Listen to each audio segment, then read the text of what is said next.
Thank you. Good morning, members, and welcome to this meeting of full council. This meeting is being live streamed and recorded, and the recording will be made available on the council website for public listening. Could I remind councillors to follow the good practice guidance, which includes muting microphones and switching off your video when you are not addressing the meeting, writing S or speaking the Teams chat function when you want to contribute rather than raising your hand. If you're in the hall, you can do this on your iPhone or iPad. Those in the room without access to Microsoft Teams chat, if you wish to speak, please catch the attention of Nick Evans, who will enter into the chat. Please don't repeat contributions already made by other members. No material should be posted in the chat function if it is intended as part of the discussion. The usual standing orders apply, including that any votes will be undertaken by roll call. If any member has to leave the meeting, please either leave the Teams meeting for that period of time or write leave in the Teams chat function and then join when you rejoin the meeting, so we can keep track on whether the meeting is quorate. All members should speak clearly and directly into the microphone when making contributions, and when referring to reports, please provide reference to the relevant page and paragraph to allow everyone to follow. Please focus contributions in areas where clarification is required or to propose an alternative to a recommendation. Members may notice that when calling members to speak, I'll refer to them formally using the title councillor, so that it's clear who are councillors and who are not by process of elimination. We have scheduled a break for lunch around 1 p.m, which will be assessed as we proceed through the agenda. I intend calling regular comfort breaks throughout the agenda. Given it says large here, I'm going to say huge number of items we have on the agenda today, I would suit members' cooperation in asking a question, waiting for an answer and confirming if they're happy with the response without introducing supplementary questions. This will allow us to move in an efficient manner. Before we move to the start of the agenda, we have an excellent achievement to celebrate. Well, two actually. Kirkconnell Activity and Resource Centre proudly marked its 50th anniversary on Friday the 28th of February with a special celebration honouring its long-standing commitment to supporting adults with learning disabilities and complex needs. 4 service users in particular were thanked with special awards for their attendance at the centre for the full 50 years since it first opened in 1975. The event was attended by service users, staff members, both past and present, and other members of the community in Upper Nithsdale who have a connection to the centre. As well as offering a programme of activities for adults with additional needs, the centre operates a picture framing service for the community, allowing service users to develop skills in picture framing while generating an income to support the ARC. So congratulations to them on their golden anniversary.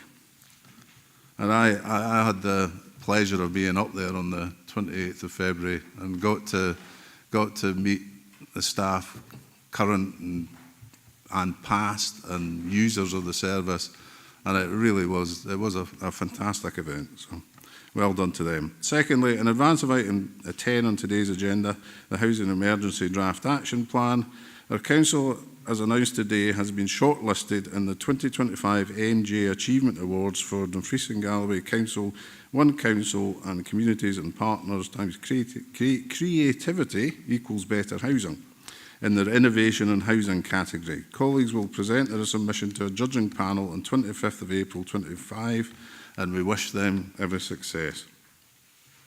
I could also advise members that I've agreed to take 2 items of business deemed urgent due to the need for a decision today at item 30 on the agenda. These are 30A, Kirkcudbright Bridge Update, and 30B, Mowbray House and Trust. As a report on Mowbray House and Trust will require us to consider the matter in private, I intend to take this immediately following lunch. I intend to take the report on Kirkcudbright Bridge Update after item 19 before the notices of motion. So we'll now move on to the tabled agenda for today. Sediment apologies and Chair's approval of members' remote participation. Vlad, can you provide the sediment and any apologies, please? Good morning, members. We've got, yep, it's through yourself, convener. Yeah, I think it was just to notify of Councillor Jamieson's apologies for the start of the meeting. He's got a health-related appointment, so he may be joining in the PM. Thank you. Okay, thank you through yourself, convener. Morning, members. We have 22 members present at the hall. We have 18 members present on the Teams platform. I can confirm we've received apologies from Councillor Hislop and Councillor Jameson, as just stated. And Councillor Mail will also try and join as and when he can. Thank you. And I also confirm my agreement to the participation of members recorded as participating remotely. Item 2, declarations of interest. Do any members have a declaration of interest or statement of connection they wish to make? Councillor Dorward. Thank you, Convener. Just a statement of connection. I'm on the board, on the IGB. Thank you. Councillor Hagman.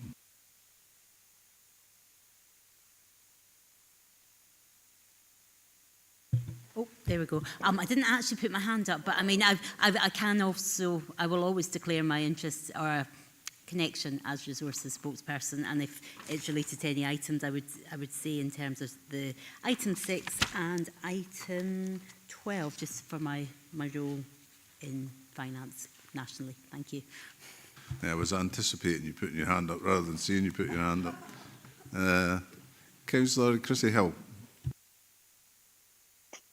Hi, yeah, I also sit on the IJB, so it won't restrict me from being speaking on that item if I wish to do so, but just to let you know, I do sit on the IJB. Thank you. Councillor Jordan. Thank you very much, Convener. Just the same as Councillors Dorward and Hill, I'm a substitute member for the IJB. Thank you. Thank you. Councillor McGregor. Substitute on the IGB. Councillor Richard Brodie. IGB, just joined the IGB, yeah.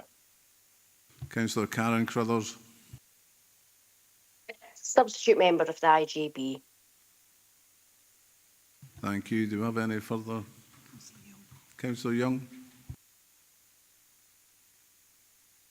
Thank you, Chair. Statement of connection on item 22, the Waspy Ladies. But then again, I suppose virtually everybody in the chambers and online will have connections to Waspy Women. Thank you.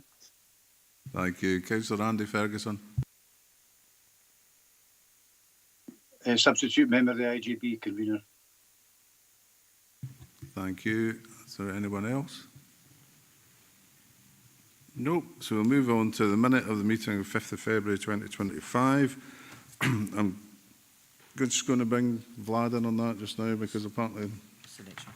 Oh, is that the next one? 5th of February 25. Can you approve the minutes of the special meeting held on 5th February 25? Councillor Ferguson, do you want to come in on that? Or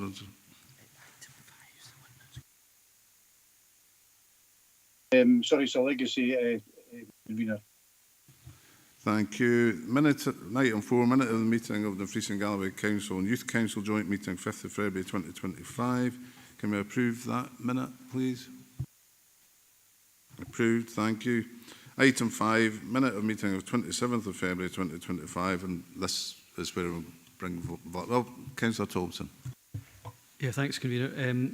So it's just, I think in, is it 50? 6.12 and 6.13, I think Councillor Jameson has mentioned as both having 2 votes in the one item, basically. So it's just to make that correction. And I think it does make reference to an adjournment for lunches. And given the discussion at the recent full council, I was just wondering, was that a deferral or an adjournment? But yeah, thank you. Oh dear, we're going back over that one.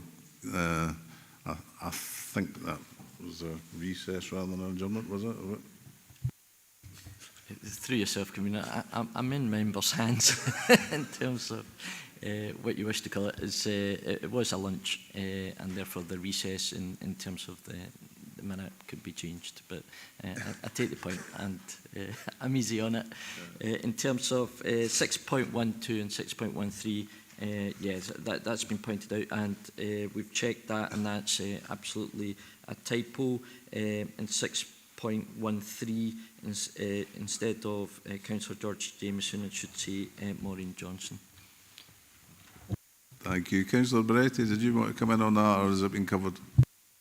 I think that's been covered by Councillor Thompson and Vlad, but I'm just wondering, I looked at that on 613 and I was wondering Emma Jordan's name wasn't down because she was present. So I'm just wondering if 615, I can't see her name in that either.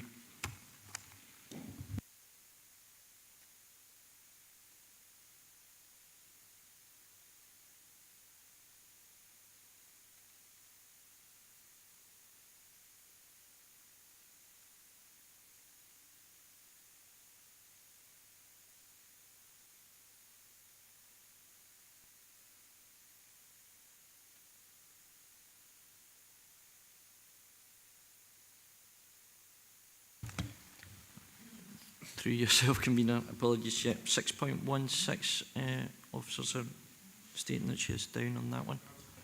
No, that's okay. Originally I'd noticed it, but I just wanted to just check that was correct. Thank you. Councillor Thompson. Yeah, it was just an observation. Obviously, we've had minutes of a number of full councils there where the business was maybe particularly focused, and obviously alluding to the nature of the agenda today, I would hope that we could maybe look at a way of either scheduling a further meeting of full council at an appropriate interval so that we can manage the business more effectively, rather than drift towards being so overwhelmed by an overbearing agenda that we're sort of corralled into some kind of cabinet system which none of us want. So, you know, if we can maybe consider that when setting the agenda, that would be helpful, given what we're experiencing. And these other ones, I don't think we could have notices of motion at the other ones, for example, and I know that features on today's agenda. So maybe if we can reflect on that, I would suggest to yourself, convener. Thank you. Thank you, Councillor Thompson, and I don't think you'll be surprised that I've raised these very issues myself. So we will take that forward.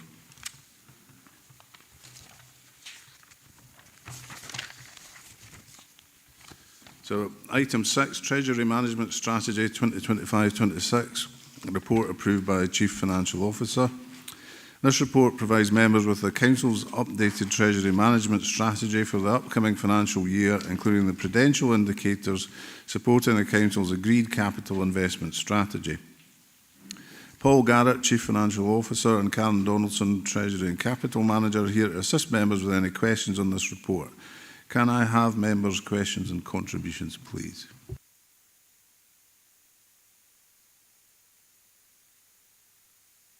Councillor Thompson. Yeah, it's actually just about a couple of mentions in the report itself. It's page 69 and page 73, 2.2 and 3.2, I think, and it's next to the tables, but it's the wording there says members are asked to agree or asked to approve. And I'm just wondering if those are recommendations embedded in the document that aren't explicit in the recommendation. So whenever we're agreeing the Treasury management strategy, are we sort of effectively agreeing those two requests for agreement or approval in the paper? Because there's other places in the paper where it refers to, you know, members have agreed, or, you know, this is, so this seems to be, it's just really to get a bit of clarity on that, because it looks like a sort of embedded approval that we might not otherwise have picked up. I'm just curious about that. Thank you. Thank you. Paul? Oh, Karen, sorry, you can help.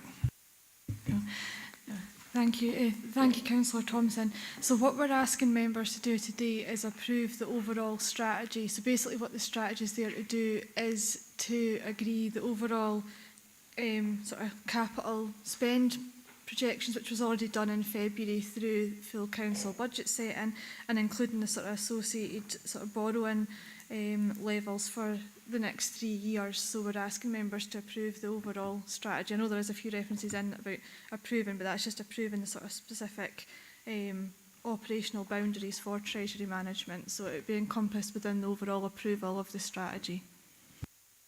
Are you happy with that, Councillor Thompson? Happy with the explanation, but could I request that they're made explicit in the recommendations when we get to that?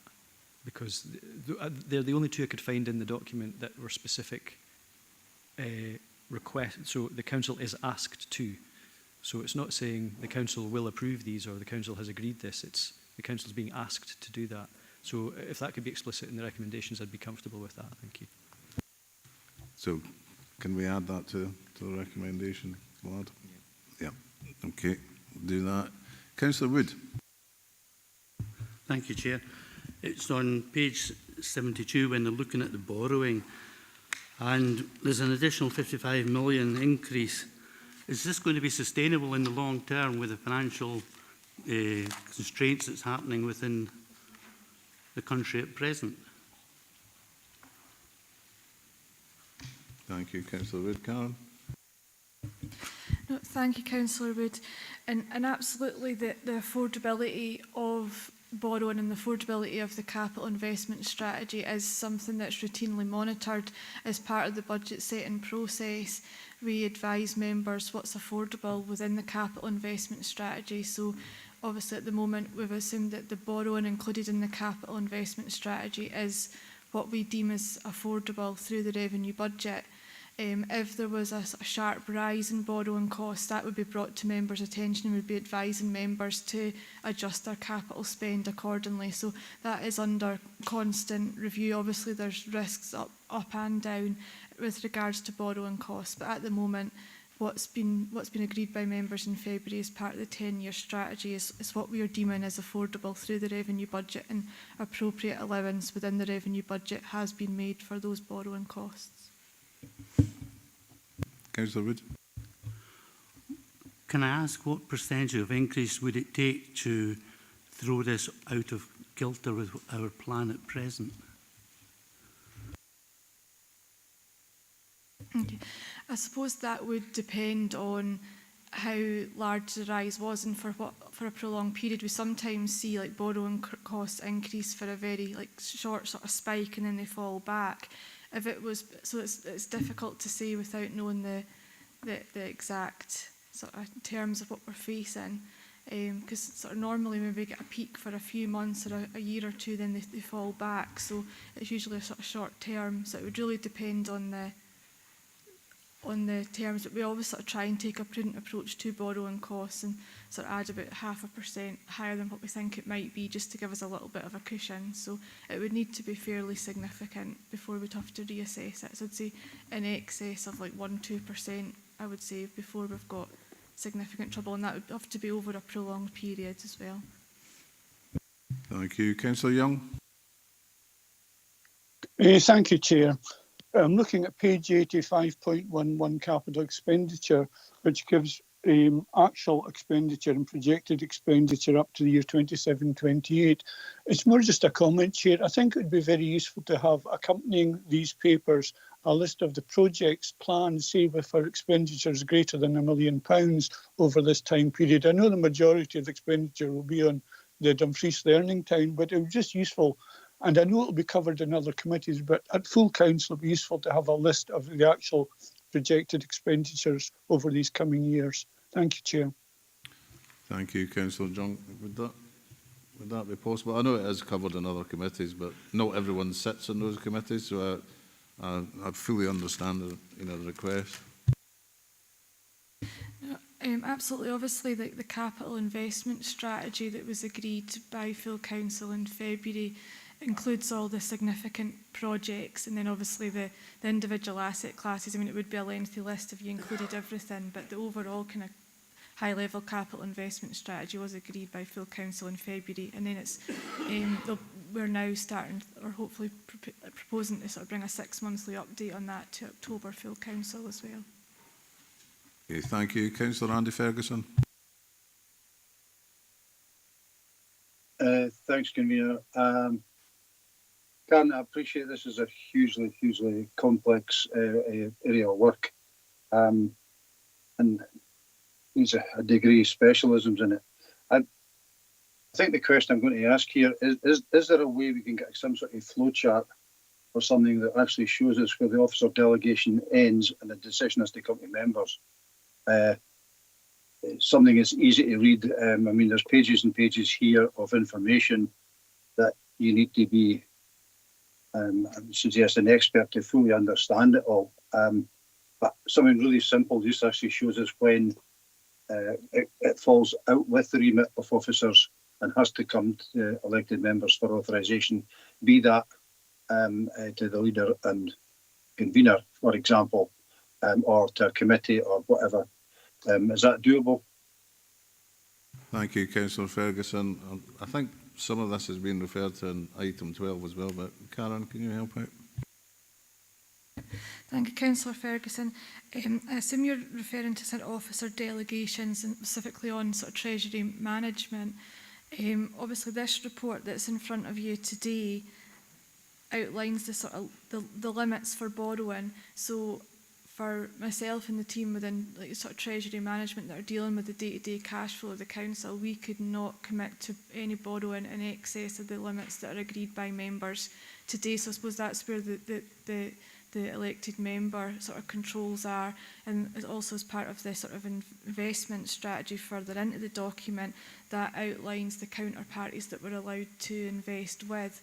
So members are agreeing the overall parameters that we've to work within. So it would only be if we were needing to borrow in excess of those parameters that it would then need to come back to members for approval. But driving those parameters is your capital spend. So obviously the capital spend is absolutely in members' hands. So if there was any additional capital spend, we would then have to obviously highlight the associated borrowing implications of that additional spend. So members are sort of getting the control of this through agreeing the capital spend and agreeing the parameters within this report, if that makes sense. Thank you, Karen. Is there any further questions? No. We'll just move to the recommendations then. So members were asked to 2.1, agree the Council Treasury Management Strategy Statement incorporating the prudential indicators and updated annual investment strategy for 25-26 as detailed in the appendix. And Vlad, you're wording for an extra. Through yourself, Convener, if I caught that correctly, I think it's probably agree and approve. Would that be the wording that we're referring to, in particular in regards to page 69? Yeah, thanks, Convener. So it's just on page 69, because it won't make much sense once approved if in the document it's saying the council is asked to approve this thing below, because we'll already have done it. So it's really just to say, if we're going to agree the recommendations, maybe add that and approve the CFR projections as per the appendix, and also as on page 69 or whatever, and then as and approve the authorised limit as per page 73. You know, so we're taking the recommendation out of the appendix, putting it in the recommendations, and then that way it just seems to be clearer that way. Thank you. Is that possible? Yeah, I'm sure that's perfectly possible. Yep. So we do that. And 2.2, note that both potential indicators and treasury management activities will be subject to continual monitoring and, where appropriate, amendment during the course of the upcoming financial year, as detailed at 4.16. Thank you. So item 7, Council Plan Delivery, report by Chief Executive. Members are asked to consider the end-of-year position on the Council Plan Delivery for 24-25 and present actions to deliver on Council Plan outcomes during the year 25-26. Dawn Roberts, Chief Executive, and Heather Carnigan, Business Intelligence Manager, are here to assist members with any questions on this report. Can I have members' questions and contributions, please? Councillor Little. Thank you, Convener. Page 106, 3.9, I'm really happy to see that this is acknowledged, the support 20th anniversary commemorations to Gifhorn. Yeah, sorry, Convener, you knew I was going to raise this. But I'm highly disappointed at following the report in this Area Committee, it was made clear to me that the spirit of the motion passed in December 2023, providing extra funding for this twinning budget for the anniversary, was not followed as it was intended.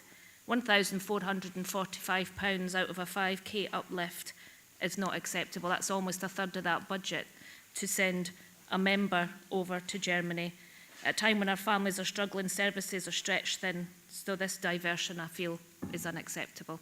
It's just a comment, please. I just really needed to say that. Thank you. I was aware of that from this Area Committee as well. So, Councillor Dorward. Thank you, Convener. Good morning, members. This is about the reporting position, and it's really useful to see broadly where we are, but sometimes difficult to pick out details, so I've got a couple of questions that I want to ask. And the first one is page 104, 2.1.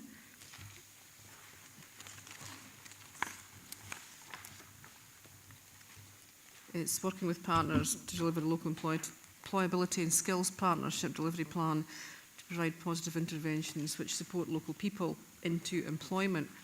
And I think into employment is the important term here, because what we're getting is 1,202 local people were supported through projects and programmes. So that's fine, and there's a list of the programmes, with 243 people supported into a positive destination. That doesn't say if that's employment or not. I don't know what a positive destination is. And 243 out of 1,202 isn't a great percentage. So whilst it says that we are working with partners and that the working with partners is ongoing, and that's great. So in the plan, in the reporting, yeah, working with partners is ongoing, fantastic. But the statistics, I would suggest, don't really evidence success in terms of employability or employment. So it'd be useful to get some information on that. Don't know if it's possible at the moment. Thank you. Heather, can you give us any information on that? Apologies, I don't have that to hand just now, but we can certainly refine the wording so that in future that's more apparent, but I can certainly get that to you for information. Thank you. And Heather, could you share that with all members, please? Absolutely. If we're measuring success, thank you, Convener. It's important to let us know how many folk have actually successfully gone into employment. And if you'll allow me one more question, please. Is page 107, 5.1.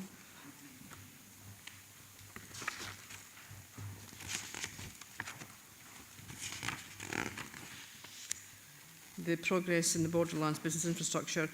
This has been here before in terms of the acquisition of the sites continues to be challenging.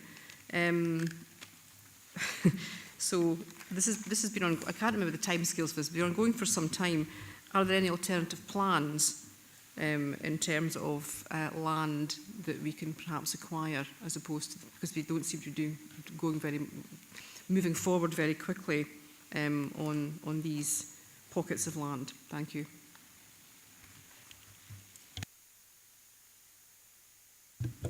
Thank you. Thank you, Councillor Dorwood, and thank you for the questions. And obviously this is very specific to the Borderlands programme, and we can provide information out with the meeting to all members, and Heather will coordinate that, any specific asks that come through this discussion. But what I would say as well is that there's an opportunity through the relevant committee, because these actions within the council plan delivery are also reflected in service plans.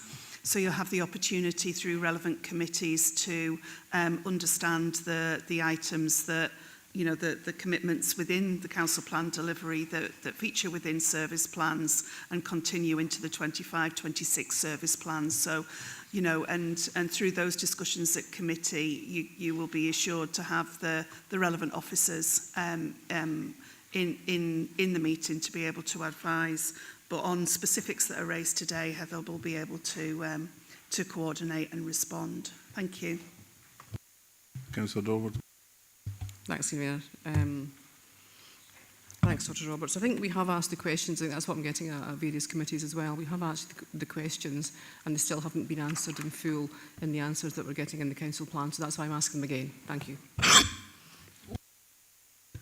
Thank you, Councillor Dorwood. I take that point, and we'll pick that up.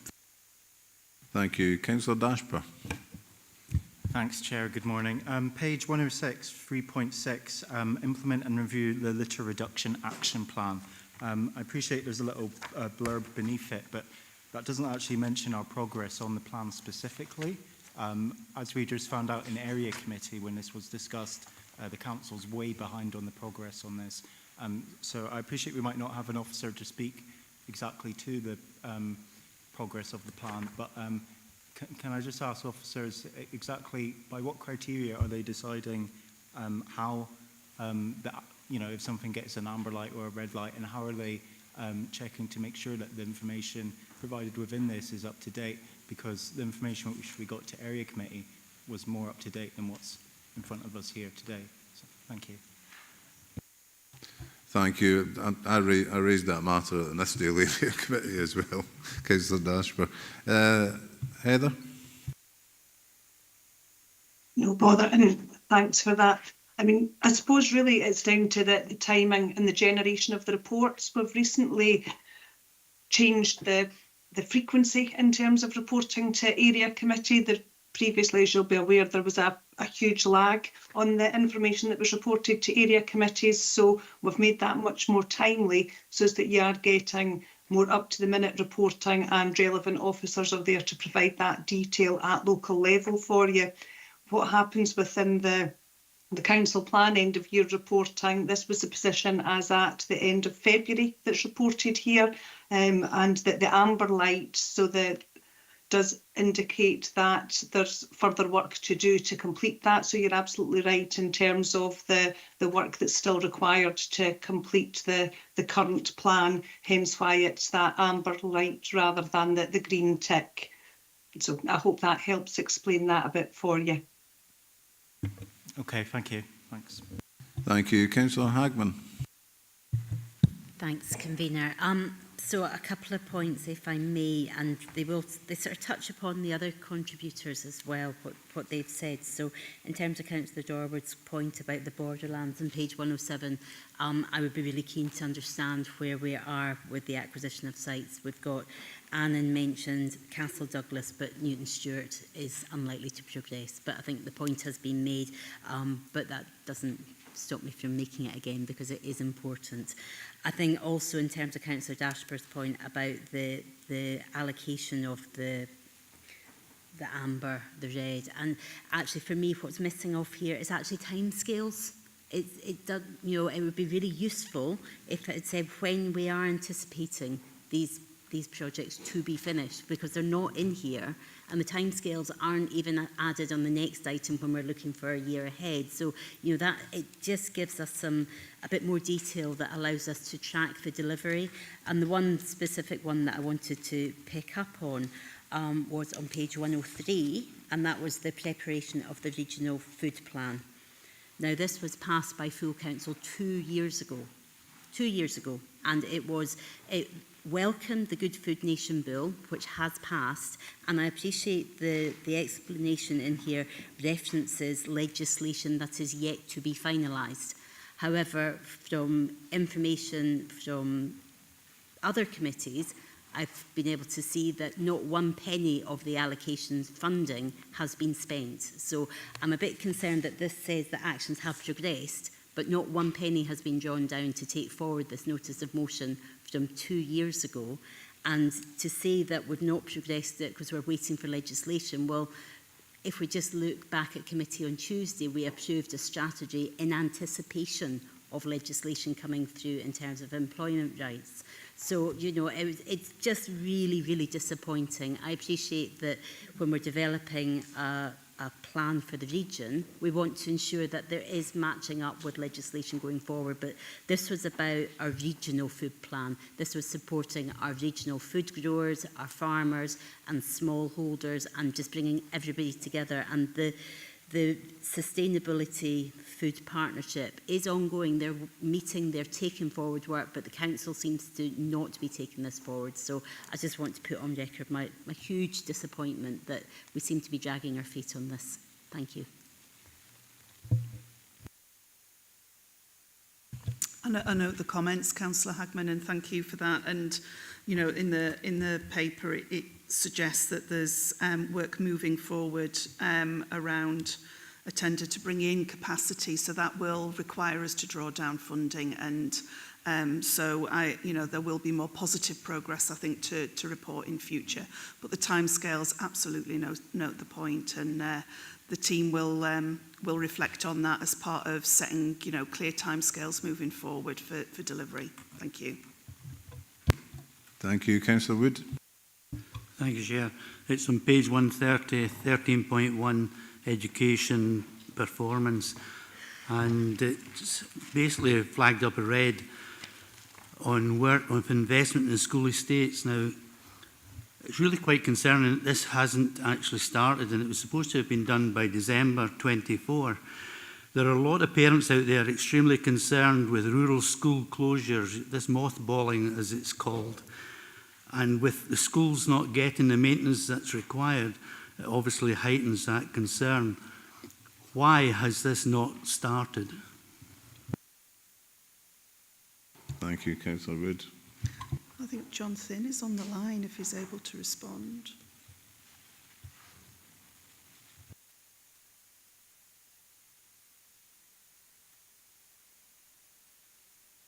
Thank you. Can you all hear me okay? Yes, we can hear you, John. Thank you.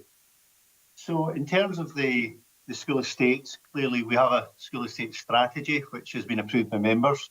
We're currently working through that school estate strategy and looking to bring recommendations back through Education, Skills and Community Wellbeing Committee, and one of those reports will be brought back to the April committee. The work is, if you like, on pause because we're clearly working with our colleagues to try and reorganise the investment strategy in relation to the school estate, and that takes some time to do that.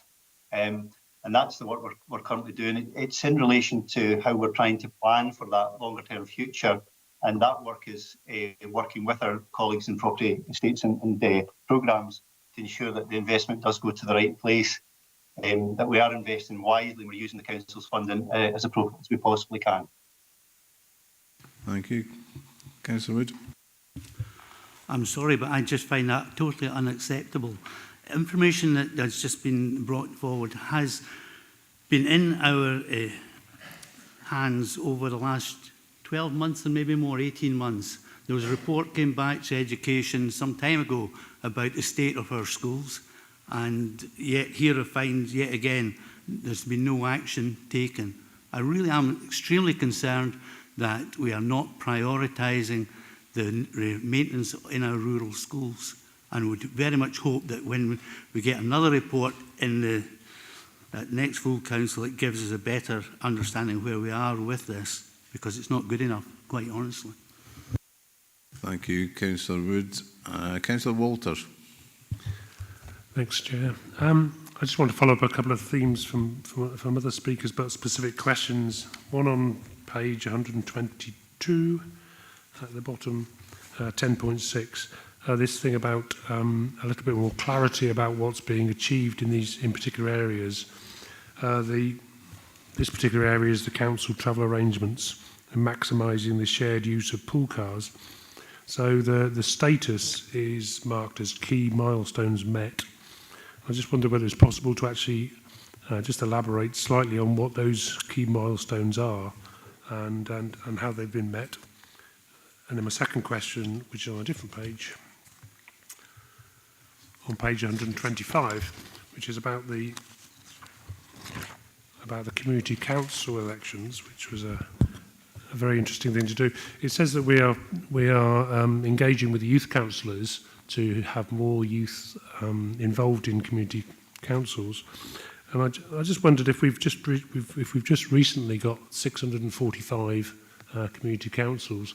It would be really helpful to have a sort of statistic on how many of those are under 25, for instance, if we are saying that we are engaging with the youth council. That's my two questions. Thanks. Thanks, Councillor Walters. Heather.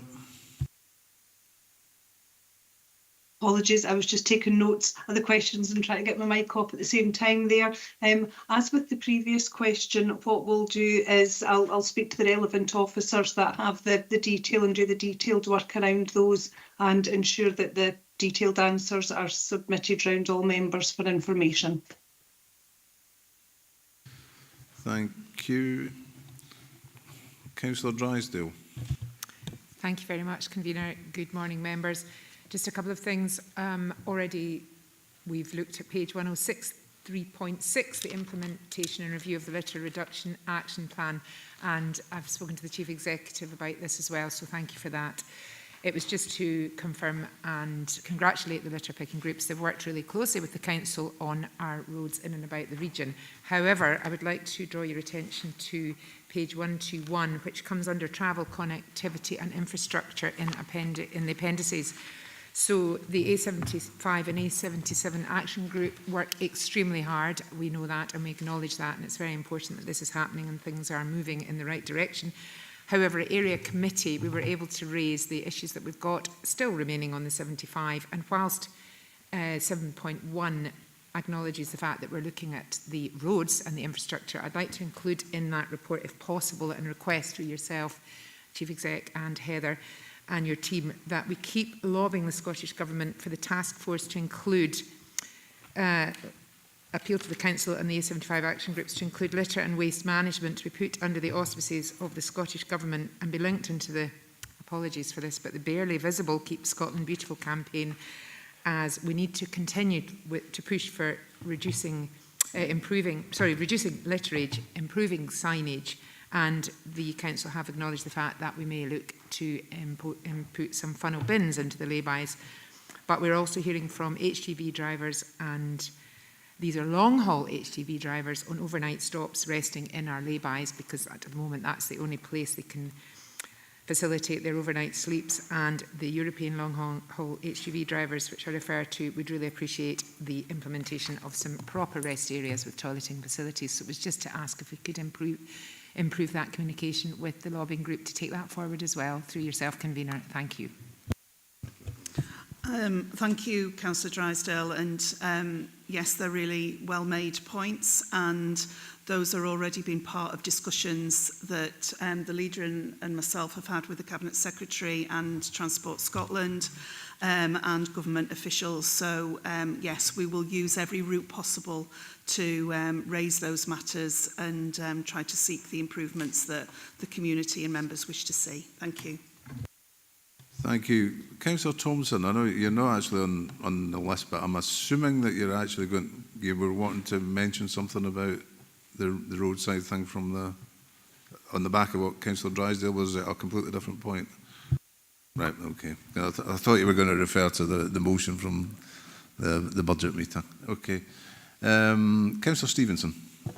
Thank you, Convener, for letting me in. I've got a point to make. I was going to raise a similar point to Councillor Wood, and I'll pick up on mothballing later on when we get to that paper. However, I would like to make completely clear, and I don't understand why I have to do this to a councillor that sits on the Education Committee, but mothballing is not part of the school estate strategy. It's a separate policy that sits there and can only be used under certain circumstances.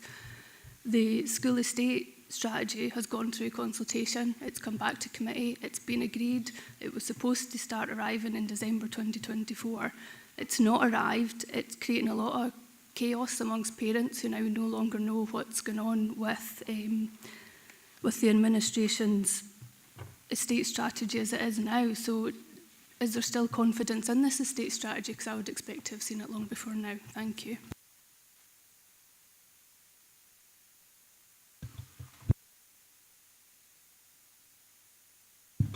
Thank you, Councillor Stevenson, for the question. I would defer to members in relation to the confidence around the strategy, and I think your question was more directed to the administration. Is that right? Thank you. There wasn't a direct question. I don't think it was the progress of the strategy, which we will pick up absolutely with officers.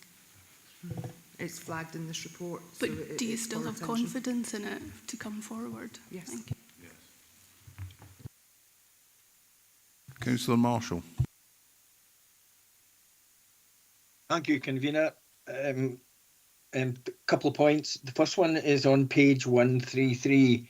It's 14.8. It's the regeneration of intensive support service foster carers to meet the needs of children who have complex social needs. It's marked with a green tick as being completed, but in the narrative it actually says that there was a recruitment drive and it had limited interest, but further work is underway to review the content methods and also to get involved in a national drive. So I'm just wondering if that should maybe be marked as yellow as ongoing. My second point is in relation to agreeing the council plan and what's in the council plan for 2025-26. And on page 98, one of the steps is a desktop review of the committee decisions in the 24-25 to identify any actions that should be included. I accept that some of those are included, and there's a number of new actions in the plan for the new financial year. But there's one that I expected to see, and I did raise it on a number of occasions. I think first at communities and then at E&I, and it was just in relation to, with the funding that all groups agreed within the budget, the additional 5 million a year. That also included additional manpower resource, and I think it was recognised that whilst most of that additional manpower would be directed on roads maintenance and the programme throughout the year, I did ask for the introduction of a programme of footway maintenance to actually reclaim our pavements by scraping back overgrowth. Now, I'm pleased to say that the E&I director has responded to that, and I think the programme has just been put in place. We have seen improvements, and big improvements. Certainly in my ward, there's a footway between Eastriggs and Dornoch, a vital footway, and that has been cleared, and we've now reclaimed more or less half of that pavement. So it's excellent work that's being done, but I would have imagined that it would have been in the 2025 plan, because I think that is introduction of a programme of work that will take place on an ongoing basis or in the next year or so. So I just wanted to comment on that.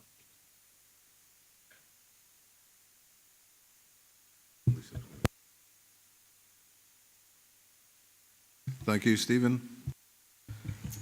Thank you. Councillor Marshall, thanks for the comments, and you're absolutely right.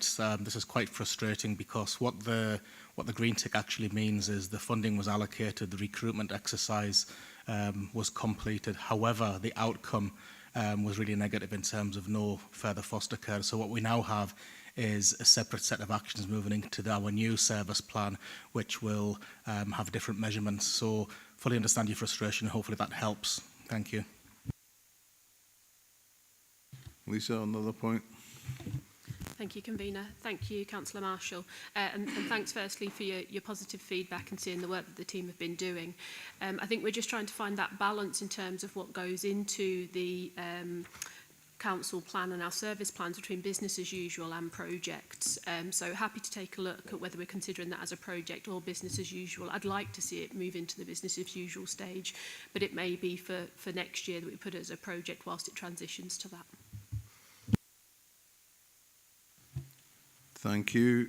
Can I bring in Councillor Ingalls?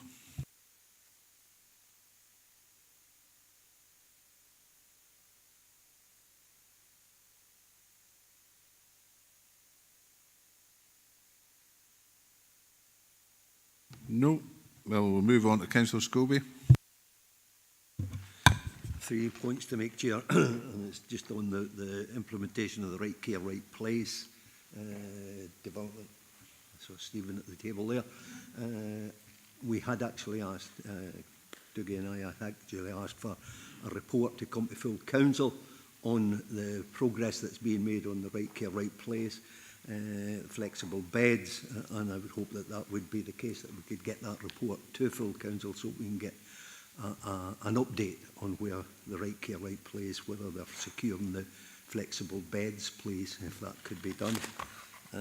My other point is on page 119, reference to the lobbying activities and the A75 task force. Could I have total clarity on that one? Because I met with the Minister, Transport Minister, last Friday as the A77 campaign team, and she told us at that meeting that Dumfries and Galloway Council, as it refers to just now, does not seek a task force. And I just want total clarity that that is not the case, and that we are still lobbying for a task force. She did agree to a focus group where we would meet with her every 6 months for the campaign team and the dual 75 with a quarterly progress report on the issues. It's just this point of task force. I would hope we are still lobbying for that task force, and we have total clarity on that one. And then it's page 108, reference to the George Hotel, and it's marked down there as on track. Well, there's a serious concern with regards to the closure of Church Street because the work is behind schedule, and that's an extension of time till September. We've already had a report on the effect that the closure of Church Street has on the adjacent businesses, and while we didn't agree to a compensation scheme for them, this is going to add further difficulty and compound the situation by that extension of time.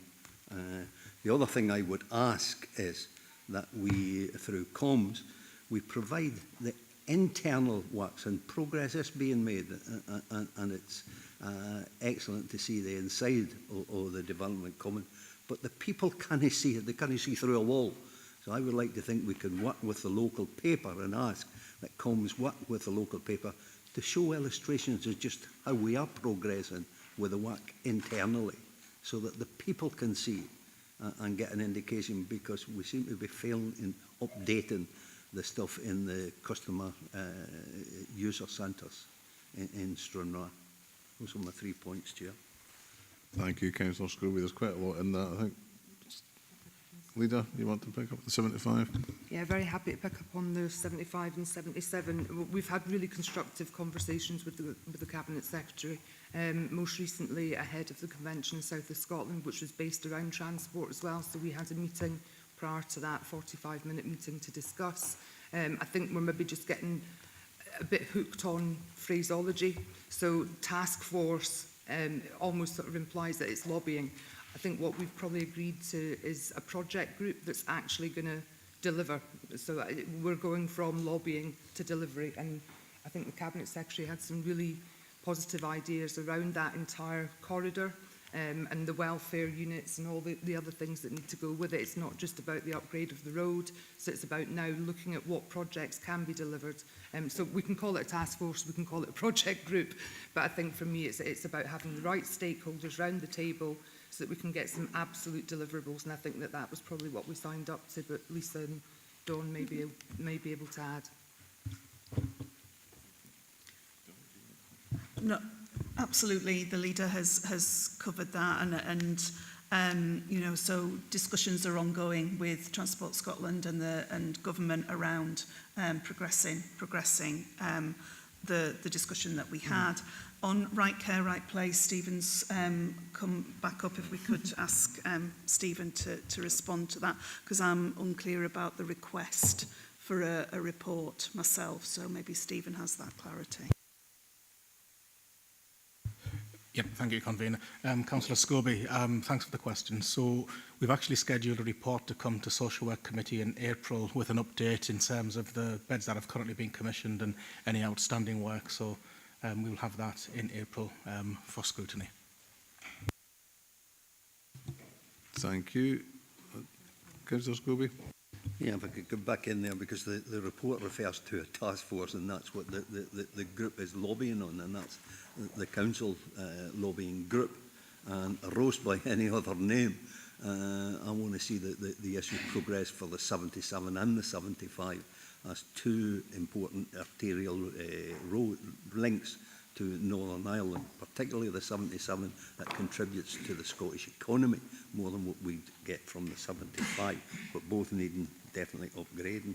There was the issue, you know, so you know, if it's a project board or whatever it is, as long as it has the same effect, because the 83 call it a task force, the A9 calls it a safety group. So by any other name, I'm not really too fussed, as long as we get work done on it and progress made. Just the other one in terms of the George Hotel, please. Hi. I'm just coming to that, Councillor Scobie. Lisa. Apologies. Thank you, Convener. Thanks, Councillor Scobie. So my understanding is it's running to programme in terms of the George Hotel, in terms of the revised programme. It might be helpful if I can just get some further detail around when the road closure will stop in terms of whether that will be sooner than September. So I'll look into that and come back to you, because that will obviously be of benefit to the businesses. Happy to take a look at trying to show some of the internal progress within the work, and hopefully you'll have seen the newsletter a couple of weeks ago that went out to anybody that signed up to it in terms of the Stranraer newsletter, to try and improve comms locally to the local communities and public around that. So I'm confident we've seen an improvement in the communications in the last few months compared to where we were. Just on the remark made by Stephen Morgan, we did ask for a report to come to the full council, because I think it's only proper that all members should see. I'm sure we could discuss it at the social work as well, but it's so that the members can see the progress that's being made on right care, right place and flexible beds, or the progress that is not being made, is perhaps my understanding. And again, I would just ask Elisa to look at the local paper in terms of the wider community there, to show the progress that is being made. And I think we should be pleased with that. Yeah, I'm sure even some pictures on the outside of the building, just to highlight what's going on, would be helpful. Leader, did you want to come back in on the 77? 75 and 77. Yeah, just very briefly, we have requested a report to go to Economy and Infrastructure that will update members on all the work of the lobbying group, the conversations that have been had with the Cabinet Secretary, and the progress of the feasibility study, the comms programme around that, and obviously the joint comms with South Ayrshire, because it's very much a joint project, and the possibility of a stag appraisal, which I think was requested pre-Lisa coming into the authority, but it's something that we need to progress as well. Thank you. Councillor Lowe. Good morning, convener. There was a point that was made in the budget and agreed, which is not in this council plan for 25-26, which is to look at the provision of dog exercise areas. So I'm wondering when that is actually going to appear. And the other one is basically a comment that every action we have has a cost. So on page 157, item 20, the asylum seeking dispersal at the Mercure, from the notice of motion October 2023, I would like to know that obviously we are doing this as part of our action, as our council plan, but are we being reimbursed for the work that's undertaken? And I'm wondering if we could maybe request a member briefing of what has been undertaken and the costs and where we're at with getting that money back. Thank you. Thank you, Councillor Lowe. I'm sure the expenditure for the dog area thing, as it's in the budget, will be being carried forward. But thank you. Yes, absolutely. It's a commitment that this council made through the budget process, so that will be progressed. And I don't know if Heather wishes to comment on its inclusion within the council plan deliverables, or whether it's in service plan. No bother, thanks. Yeah, just to confirm that we had picked that one up, and it absolutely is due to be included in the Facilities, Waste and Neighbourhood Services service plan. But if members desire, we can certainly arrange for that to be picked up and have visibility in the council plan. But just to give you assurance that it is within the relevant service plan for delivery. And in relation to asylum, noted the request for a briefing in relation to that. I don't know if Stephen wishes to comment, but we can certainly provide a briefing as requested. Yeah, thank you. I think we'll certainly provide a briefing, because there are a number of issues coming up in relation to the McCure, including a motion later. So once we've had discussion later today, I can provide a comprehensive briefing and tie up all the issues that are currently live, if that's acceptable. Thank you. Councillor Lowe, is that acceptable? Yeah, I just appreciate if it could actually be shown in the council plan, the dog exercise area, so then we can actually track it. Thank you. Thank you. Councillor Thompson. Thanks, convener. And I have to say that in terms of I think the education plan, which was due for December 24, I think that is, I want to echo the concerns about that, because what did happen was, while we all knew that there were issues that needed addressed, it sort of ended up becoming a budget decision, which, you know, obviously it was in, then it was out, then it was, you know, etc. But which was regrettable. But however, I think even still there should have been that plan there. So I don't know if education needs more time, you know, or if they have a clear sense of what their timescales are. But if that's the commitment that you've given as the administration is that's coming, then we'll just hold you to that, I guess. But in terms of the performance against council plan deliverables, 7.2 on page 119. So this refers to the additional roads investment programme. And obviously, I think all groups support that extra investment in all the budgets historically, so which is fine. But I think part of that notes the investment in the dedicated gully cleansing machines, new road sweepers, etc. Small van in terms of the fleet. I think there was also either hire or purchase, I'm not sure, about spray injection technology. But I think as we move forward, I think could I ask our experts in E&I to consider other modern capital pothole patching equipment that's on the market, which I gather is sort of been procured through Scotland Excel by other local authorities with a high degree of at least early success. I don't know how that fits in with our strategy, but I would imagine, given the varied and extensive nature of our roads and the use that neighbouring local authorities have of similar types of equipment, it might add to our armoury in terms of how we tackle the roads, because each road seems to be different. And the concern I'm getting more and more lately is that it's not so much the resurfacing of the carriageway works or whatever, but when we repair stuff, our annual budget for repair is like actually failing within 6 months. So we're getting half as much value for our money as we could be. So I think we need to be open-minded about that, and maybe if the director of E&I can maybe give that assurance that we are looking at other learnings from other local authorities, from Scotland Excel. I'll keep talking until Lisa gets to her seat. And then, but yeah, so it's, because I appreciate, we spoke about this at enabling customer services around the procurement side, but it's not the procurement officer that decides what the spec is that the roads need. So I think it's maybe just to get that assurance from the director. Thank you. Thank you, Lisa. Thank you. Yeah, absolutely. We're keen to always try new technology that's evolving, but we've also joined a couple of other benchmarking and information sharing groups as well, wider than Scotland, to try and take some of that wider learning from other rural areas. So yeah, we're keen.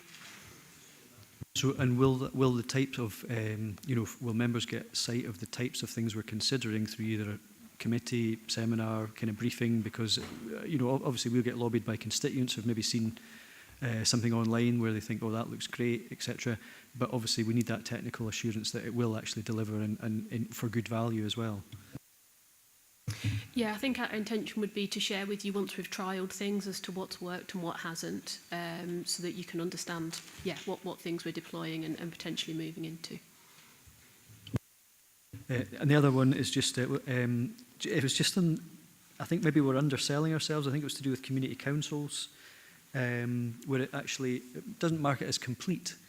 It just says it's ongoing. And there's a wee bit of narrative in the report as well, but it actually, we've done the community council elections. So I sort of wondered, is there still more to come? So just there was a green triangle rather than a sort of tick or whatever. So it was just to say, can we thank the team for doing that? Because I think it was carried out well, and or at least as well as could be, and it should be marked as complete, I would suggest. But that's just a comment. Thank you. Thank you. I'll bring in Councillor Dennerley. Thank you, Convener. Just going back to an earlier point by Councillor Drysdale regarding the litter on the A75 and the suggestion about in this recent Shooty Area Committee, concerns were raised by the Community Council specifically over the state of the A75 and the littering. The officers said that they hope to plan further removals of some of the bins and so forth, and the boards and the lay-bys themselves on the A75 would have less things there, and really we need to see more litter bins and resources there. There is more concern because obviously we're getting busier, and we need to make sure that there are boards on the A75 advising people of their responsibility to take away the litter. So I'd just emphasise that point further. Thank you. I think that is going to be part of the anti-littering strategy going forward, if I'm correct. And equally, some of the decisions made around that were from the budget decision as well, Councillor Denley. But I'm sure there's more can be done, and I'm sure it's going to be part of that strategy going forward. Councillor Slater. Yes, thank you, Chair. I'm a great believer in modern technology, I must admit. As Stephen said, there is modern, really clever equipment for cleaning out gullies now. I saw one the other day. It's a German company that make it, and one operator could clean a gully in less than 1 minute. It's the size of a forklift as such. The other thing in the States as well is when they do the potholes there, if there's a number of them, they cover them with it. It's like a roll-out, it's like vinyl really. They fill the pothole, they clean it out, fill it, and they cover it with this material, and it stops water getting into the pothole, so therefore it repairs the road. And one last point as regard littering. I came off the M74 the other day there, or the A74, and the first lay-by on the left-hand side on the A75 is an absolute tip. There was bins full. People were trying to do that. Some of the bins were lying on their side. And the second one along from that was exactly the same. So they talk about taking the bins away, but people are trying to use the bins, but the bins need to be emptied more often, and there must be bin lorries go past them every day. So surely they could stop, and maybe some of the bins could do with replacing as well. I'm just trying to think of that. And I think it would just be nice to see the lay-bys, obviously, and the bins actually either renewed and maintained on a regular basis, because they are a terrible mess, and they're looking to try and put a national park here. It's not very good. Thank you. Thank you, Councillor Slater. Well, the comments have been noted. Is there any further comment or question? Can I just move to Councillor Dorward? Thank you for allowing me to come back in, Convener. I forgot to, it's a comment as opposed to a question. It's actually a positive comment on page 123, 11.5, delivery of the Community Council elections. I just want to congratulate all the staff on the success of this, because we do have 84 community councils across Dumfries and Galloway, quite a large number. So congratulate all staff, but especially our hard-working ward officers who did a fantastic job. And this is also echoed, certainly by the community councils that I attend, they echo that as well. So thanks to them for doing a great job. Cheers. Thank you, Councillor Dorward. So we'll move to the recommendation. Oh, Heather, do you want to come in? Apologies, thank you very much. It was just to provide an update to confirm that that action absolutely is complete. There was some induction sessions that were held just after the cut-off for the report date, so that the comments were absolutely right, and that action is 100% complete now. Thank you. So you can put your big green tick on it then. Okay, thank you. So we'll move to the recommendation. Members are asked that 2.1 Note, consider and agree the end of year reporting position for the Council Plan Delivery 24-25 at Appendix 1. Note 2.2, note subject to 2.1, agree that the summary public reporting on 2024-25 delivery in the Council Plan is published on the Council website. At 2.3, agree the Council Plan annual delivery for 25-26, including Appendix 2. So we'll note 1 and 2 and agree 3. Thank you. Item 8, measuring impact of the Council Plan. Report by Executive Director, Enabling and Customer Services. Members are asked to consider proposals for a framework to measure the impact of the Council Plan. Don Roberts, Chief Executive, and Heather Carnacan, Business Intelligence Manager, are here to assist members with any questions in this report. Do we have any questions?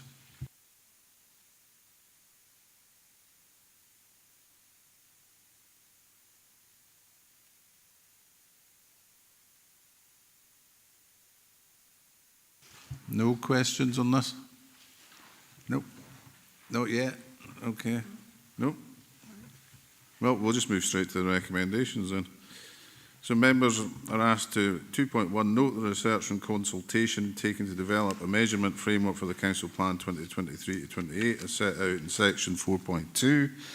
2.2 consider and agree the proposed measurement framework set out at Appendix 1. And at 2.3 agree to receive a report providing a mid-term review of the delivery of the Council Plan outcomes to the 2nd of October 2025 full Council meeting applying this measurement framework. So we're happy to note 1, agree 2 and 3. Okay, thank you. Item 9, reshaping, review, implementation, interim evaluation, report by Chief Executive.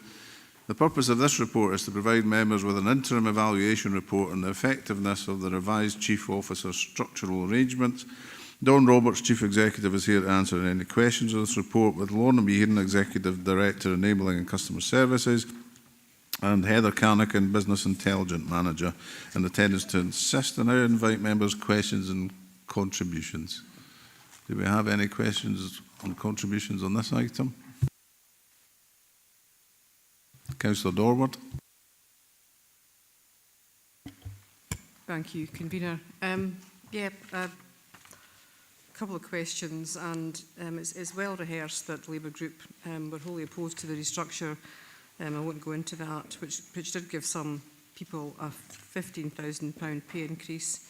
In February, we included a budget saving template to reduce the costs of the senior leadership team by £155,000, which is more than the saving made by closing the garden nursery.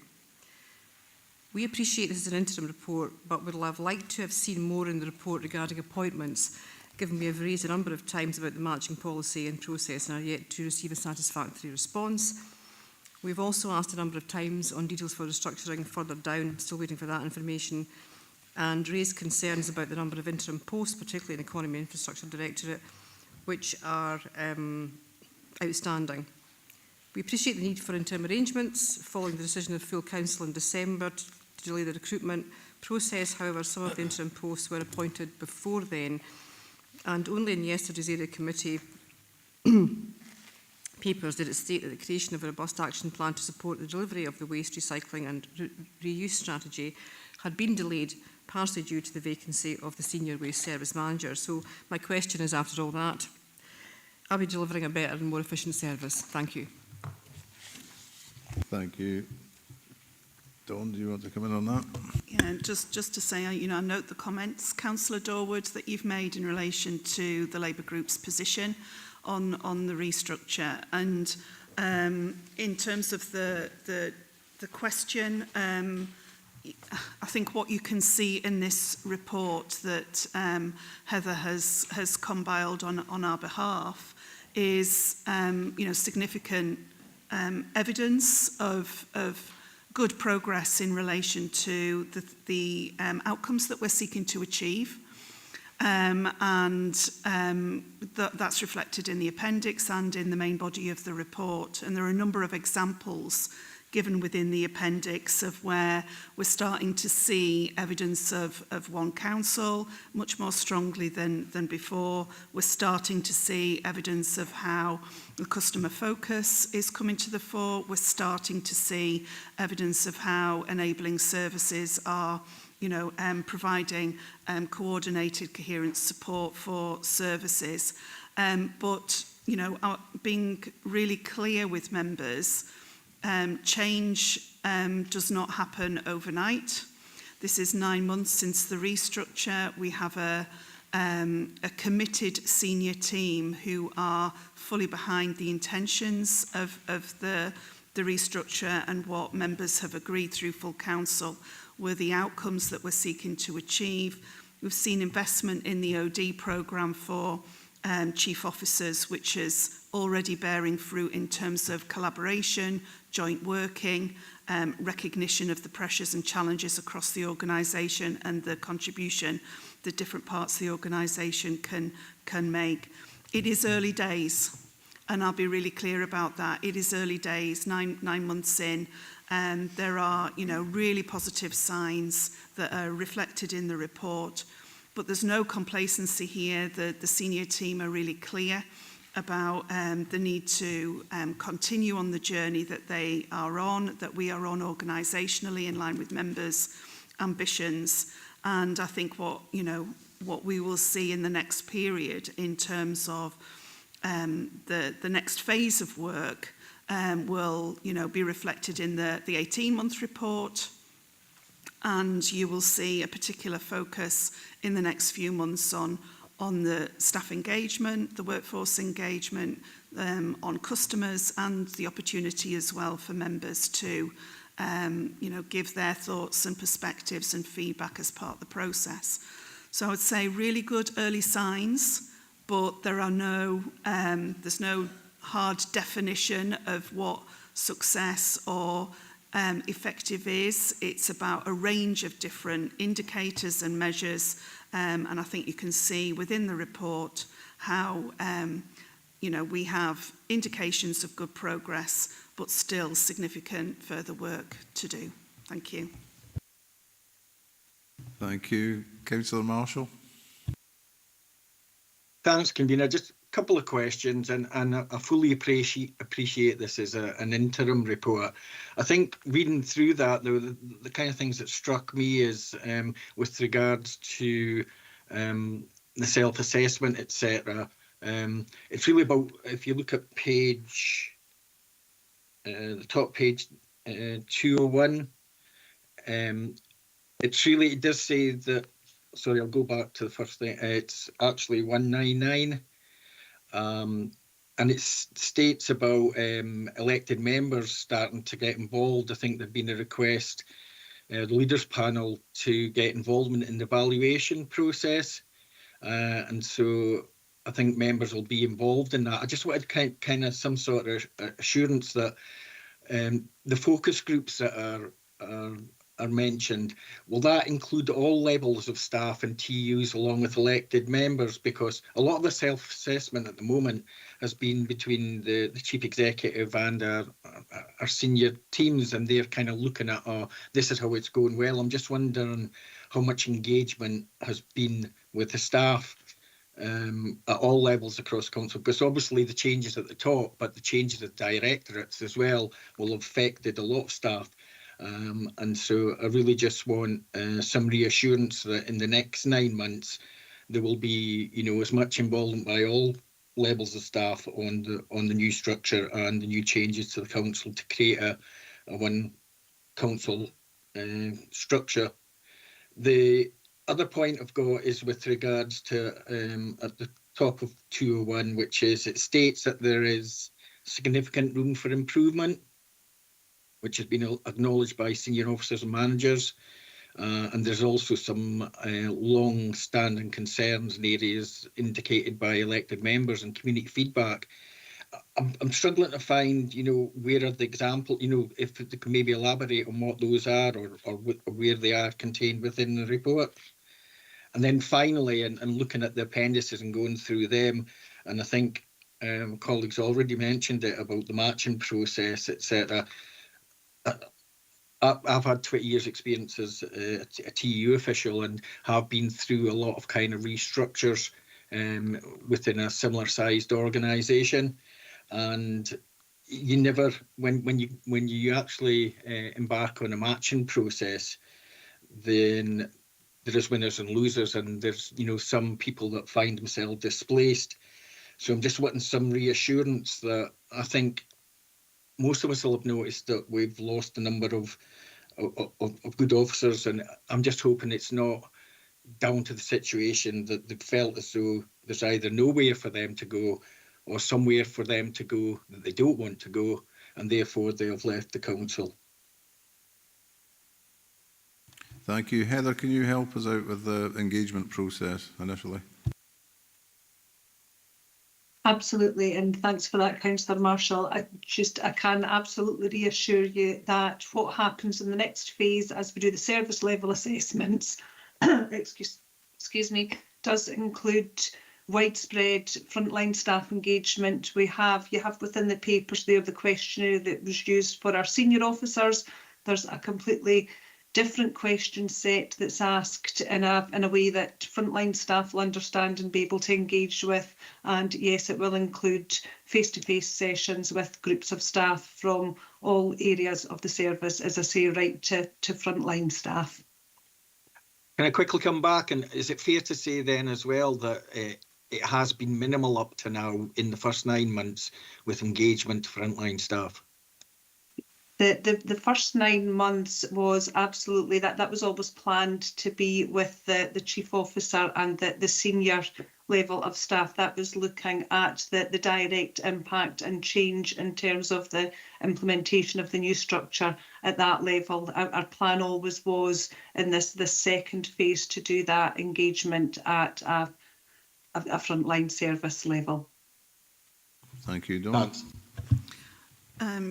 Thank you, Convener. And Councillor Marshall, just to add to Heather's comments, beyond the PSIF or the evaluation process to date, you know, there is ongoing engagement within directorates, and our commitment to workforce engagement is reflected in our people strategy. And so, you know, there is that ongoing process whereby, you know, there's engagement with the workforce and feedback provided on a whole range of factors. So it isn't that we haven't been, or colleagues aren't engaging with their workforce and, you know, we're waiting for this next phase. It's just that there will be a particular focus in the next phase around seeking workforce feedback on the impact of the structure. On the other matters relating to matching and workforce, perhaps we could ask Lorna to comment. Lorna, do you want to come in on those? Yeah, I mean, in terms of the Council's matching policy, it's been in place since 2010 and approved an update in 2015 and has been applied consistently to the Council for over 14 years. So that continues to be the case. It was agreed with the joint trade unions. I understand that members of Audit, Risk and Scrutiny may be considering a look at that policy and welcome that and would fully support that. Thank you. Councillor Ian Crothers. Thanks very much, Convener. Hopefully you can hear me okay. It's quite a simple question, just as our Chief Executive was outlining the background and the history in regards to how we got to this situation with the restructure, and this is obviously the first interim kind of look at that. So I'm going to rehearse going back and put a direct question, and if I can't get today, I'll get it at some point in the future. So October, I think it was, 23, decision was made. It was implemented in April the 1st, 2024, and that was for the directorate change and the executive directors to come into place, different heads of service, assistant directors, so on and so forth. So that was implemented. So at that time, the senior councillors didn't align to the directorates, and at that time, so the arrangements were put in place between 1st of April up until the full council in June. Then at that point, there was a change in arrangements. I just wonder if we could get the outline in regards to what the arrangements were put into place after that full council between then and I think it was October, as we've alluded to, when the new senior council were then put into place. Can we just remind ourselves of that, please?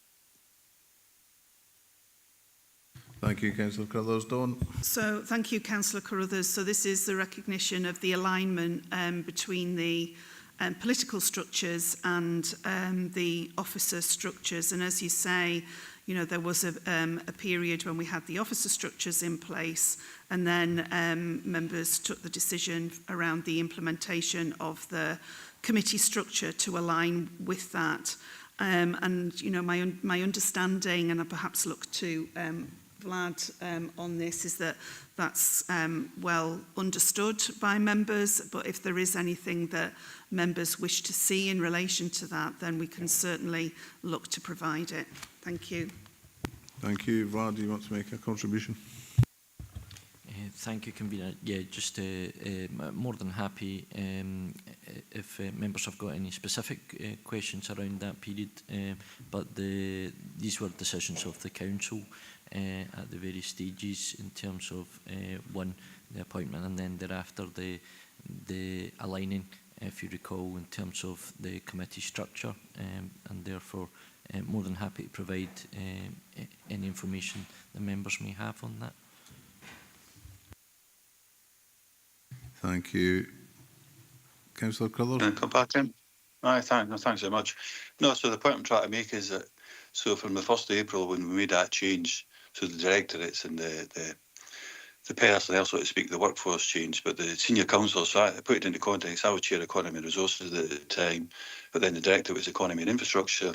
So between, I'm thinking it was between 1st of April and when Mr Crichton left, who was the then Executive Director of Economy and Infrastructure, interim. So he liaised with Councillor Ingles and myself in regards to the senior council, being senior councillors who were relative to the different services that would be provided, along with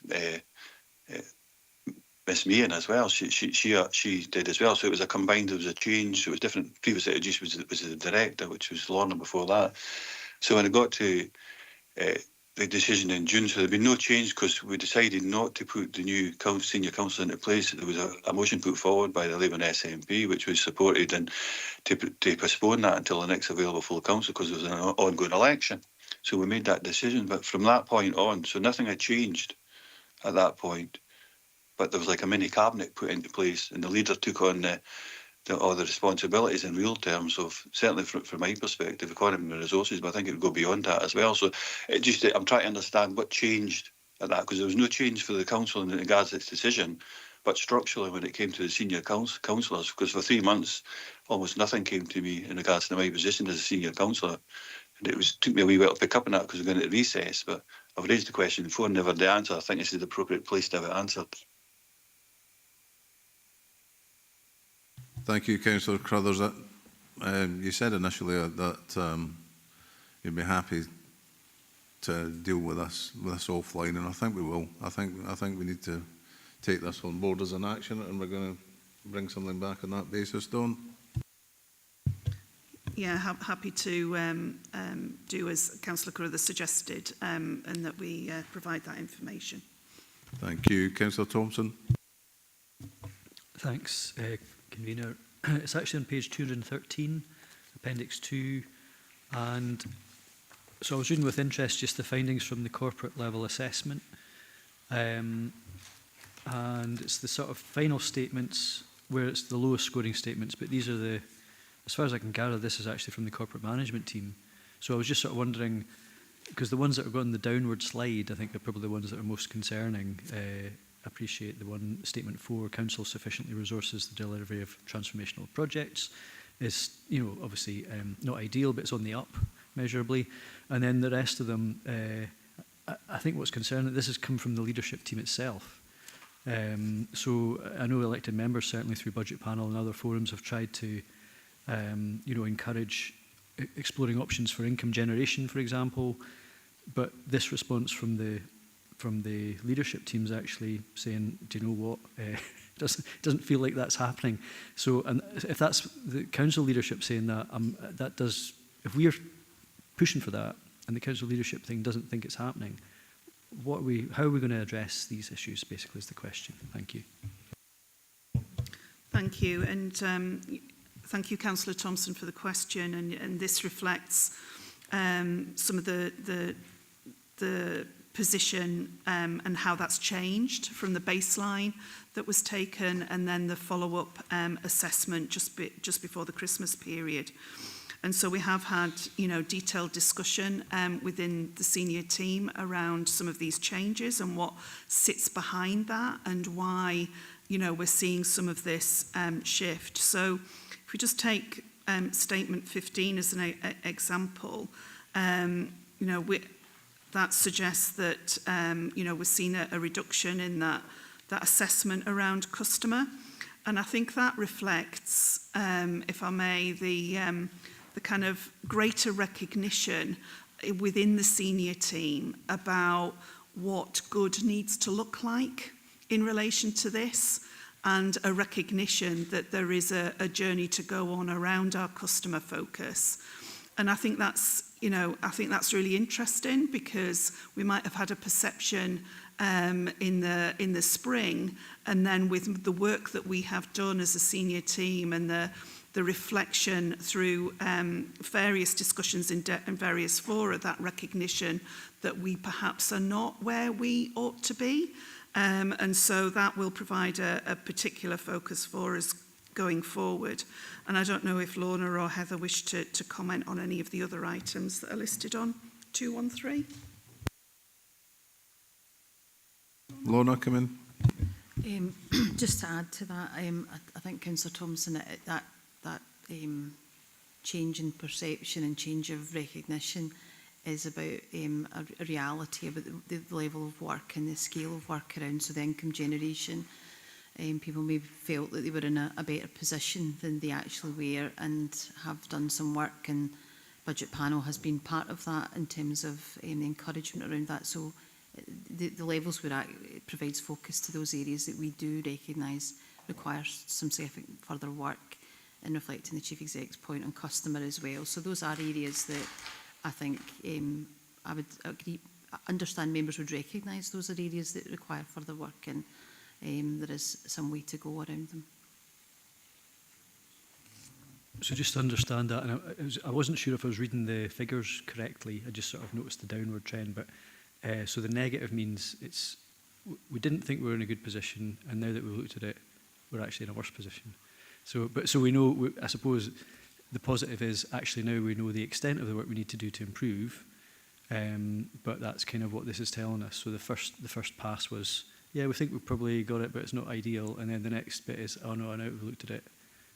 Okay, right. If that's where we're at, and that's a sort of layman's person interpretation, then I'll accept that. Thank you. Yeah, that was exactly my interpretation of the answers as well, Councillor Thompson. So if there's no further questions, we'll move on to the recommendations. Members are asked at 2.1 to note the development of a framework to support the evaluation of the effectiveness of the revised structure arrangements as described at section 4.5 and provided at Appendix 1. 2.2, consider an interim update on the revised structural arrangements using that framework set out at section 4.6 and within Appendix 3. 2.3, consider the further planned steps to support the progress on the effectiveness of the revised Chief Officer arrangements summarised at section 4.7 and detailed within Appendix 3.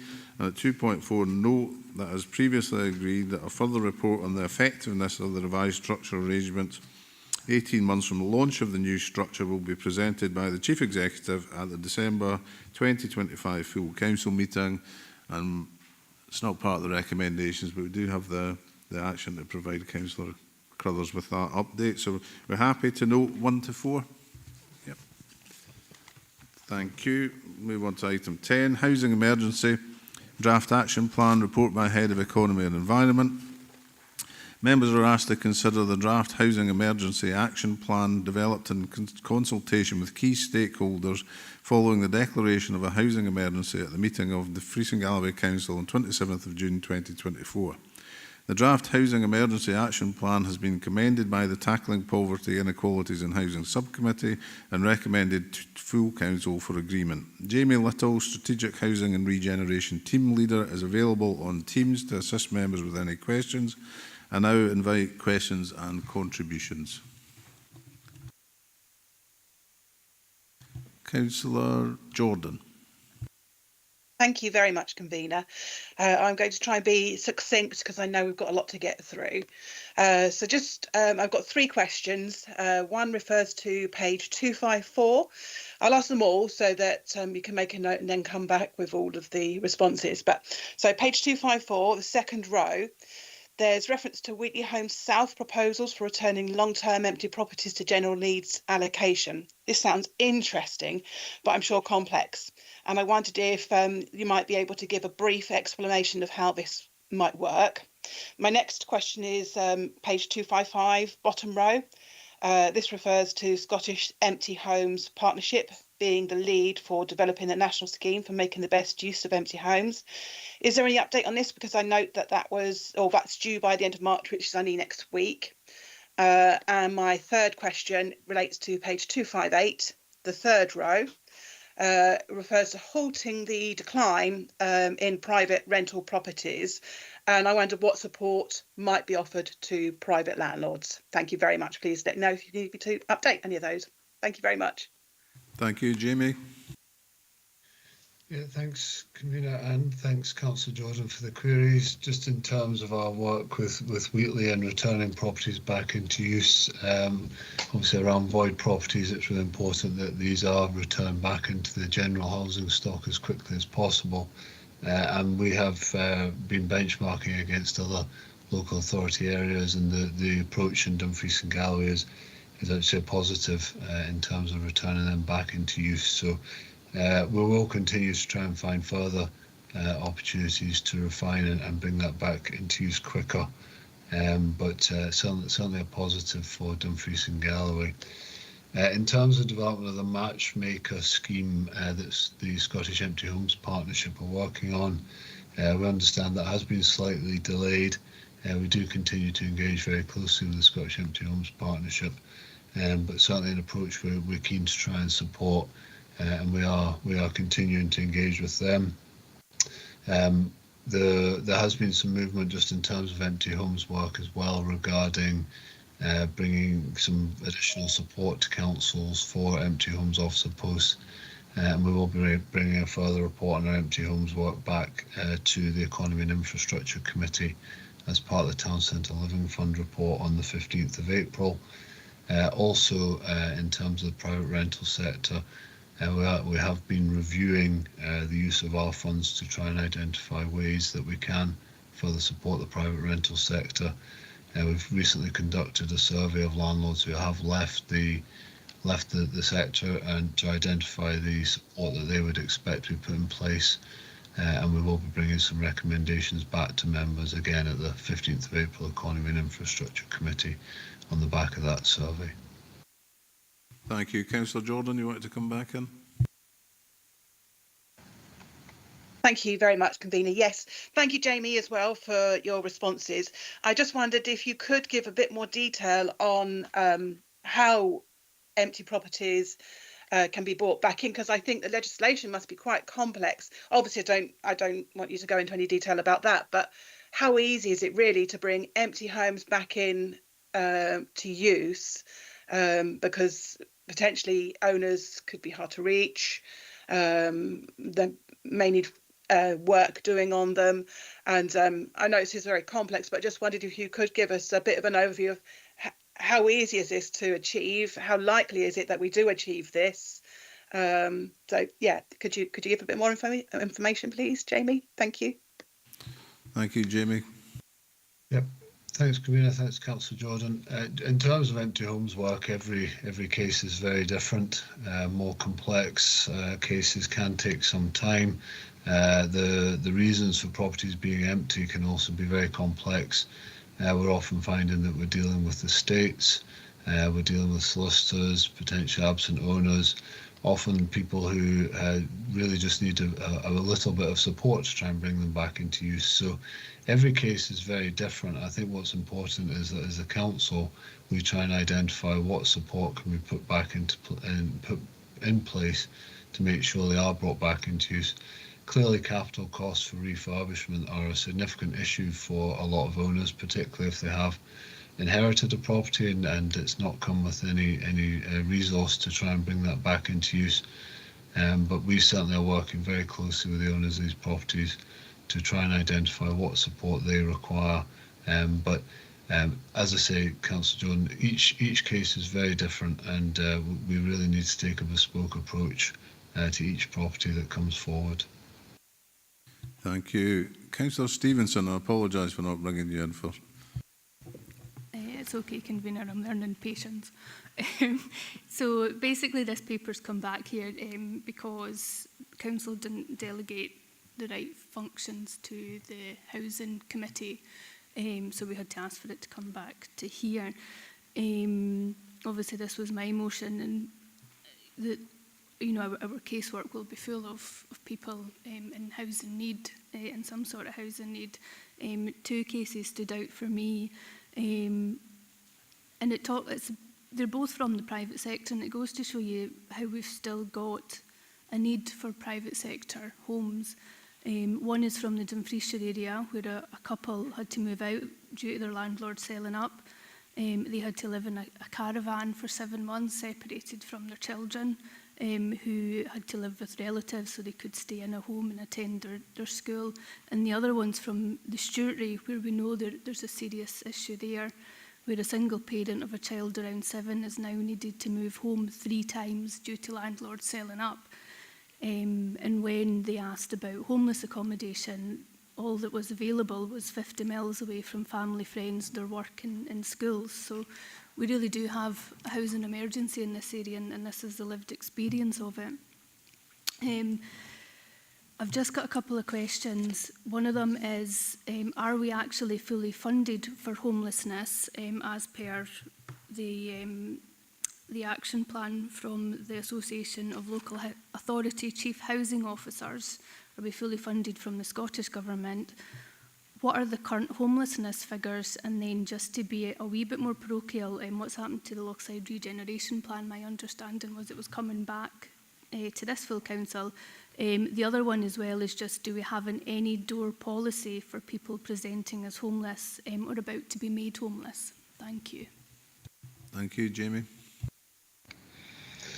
Thanks, Convener, and thanks, Councillor, for the questions. I'll focus on the ones within my remit that I can try and support you with an answer there, and then I'll perhaps bring in Rebecca Aldridge just on the specific questions for the homelessness service. In terms of the Lochside Regeneration Scheme, the submission of the master plan to the council has been slightly delayed, but we are expecting to see that come to officers as a final version within the next month, and then bring that back to the Economy and Infrastructure Committee for members' consideration in June. That's certainly the timeline we're working to right now. In terms of those cases regarding the private rental sector, these are matters we hear on a regular basis, and I think it's really important we do try and identify ways to support the private rental sector further. And as mentioned, we'll be seeking members' support and agreement for some recommendations at the Economy and Infrastructure Committee. I'll pass over to Rebecca now just to respond on the funding for homelessness. Rebecca. Thank you, Jamie. In respect of your question in terms of how many people are homeless currently, I'm waiting for those figures coming through and I can pass them across to you. Your next question was round about the front door. Could you possibly repeat that? Yeah, sorry, Rebecca. It's around an any door policy. We have an any door policy for a few issues. I was just wondering if you had one for homelessness. Thanks. Again, I'd need to check that out and come back to you if that's okay.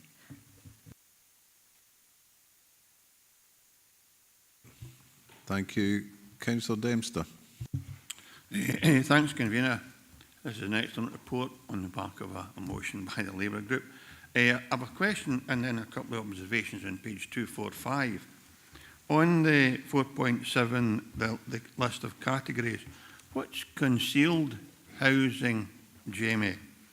And do we have a wider, and I'm sure we will have a wider group of statistics, because one of the things that strikes me in my area, and it won't be unique, we have a huge number of three-bedroom properties with single occupants now, and if we could address that issue, we could free up units for the people that feature in this particular category in page 4.7. And I think that the other thing, and it's certainly not criticism, but could we maybe at some stage have a breakdown of these categories in the different districts? Because there's no point in building 3,000 houses in Dumfries if they're all needed in Stranraer. And it would also help if, and I'm sure Jamie does, and I'm talking to the enthusiasts and the informed, but we need to remember that rural isolation and need is a consideration as well, and we don't just concentrate on activities on the more larger settlements where it's an easier opportunity, shall we say, to develop large numbers of properties. But aye, merely an observation, but I'm sure Jamie will want to respond. Convener, thank you. Thank you. Can you respond to Councillor Dempster, Jamie? Yeah, thanks, Convener. Thanks, Councillor Dempster. So in terms of concealed households, there is obviously within as members would expect, there's an element of estimation in terms of the numbers of concealed households. Effectively, it's people that we believe may well be homeless, but aren't always coming forward to identify themselves as homeless. That can cover people who are potentially sleeping in a caravan, as was mentioned before, or even sofa surfing. So there's a range of assessments we need to go through there to make effectively an educated estimate of what we believe are the concealed households within the region.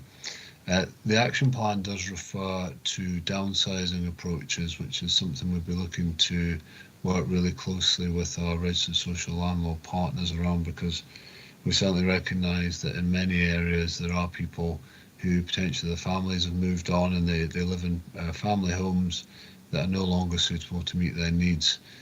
Something that will be very important in assisting that process is not just our support for downsizing, but making sure that there can be appropriate homes put in place for those residents.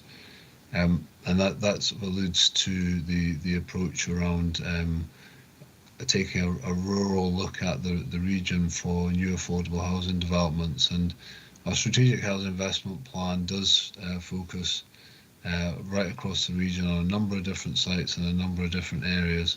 Some sites are more deliverable and some sites are more challenging to bring forward, as members will be aware. And we are actively encouraging our registered social landlords to get more involved in the developments in rural areas. They do come with additional cost pressures in terms of development because those economies of scale just aren't available. But we certainly see that that is something we as a council want to continue to strive for. In terms of district approaches, the demand information that we look to gather through our housing need and demand assessment is broken down into different housing market areas. And as we look at new strategic housing investment plan projects, we are analysing data in terms of the waiting list very much so. So they're very much as a localised approach taken to identifying developments to meet the demand in that area, and fully take on board the points regarding easier sites to develop and large sites in terms of Dumfries and Stranraer as our larger settlements. They are still particularly challenging, but we really need to work hard to strike that balance right across the region. Okay. You happy with Councillor Dempster? Content indeed, convener. Thanks very much, Jamie. Very good. I'm glad someone's content. Councillor Dryborough. Well, you'll be glad to hear I'm no content, convener. And it's the reason is I've read this, and it is a good report, and there's certain things that people are challenging you on. I'm going to challenge you on something that isn't in the report, and that's the new legal obligations on the Armed Forces Covenant with regards housing. I haven't seen anything in that report that suggests, and when you look at the people that are in that particular area, you mentioned sofa surfing, homelessness, and concealed sleeping arrangements. So I don't see anything with regards to the Armed Forces Covenant and Armed Forces housing. We do have an Armed Forces housing policy that we agreed with. It used to be DGHP and is now Wheatley South. But I haven't seen anything with regards to that, Jamie, so I'm just wondering if something can be added to that. Thank you, Councillor Dryborough. Jamie, is that possible to add something into the report about that? Yeah, thanks, Convener. Thanks, Councillor Dryborough. More than happy to add in some additional information just to highlight the work to support armed forces. As Councillor Dryborough mentioned, there is an element of prioritisation for people leaving the armed forces within the common allocation policy, but we can certainly look to pull that out further and identify an additional action for the plan before it's absolutely finalised. Thank you, Rebecca. Apologies, it's just I now have the information that was requested earlier. It's just come through to me. So there's homeless households in temporary accommodation equate to 241 currently. Thank you. Thank you, Councillor Thompson. Thanks, Convener. It's sort of been answered in part. It relates to the paragraph 4.8 and 245, and on page 258, which Councillor Jordan had alluded to initially. It's around the private landlord sector specifically, and I have had a conversation with Jamie prior to this, but in terms of how we go forward, and I welcome the fact there will be a report in April to the relevant committee, but part of the representation indicated at 3.2 on page 243 in terms of the Alacho you know, basically supporting an action plan for the Scottish Government, how do we effectively get our voice as a rural authority? Because there are particular issues which obviously get picked up through regional economic partnership and costs, for which we've had summits, etc. How do we actually make sure that the specific needs and the sort of issues around private landlords in Dumfries and Galloway can be consolidated with other rural authorities that face similar issues? Because I think the margins are quite difficult for private sector to sort of remain in the market, as it were, which is a particular issue. And while we want to protect tenants in line with legislation, I think we have to recognise the challenges in landlords as well. So I think in order to offer that wider housing strategy and solution, could I maybe get a little bit of a response from Jamie about how that's getting picked up, specifically for rural authorities like our own? Thank you. Thank you, Jamie. Yeah, thanks, Convener. Thanks, Councillor Thompson. In terms of the private rental sector in Dumfries and Galloway, it really does face some particular challenges that are acute in areas of this nature, and you know, areas like the Scottish Borders also suffer from similar challenges. There's a myriad of different issues there. Older property types, we have a higher level of properties that are built before 1919. And the challenge there is meeting energy efficiency standards, which are fast approaching in terms of the increase to energy efficiency that's required. And while we welcome energy efficiency standards, it does help us to tackle fuel poverty and climate change. These are really challenging issues to overcome, particularly with the higher level of properties that are off the gas grid. We also are in an area where the rent that is charged is lower than it would be in other areas of Scotland. An example of this would be that the local housing allowance for Dumfries and Galloway is around half of what it is for Greater Glasgow.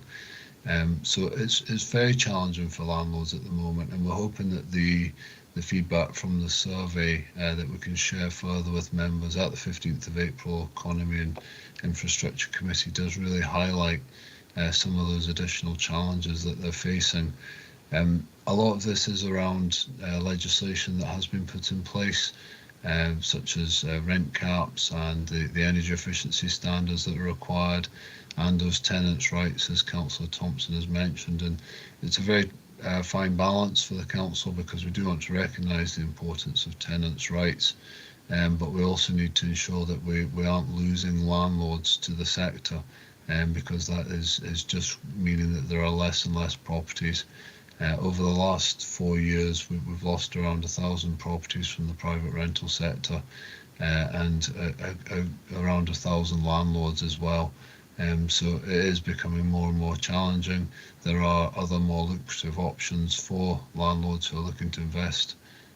So we will be bringing more information back to the 15th of April committee. In terms of lobbying, there's certainly a role to ensure that the Scottish Government are fully aware of the challenges within Dumfries and Galloway and right across the south of Scotland and rural areas.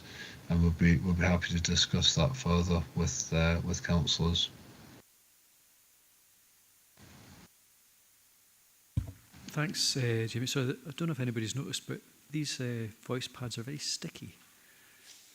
However, but thanks, Jamie, for that response. What I was going to say was, in terms of the later paper on the draft rural delivery plan, I'm just wondering, and it might be within the leader's brief anyway at COSLA, so or nearby to it, but is there an opportunity to really, I suppose, start to emphasise how we lobby for ourselves as a rural authority, so that when we are feeding back into the shaping of national policy, that relevant flexibility and recognition of the rural challenges that are quite specific, but will be shared across other rural authorities as well, can maybe be captured and strengthened in the way that we respond to these types of consultations. Thank you. And I'll maybe ask that of the leader if she's able to respond to that. Thank you. Yeah, happy to. As you'll appreciate, I have no shame in using every opportunity in my national role for the betterment of Dumfries and Galloway, and certainly in that south of Scotland space as well with you and Jarden, where we do a lot of joint work. But I think you're absolutely right. The rural delivery plan is where we can maybe put an essence of Dumfries and Galloway into that and ensure that that we're getting what we need, because our needs are entirely different to other areas, as you well know. So yeah, I'm very happy to look at a lobbying strategy. We can discuss that at Leaders Panel in more detail perhaps, but I think if we can embed it within our response to the rural delivery plan, that would be really useful. Thank you. Councillor Scobie. Thank you, Chair, and I welcome the plan that's being brought forward to us. It's just a couple of points in the minutes on page 257, first 2 points, and this is referring to tackling housing crisis to maximise the availability of housing across the region. And it's really to try and get a handle on this, just how severe the problem is, and if this could be a report brought to Tackling Poverty and Housing Committee in terms of the availability of suitable accommodation, just how serious it is, and how we've got people who are presenting as homeless and being in Stranraer and offered homeless accommodation in Dumfries. Really, to get a handle on how serious that is, because it's very difficult, and I'm sure it's vice versa, people in Dumfries being offered Stranraer. It's to get a handle on that, just how serious the problem is, how much of availability we have on suitable accommodation for homeless, and as Jamie says at the latter part there, private sector are decreasing in homeless accommodation. So it's how we're going to tackle that. My other point is on the working partnership with the NHS and Health and Social Care Partnership in terms of the number of people that are actually perhaps working more so with the RSLs. We know in the private sector working with social work that there was, and it was a report to one of the seminars or working groups, that there's some 2,000 people in Dumfries and Galloway waiting on an aid and adaptation. Some of these will be prisoners in their own homes, and it's really again to get a handle on that. How many in the RSL sector are actually waiting on aid and adaptation, and because of the funding situation they may never receive that aid and adaptation and be offered to seek other houses, put themselves on the application list, where they could be waiting years for that. And it's to try and get a handle on that, just what the extent of the problem actually is. And my last question is on page 258 going into 259, what would the purpose of this establish a housing emergency programme board? What would be the purpose and remit of that board? And I see there's no elected members on that. I'd be suggested that there's no elected members on it. Thank you. Jamie, is it for you, Rebecca, to answer these? Yeah, I can certainly come in on those questions. Thanks, Convener, and thanks, Councillor Scobie. So I'll start off with the intention of the programme board has really been put in place to monitor the delivery of the action plan and ensure that the partner organisations who've been part of that consultation continue to support us in the delivery of the plan. The programme board would monitor delivery, ensure that actions were being taken forward, and there is also an intention, as it was discussed at the Tackling Poverty, Inequalities and Housing Subcommittee back in January, to continue with regular reporting through that committee of delivery of the action plan. I know there has been some discussion just in terms of the governance of that committee, which we'll be looking to iron out with colleagues. So that hopefully covers the programme board. Just in terms of working in partnership, these discussions are already underway. Is an element of the work that we're doing very closely with the NHS and Adult Health and Social Care Partnership. I've recently attended meetings with the business management team and a number of other colleagues across the Adult Health and Social Care Partnership. And the intention is to try and closely work with them and identify a specific group to take forward a number of these matters. The AIDS and adaptation situation is obviously something that many members have brought up on a regular basis. There is an element of positivity in terms of the budget allocation from the Scottish Government to support AIDS and adaptations in the resident social landlord sector for 25-26. The previous budget of 8 million has now been increased to 20 million across the country. But I would say we can still expect there to be severe pressure on the delivery of that funding. and members have also agreed the support for the private sector through the care and repair allocation that was agreed at the 27th of February full council. Work to maximise the use of the available homes as well. Those challenges in terms of allocating people who are in Stranraer coming forward for homelessness into properties in Dumfries. We're working very closely with our homeless colleagues and registered social landlords and the private sector to try and identify ways that we can improve the access to temporary accommodation. But the intention very much is to ensure that the right homes are in the right places for people as far as we can possibly manage. I don't know if Rebecca's got anything further to add to that point, but it is something that is very much a consideration for officers. Thanks, Jamie. Yeah, absolutely. It's just to reiterate what you've articulated there, Jamie, in terms of working with RSLs and others to ensure as best we can, obviously within the realms of funding availability and obviously the housing crisis as it stands, to ensure that we have properties in the right areas and that where there are opportunities to utilise properties for homeless, etc., that we are exploring all those avenues. Thank you. Again, Chair, it's just a request that we get a report on both so we can, members of that committee can see the extent of the problem that staff are faced on a daily basis, and it's difficult for them to find suitable accommodation. So I don't make light of that, but it's to get a report so we can see the extent of the problem and just how we are tackling so that people are not displaced such a distance. Thank you, Councillor Scobie. We'll take that forward for the committee. Councillor Beretti. Yes, thank you, Convener. There's been quite a lot of discussion about this, and again, my point would be 246.4496 on the support owners get for empty homes.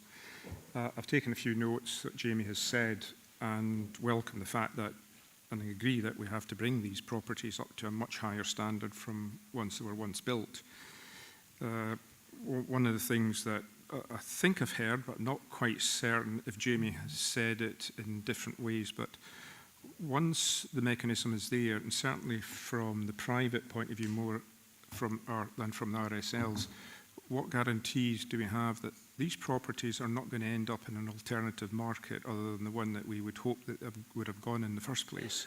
Because I know that he has spoken about the private sector.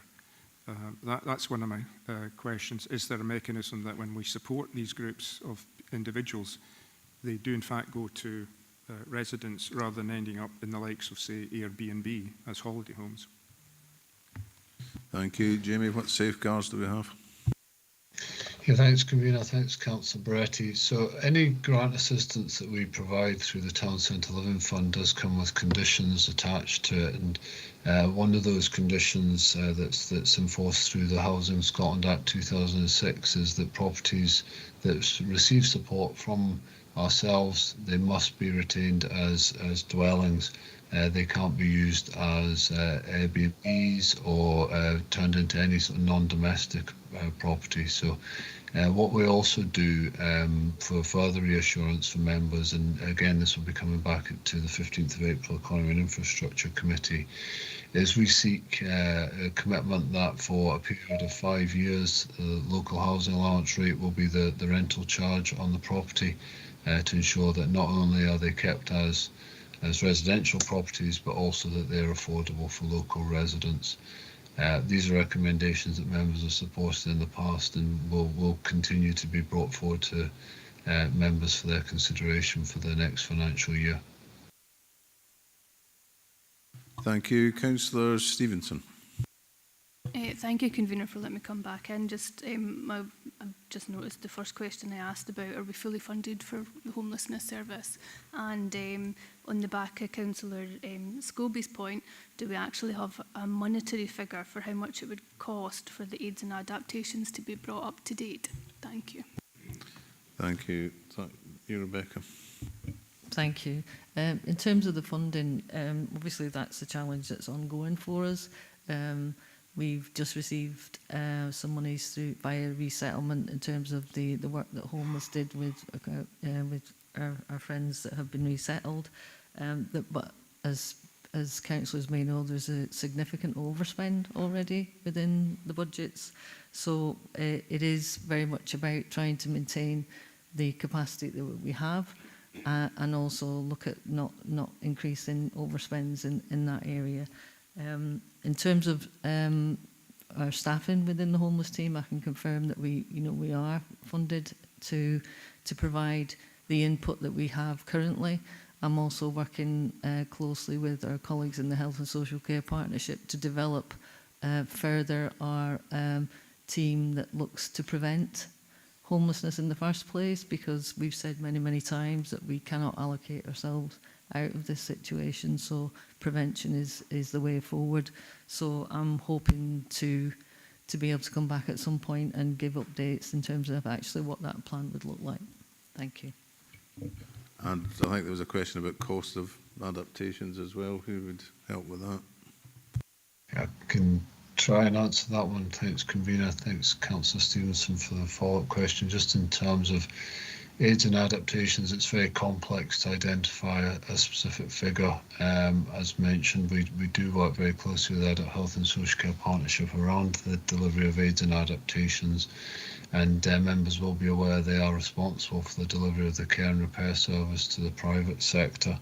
The report back on the 27th of February to full council did highlight the number of people that are on a waiting list for wet room adaptations to their properties, and we don't have a specific figure for carrying out that work, but it's something that we in Dumfries and Galloway Council have been allocating £948,000 for a number of years now, which is a significant sum. We can certainly try and identify some figures that would support alleviating the waiting list, but that is the private sector. In terms of registered social landlords, I know that they are putting in significant bids to the Scottish Government for funding, and we can provide some more information around what their requests are for this financial year. Thank you, Jamie. I think if you could share that would be useful. I've got two further people to come in, and then I'm going to go to the recommendations. So firstly, Councillor Dougie Campbell. Thanks for letting me in, Convener. I'm sorry I missed part of the debate. I had to step out to take a call from a local medical practice about Kirkcudbright Bridge, so more on that to follow. But it was to ask Jamie if there has been any sort of consideration to Galloway National Park and the impact that has on housing in Galloway. I had a meeting along with Councillor McFarlane the other day with Andy Reid in relation to the rural development plan, and Andy advised us that in the region 2% of housing is second homes and 1% approximately is short-term lets. And as you know, Jamie, in the not too distant past, there have been evictions from private lets to make properties available for short-term lets. So I've got a real concern if the National Park is to go ahead on whether we have the ability to develop a plan to ensure that we maintain available housing, particularly for emergency housing and homelessness. Thank you, Convener. Thanks, Jamie. Thanks, Convener. Thanks, Councillor Campbell, for the query. In terms of national park status, I know that there's still a long way to go in terms of identifying if the national park will be put in place and whether or not will the arrangements within the council for supporting the national park. You are right to say that currently the 2% of properties within Dumfries and Galloway are second homes. There are particular areas where localised that figure would be more significant, and there are a number of short-term lets within the region as well. Aware of the approaches that have been taken in some of the other national parks to support the provision of housing for local people. Affordable housing supply programmes can be put into place to ensure that that specific areas are targeted and supported for the delivery of affordable homes. And I know that's something that Loch Lomond's and the Trossachs National Park would consider to have been a success in their own area. There are also other controls that are that can potentially be put in place around short-term let control areas. This isn't specific to national parks. It's something that local authorities can look to do to manage and ensure that there remain homes for local people as much as we possibly can. So there are some controls and measures that the council can consider in terms of policy approaches going forward. Thank you. Councillor Drysdale. Thank you very much, Convener. I'll be very quick. Thanks to Jamie, the Social Work Team and Social Work Directorate for their speed of response over the last few months with regards to aids and adaptations. I just wanted to mention the fact, obviously I'm not talking about specific cases, but the directorates have both been working together with through the ceiling inspections where people can't actually utilise the stairs because some of the older RSL properties are not adaptable for stair lifts. So I'd like to thank you for that and make other members aware as to that facility. And it was just to ask through yourself, probably Rebecca, if it's okay, where are we with the OT recruitment? Because I know that can delay us with aids and adaptations. Is it possible just to give us an update as to where we are with that? Thank you so much. Thank you. I'd need to get that information for you, if that's all right, Councillor Drysdale. Do you want me to pass that to everybody? Perfect. Thank you very much. So we'll just move to recommendations. Members are asked at 2.1 to note the consultation that has been carried out to date in the development of a housing emergency action plan draft as detailed at section 4.9 of the report. And 2.2, agree the housing emergency action plan subject to any additions or amendments at the meeting as set out in section 4.10 of the report and detailed in appendix 2. So obviously that includes the reference to the armed forces. So we're happy to note 1 and agree 2. Thank you. As I said at the start of the meeting, I tend to take the item after lunch.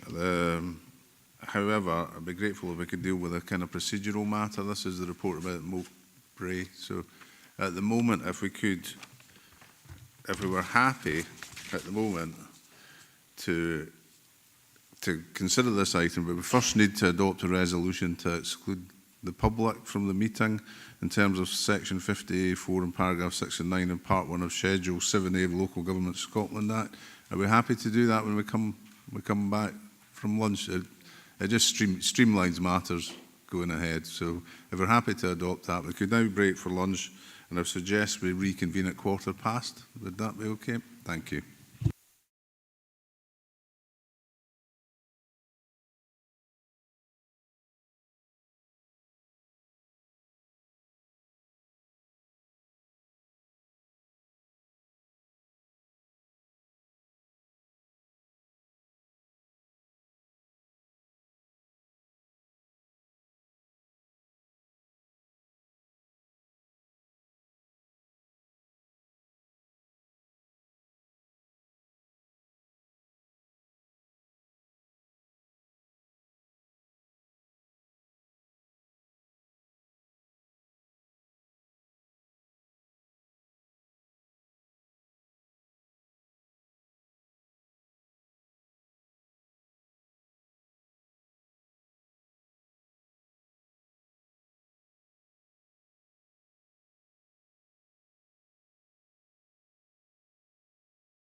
Thank you, members. That's 5 minutes up for allowing people to rejoin the other meeting. So we're now moving on to item 11.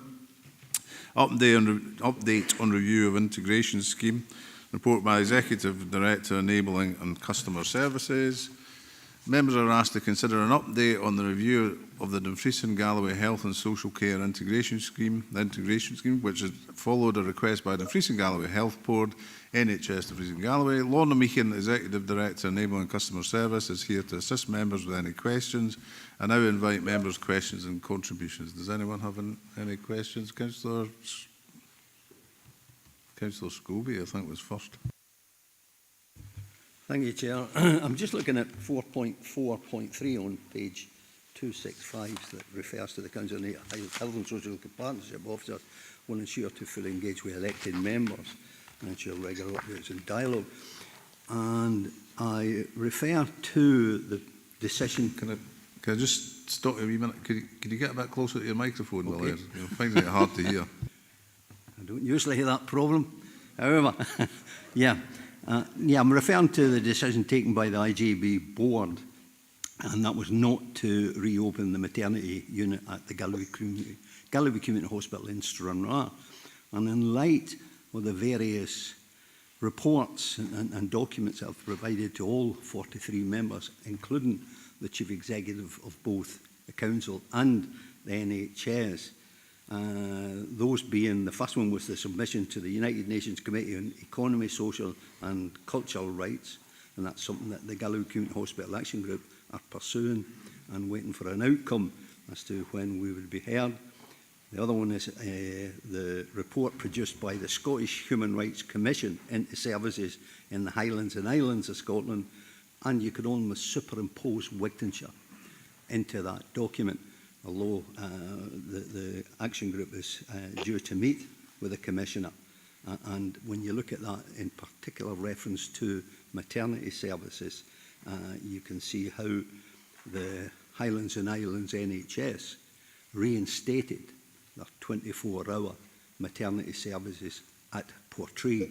And already, that was only in March there, and already there's been one birth recorded. And also, when we look at the decision, the outcome of the independent review body at the time, as commissioned by the IJB, was that the maternity unit at Stranraer be reopened for low-risk births. So, what I'm asking, Chair, is that when we come to when you come to the recommendation, that we add a further recommendation, if you would accept that, and that's to ask IGB members to ask for a report that can review the IGB's decision on the Galloway Community Hospital maternity unit with a view to reinstating that maternity unit at Galloway Community Hospital with a 24-hour midwifery-led service for low-risk births, as indeed I've said was the independent review body's option. So I would just ask when you come to that. I would just ask when you come to that we add a further recommendation to the report that we have before us today, seeking that review. Thank you. We'll have a look at that, Councillor Juste. Thank you, Chair. It's on the same item, and if Wally has that as an official move, I would second that. I think we need to add that to the recommendations. I would request that the IJB review maternity provision in Wigtonshire, with consideration being made to the new information detailed in the Scottish Human Rights Commission report on economic, social and cultural rights in the Highlands and Islands, where in pages 52 and 53 you can easily see a comparison to the situation in Wigtonshire, as you can see up north. I'm of the opinion that this new information requires that the IJB review their decision made last year and in regards to maternity services in Wigtonshire. Councillor Hagman. Thank you, Convener. I'm just sort of wondering, I'm looking at the appendices and it's just really to find a clarity of information about looking at the proposed delegated health functions. And I'm really conscious that there's a group within Dumfries and Galloway that started up recently called Thinking Differently, and they're looking at diagnostic pathways for adults with neurodivergent potential diagnoses. And I'm acutely aware that there's no pathways for adults potentially. But where does that sit within this scheme? And is that something that's going to be looked at? Because I know that there's differences between young people's pathways and adult pathways. And I know it's a national issue, but as I say, there is an organisation locally that's been trying to liaise with the NHS. And in fact, on social media, they post their liaisons with Dumfries and Galloway NHS. So it's just, where does that sit within the framework of these different parts? Thank you. Lorna. Certainly find out for you, Councillor Hagman, in more detail. I mean, one of the complexities about how the legislation's framed for health services is it talks about functions, and that doesn't mean the whole part of the service. So the appendices seek to reflect what we understand at this point, but there has to be much more clarity. So I'll certainly take that particular point away and I'll respond to all members. Thank you. Councillor Dorward. Thank you, Convener. The last time I looked, this was about an update of the review of the integration scheme, and with the greatest respect to my fellow councillor, it's not about maternity services in Galloway. I don't think this is the right place to raise that. This is about a specific item. I understand why you're doing it, Councillor Scobie, but I don't think it's the appropriate place to raise it, because it's not about maternity services specifically. It's about a review of the integration scheme, which is much, much wider, and is something that's been brought by the health service to discuss in Dumfries and Galloway. As far as the review of the integration scheme goes, from my perspective, I do welcome the fact that members will be, individual groups will be consulted on this, not consulted, but briefed on it, and seminars will be provided for elected members. I think Dumfries and Galloway are one of the few IGBs that has the scope that it does. It's quite unique in this sense, and from a Labour group perspective, or my personal perspective, is we need to look at health and social care more than acute services. We need to be focusing on pre and post hospital discharge as opposed to acute services, which most IGBs don't have in their integration scheme, and which the IGB really doesn't focus on that much. So the proposals seem reasonable as they stand. It's not for us to say yes or no to them, it's just to note them, but they do seem reasonable. And also the issue when they're saying the NHS might want to reduce or look at membership in terms of percentages. I think it's important to have 5 elected members on the board of the IGB, given the importance of the IGB in terms of the role that it has in providing mainly health and social care services in Dumfries and Galloway. And these are the ones that are linked to council services as well and council funding. So I think 5 would be a preferred option. It's just a suggestion. It's not up to us to do that. I understand the NHS are having problems now as members, but they do have another mechanism to bring to the table where they can have appropriate people in the room. I do think our role as elected members, providing scrutiny, governance and oversight is really, really important and should be maintained. Thank you. Thank you. Councillor Ian Crothers. Thanks very much. So, retrospectively, it would have been unsafe for me to declare interest under item 2. I was in a listening capacity. I couldn't actually put my hand in the button to declare that. So, retrospective, declare that a statement of connection, real term, being a member, a full vote member of the Integration Joint Board.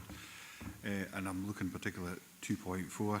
I'm comfortable with that. That's what we're really looking at. Sorry. So, looking at particularly paragraph 2.4, which is the references paragraph 4.4.3 within the report, the way we consult and how we do that. I'm comfortable enough with that. Taking the comments that Councillor Scobie and Justice raised, again, I've spoke to them privately, and I'm comfortable as an Integration Joint Board member. I think what Linda's alluding to is that to make sure that the impact, any potential impacts of that decision to be made elsewhere in the Highlands, that's fully evaluated and reviewed by the Integration Joint Board in comparison to the decision that they've just made. No point in waiting a year, 2 years down the line that it impacted then. If there's a change to be made, it needs to happen now. But I can give them the assurance, I'll certainly be raising it. It should have been at meeting 1:30 today. Unfortunately, I couldn't make it. I was going to raise it there because I'm here. That is so. Whether it's contained within the recommendations, comfortable with that. But I'm also give the reassurance that I'm sure all 5 voting members of the Integration Joint Board would be happy to support that. It's just good due diligence as far as I'm concerned. Thank you, Councillor Drysdale. Thank you very much, Convener.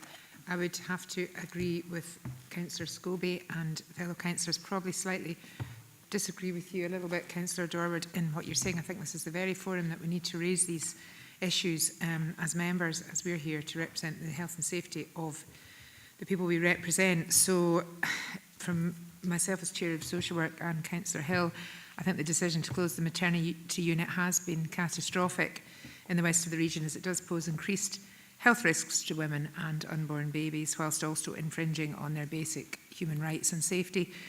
As members, it is our job to seek to meet the Council Plan of 23 to 28, which states under health and wellbeing, people and communities are at the heart of everything the Council does. Working with our partners, the NHS, the Local Health and Social Care Partnership, the IJB, is vital if we are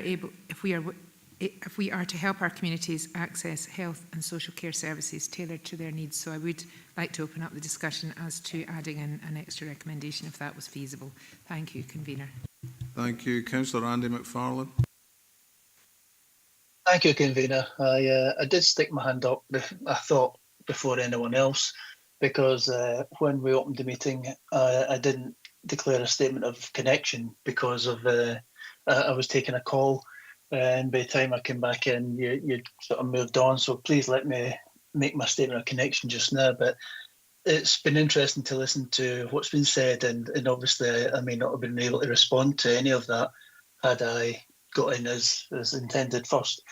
I have to say that I've got to challenge Councillor Drysdale's use of the word catastrophic. That is hyperbole beyond belief. I would like to hear some evidence in relation to why that decision has been catastrophic. I am aware that there have been no roadside births since that decision was made. I've also asked for a report on the state of play in Skye and Highlands and Islands. And from what I can see, there is actually very little difference other than they've had one birth in a maternity building. Now, I understand that Councillor Scobie has been to the Galloway Hospital and has actually seen the rooms that were previously used for the maternity services, and understands that those rooms are now being used and utilised significantly more than they were previously. So what we're actually doing is addressing what Councillor Drysdale just mentioned about us providing a service to the communities more than we were previously.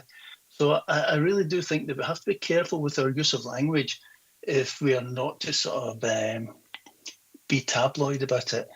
But I'd leave that there because I'm really quite frustrated. Thank you.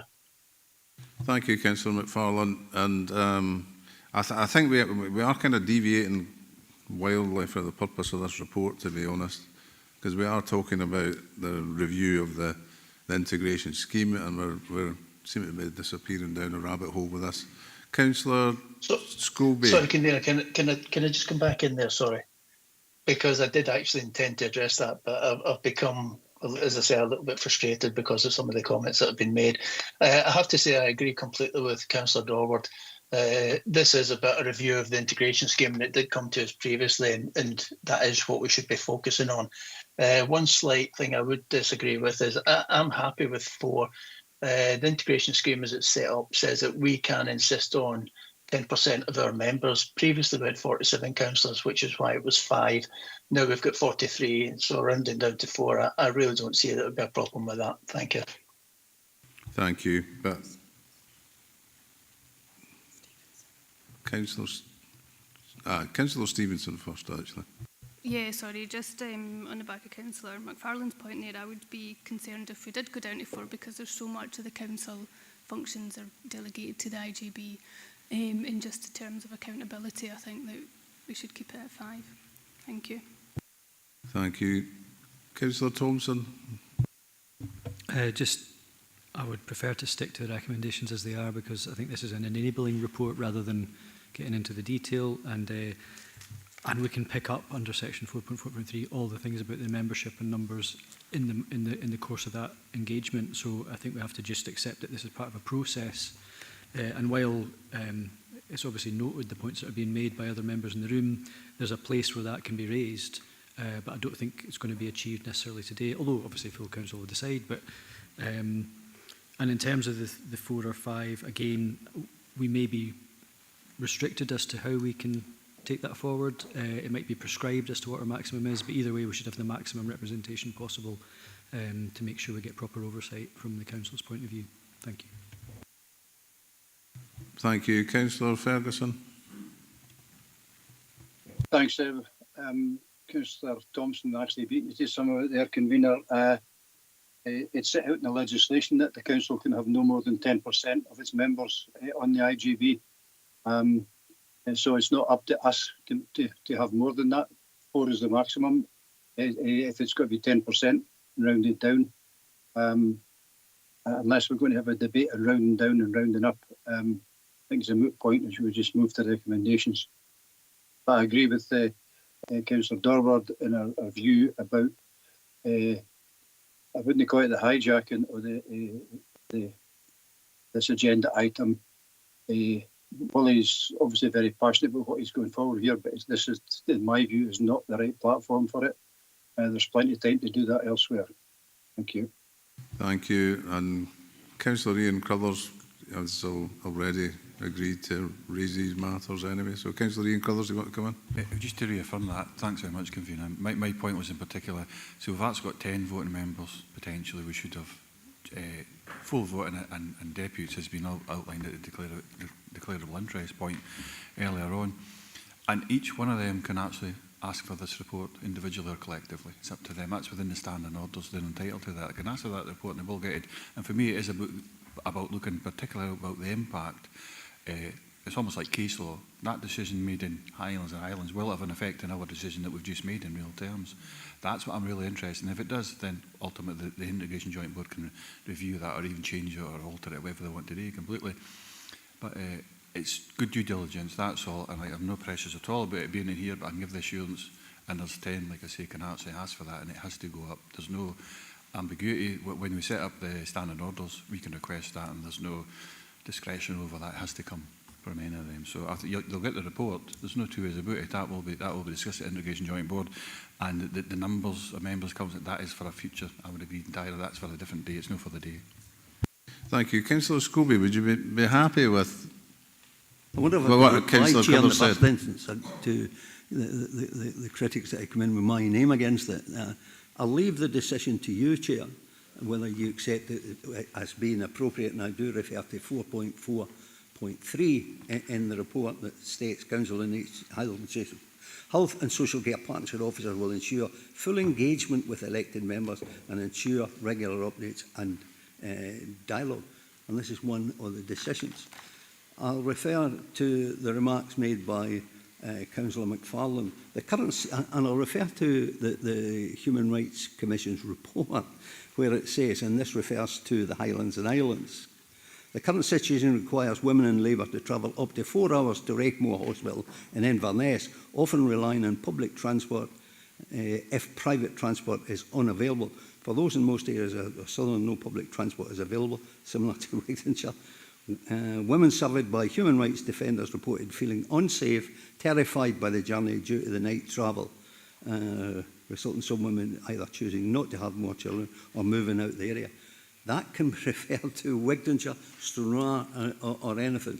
That's a report by the Human Rights Commission, and as Councillor Ian Carruthers says, that is almost like case law in terms of the Human Rights Commission's report, and Highlands and Isles NHS responded to that. I have no doubt that a similar report will come forward in due course, only a matter of time in reference to Wigtonshire. However, I've taken what Councillor Carruthers says. Any member can ask for it, and we've already, he's intimated he will ask for it now. I'd prefer to see it in the recommendations so that it comes from this body. But if you're not prepared to take, I'll leave it to you to determine. I think you're chair anyway, but you know, you wonder. I'll leave it to you, Chair, but I feel that we should go forward from the Council to seek that review.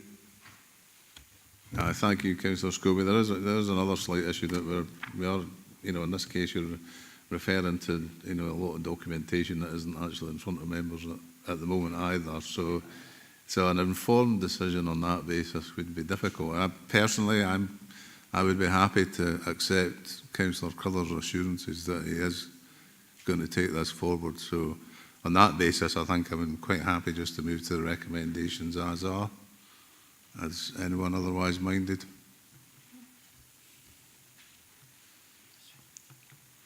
Nope. So members are asked to... Nope. Councillor Drysdale. Yeah, sorry, I'm just going to quickly come back in if that's okay, whilst Councillor McFarlane and I can often have some heated debates. I just want to make you all clear I'm quite firm in my use of the word catastrophic. This does not mean death. I think that it's maybe been misconstrued.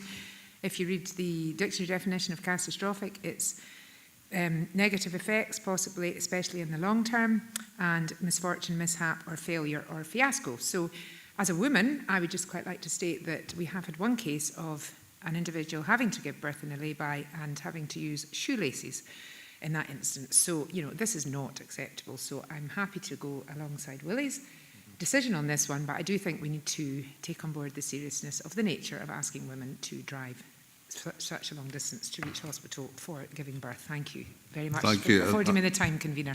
I think we are taking it on board. I think it's going to be taken forward, and your concerns are noted.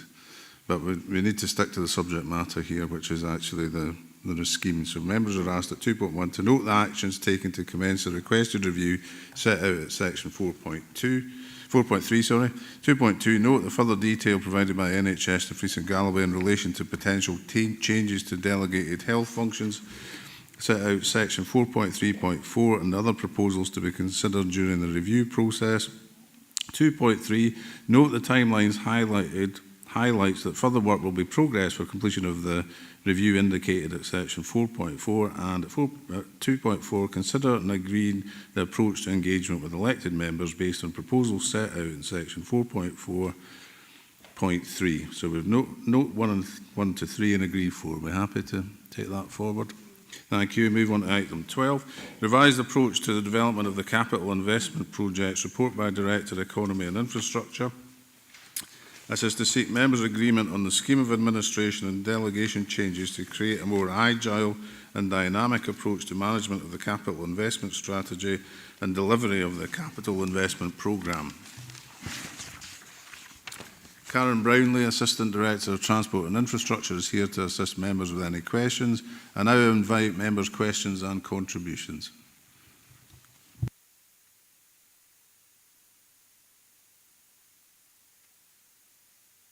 Councillor Thompson.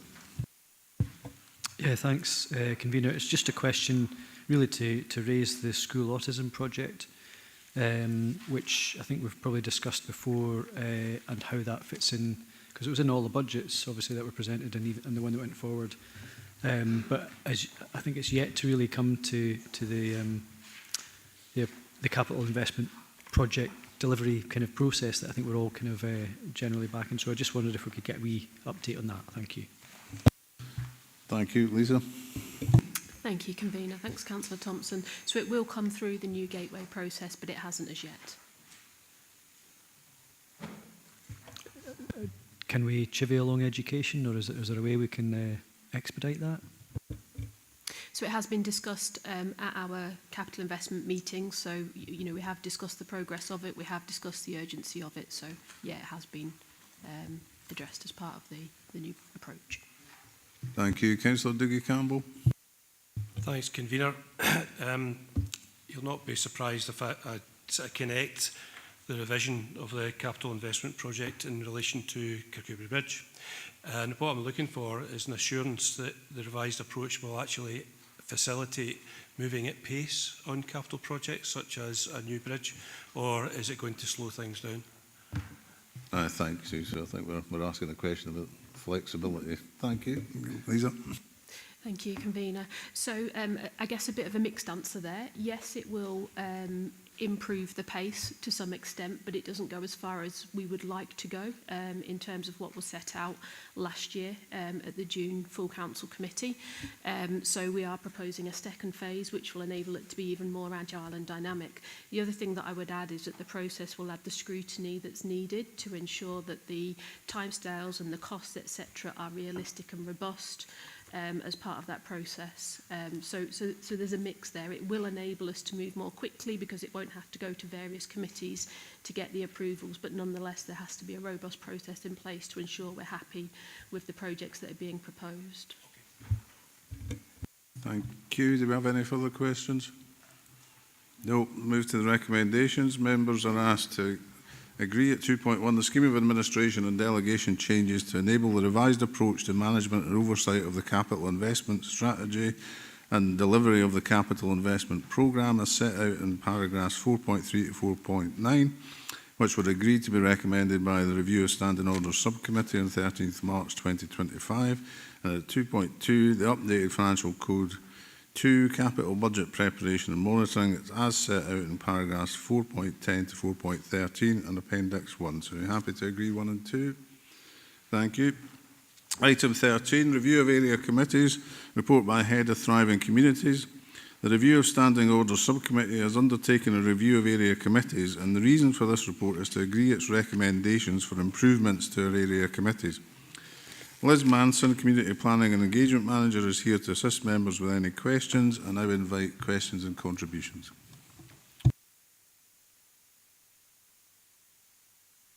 Councillor Dempster. Yes, thanks, Convener. Just a couple of questions or observations. On page 292 through to 293, there's a proposal on how we do better engagement with the local communities. And when this was last discussed in this chamber, I felt that there was some degree of support in doing a rotational area committee visit to other communities so that we go to them and allow members of the public to speak rather than invite them to come here. And we also talked at that time about evening meetings. If there's any appetite for that, that's fine, but I understood that there was some degree of support for that proposal, and it doesn't feature in the proposals that are presented to us today. On page 293, the very last section proposals, it talks about the opportunity to select a small number of success measures, but the converse of that is failures. It does say poor performance here, but if there are any failures, they should certainly be reported to members as well for our information and to learn how these matters are being resolved. And on page 295, the proposal is that community asset transfers will be determined by area committees. Sometimes it's liabilities we're transferring, Convener, and we should actually be paying the folk to take them from our hands. No place fees and conditions on them. But the point I wanted to make was I would be concerned if we're breaking this down into 4 regions or districts now.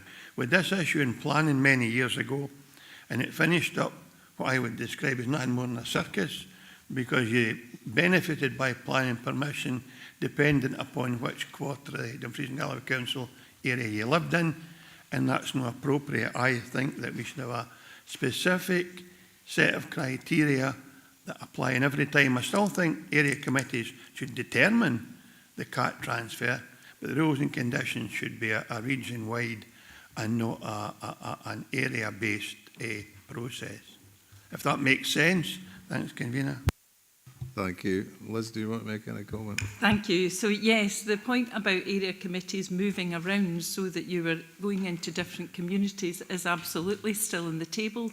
At 4.15, we've just referenced there that there's a wider piece of work going on about where you meet and the whole set of arrangements, including hybrid. So for Councillor Dempster's reassurance, that is still on the table, but it's being looked at as part of a wider issue about all your committees, not just area committees. With regard to success measures, that's just the new name for performance indicators. So it does look at both where things are going well and where something isn't going well and needs improvement. And the third element about community asset transfers, There is still a degree of strategic oversight by the Economy and Infrastructure Committee, where there are certain elements that mean it's not necessarily just a local issue. And that is perhaps where it is a building that we're still delivering services from, where the council gets an income for a particular asset. So these criteria will come to you as part of the refresh of the strategy and procedure, which is coming to full council in June. Thank you. Thank you. Councillor Dryborough. Yeah, thanks, Convener. I mean, I think this is a well-reviewed and well-written report with many suggestions that my group would support along the way. I think Jim raised a very important point on the community asset transfers. It's welcome where area committees will have consideration of decision of an outcome. I think that's important. However, I'm pleased with what Liz has said about looking at the business plan arrangements for the need to be the same across all 4 areas. And succession planning, I think, is one of those really important things for the community group and charity that's going to be asset transferring. The input to local major consultations are crucial in the determinations needed to be consistent across all 4 areas, but also understand there may be slight differences that are acceptable as well. We are pleased that the reports from outside bodies to the council have been suggested to continue, and adding in the South of Scotland Enterprise Agency report would be crucial in understanding the economic development of the areas as well. Whilst area discretionary budgets and local anti-poverty funds are in place, we believe it's appropriate to ensure local area committees have admin and oversight of these grants. And the remainder of the suggestions are supported, and I would suggest that we agree the recommendations as per the report. Thank you. Councillor Jameson. Yeah, thanks very much. I'm referring to page 293, analysis and engagement, benchmarking and resources. Yeah, I fully support this, and I think our area committee would, having discussed that very recently. What I would like to see added potentially is that I would like a wee bit more understanding what a deep dive actually includes, and would also like to suggest that in reports we're often emphasising the things we're doing well, which is right and proper. I've no issues with that, but we tend to mitigate and justify areas where we may not be performing. So what I would like to be asked beyond that, the analysis actually includes why a performance is poorer than might be expected or in comparison with others. I'll give you an example. The education outcomes across the region are quite varied, even within area regions. And Annandale and Eskdale, on paper, looks like it's underperforming in comparison with Dumfries and Galloway, and Dumfries and Galloway is performing less well in comparison with other regions. What I would like to ask, I support the deep dive, if it indeed is a deep dive into, for example, looking at the performance of the schools in education, because I've no doubt that everybody in these schools is working hard, but can we find the reasons, or if there are any that are specific to our area and other areas, and possibly we can learn as well to improve outcomes for people in all other areas. So my ask is that we actually, that we added to this document that we should be endeavouring to understand if there is good or poor performance. What is that, and why are the reasons, and is there actions that we can take to improve the performance? Benchmarking is only useful if it's got context and it's got candour, and that's what I would like to see come through in this. It's not just something we can read, okay, we're not doing so well in this, but we're doing well somewhere else. So can we have that assurance that the analysis will include what we're doing right and wrong, and how we can improve that, or how we can use that good process to help and advise on other areas. Thank you. Thank you. Can you give that reassurance, Liz? Thank you, and you're absolutely correct that that section of the report does talk about what we're suggesting to area committees that you look at is where your area committee performance is different from the rest of the region. So it's not necessarily the same thing. In fact, we're expecting that it will be a different set of subject matter, a different set of reports that each area committee will get, because it will be what's different about your particular area.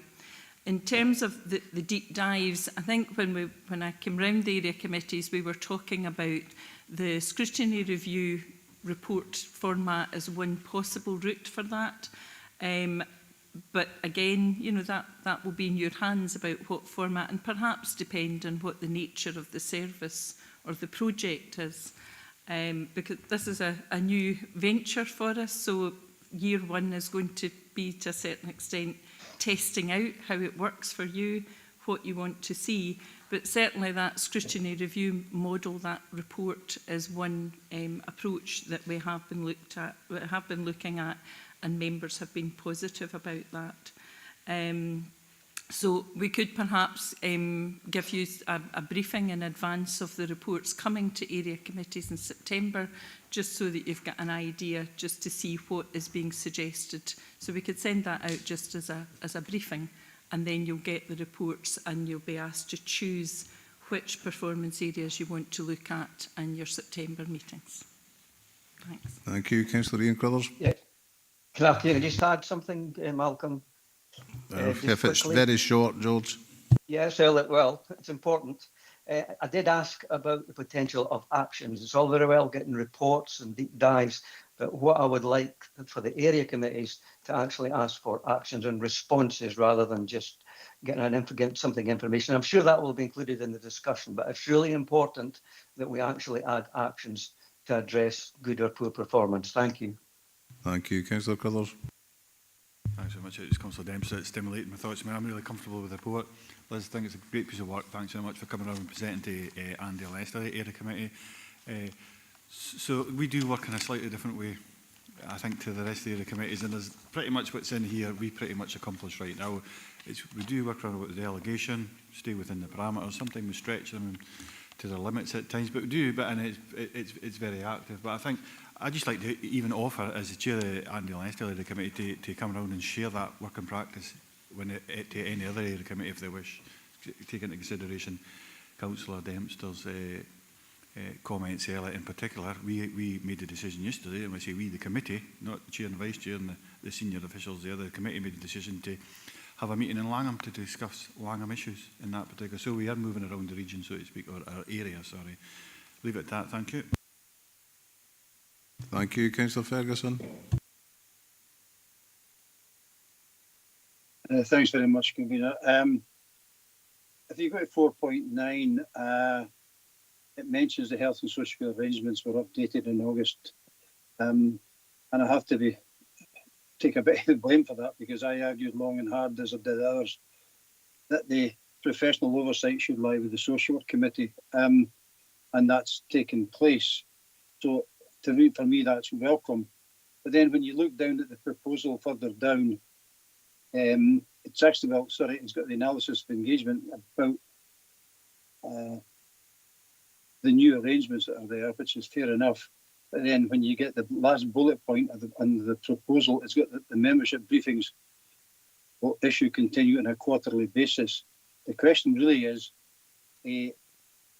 are they going to be locality based? Because the social work department, the social work committee, when they get them, they're getting region wide, unless there's a specific local issue. But the whole ethos of putting stuff to area committees in the first place for health and social care was that you could get very local scrutiny, very local input into how the service was being provided. So the question really is that last bullet point strong enough there, or should we actually continue to get locality-based reports coming to the area committee, as opposed to just a member briefing, which could be a piece of A4? So, because the times will come when we'll either sit down there and say thanks very much to the officer who's given us the briefing and move on, but the time might come when we actually start to ask them awkward questions. And I think that, for me, that was a healthy place to be, as long as it was done civilly. So I don't know if Liz is in a position to actually answer that, but I think we should be looking at that bullet point to have some form of reporting to the area committee on the locality issues. But I'm interested to see what others say on that. I can certainly give you the reassurance that the Health and Social Care Partnership briefings are on an area committee basis and are in there at the moment. And I'm expecting Stephen to say that you've just agreed your health and social care reporting arrangements and scheme. So I'll hand over to him as the expert. Thanks for the compliment, Liz. I'm not sure express the right word I would use right now.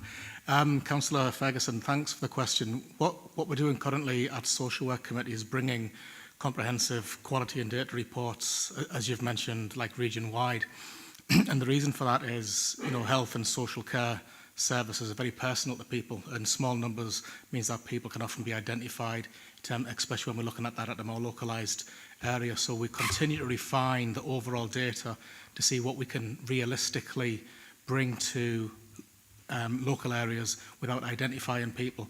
However, we will still be looking at big themes and discussion topics for localities at the request of elected members, and we can bring briefings and reports on a specific basis such as that. I know that's not ideal, but we do have to keep the confidential nature of what we do for our most vulnerable people, just that. So thank you. Thank you. Councillor Hagman. Thanks, Convener. So my questions relate to, well, the first one, I've got two, you'll be pleased, not more than. Page 292 references the proposal for around community engagement, and it references a programme of in-person community events. I guess my question is, how is that different from what we've already got in terms of ward events?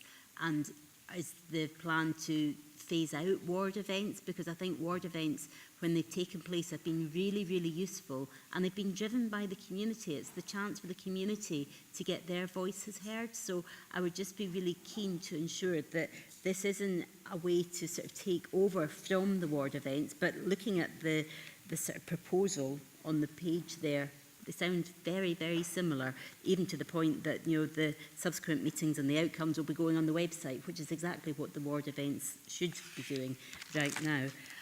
My second question is relating to the paragraph 4.15 on page 296.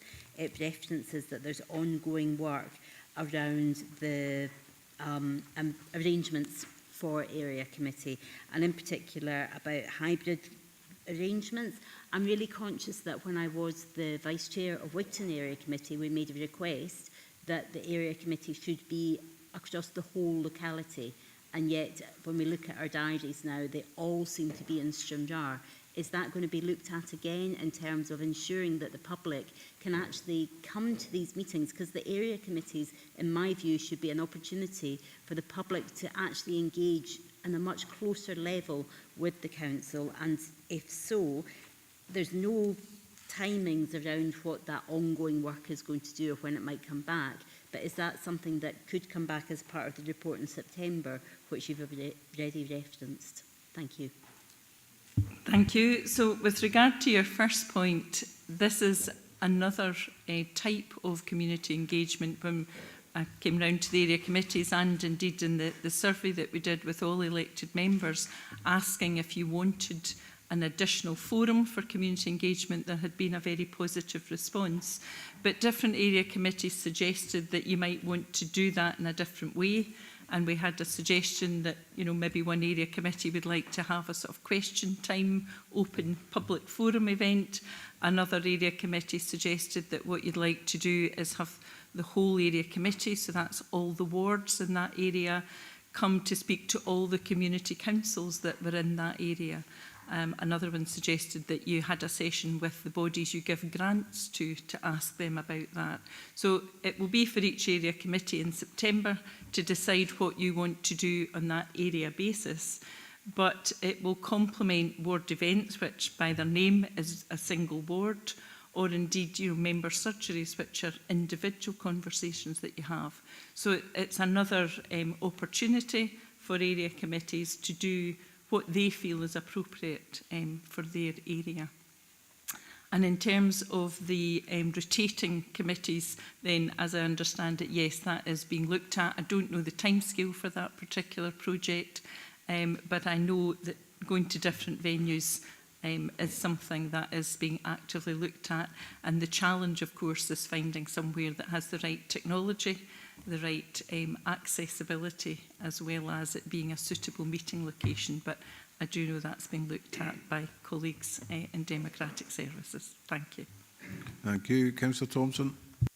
Yeah, thank you. It was just looking at the delegations in the appendix on page 299, and I was just wondering, I'm all for the sort of deep dive concept, but it sort of seems to be by invitation from somewhere else where we get a shot at picking a limited number of success or measures that we want to take an interest in, and then that gets added to the forward plan. So I'm just sort of, this maybe isn't quite as sort of member-led maybe as we might be sort of thinking it is. So I'm just sort of wondering where in the delegation that sits, or would we have to sort of amend that to sort of specify, is it the area committee that's choosing this, or are we being invited to suggest areas for deep dives by another committee, if you like, a sort of service committee?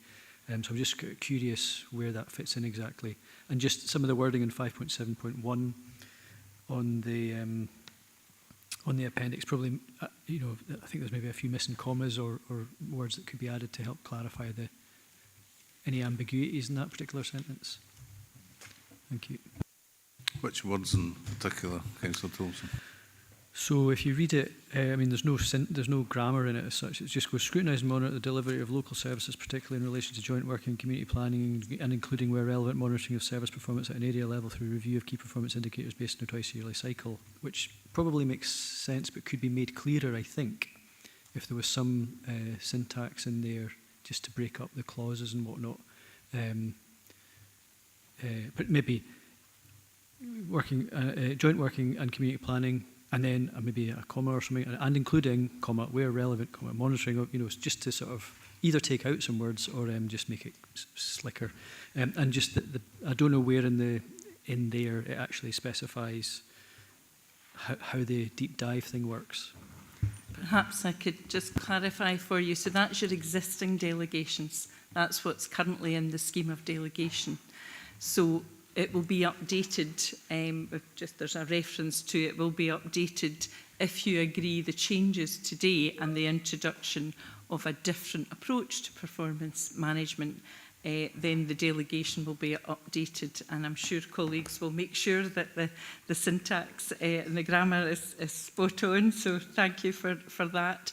With regard to your specific point about what the selection is from, what the area committees will receive is the projects and the success indicators, the performance indicators from all of the service plans. So the service plans will be coming to you in the next few months, and the area committees will then see the projects and the indicators and make their selection from that about which ones you would like to study in more detail. And as I said earlier, ideally that will be the ones that your performance is different than the rest of the region.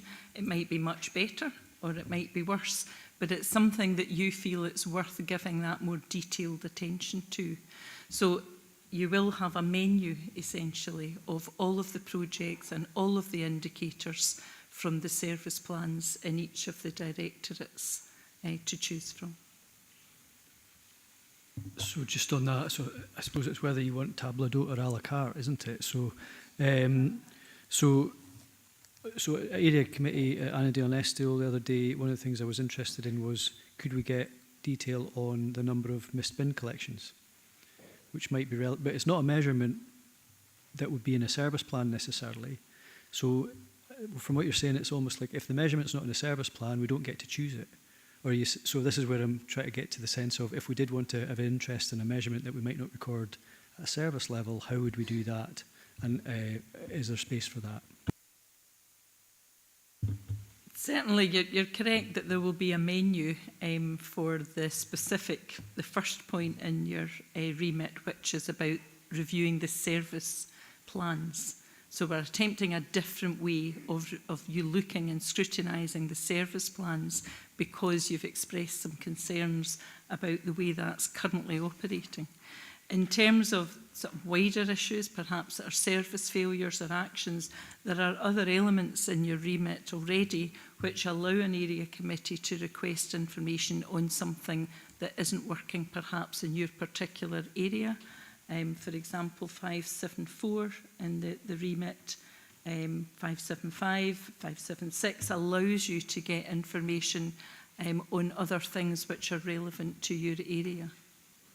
And, you know, there's always the option as well about briefings coming from services as part of that. So it's not perhaps part of the service plan reporting, but there are other avenues for an area committee to get information about other projects and services.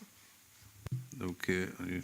Can I just be really clear on the 5.7? Because endorsing and make recommendations isn't the same as, you know, getting a report back. I mean, we can make the recommendation to the service committee, but that's not the area committee saying we'd like asking for and receiving a report. So I'm just sort of, do you mean that what those actually mean is if we recommend a medium-term action or a recommendation for a short-term action, we're entitled to a report, or are we just able to make a recommendation? It seems fairly clear to me just the way I'm reading it, but I'm maybe interpreting wrong. Well, I guess you would need to get a report to be able to make a recommendation for an action.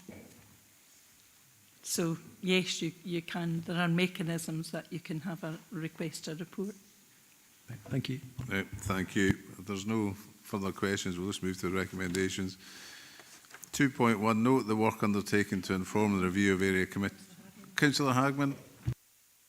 No, so apologies. Councillor Thompson again, sorry. I forgot, I was remiss because I should have really asked for yourself to get the advice from Vlad in terms of delegations. So I'm just sort of wondering, would you be able to add to that comment as the proper officer, really, in terms of what we can request as an area committee and what we would be making a recommendation for if we wanted to do a deep dive on mist bin collections, for example?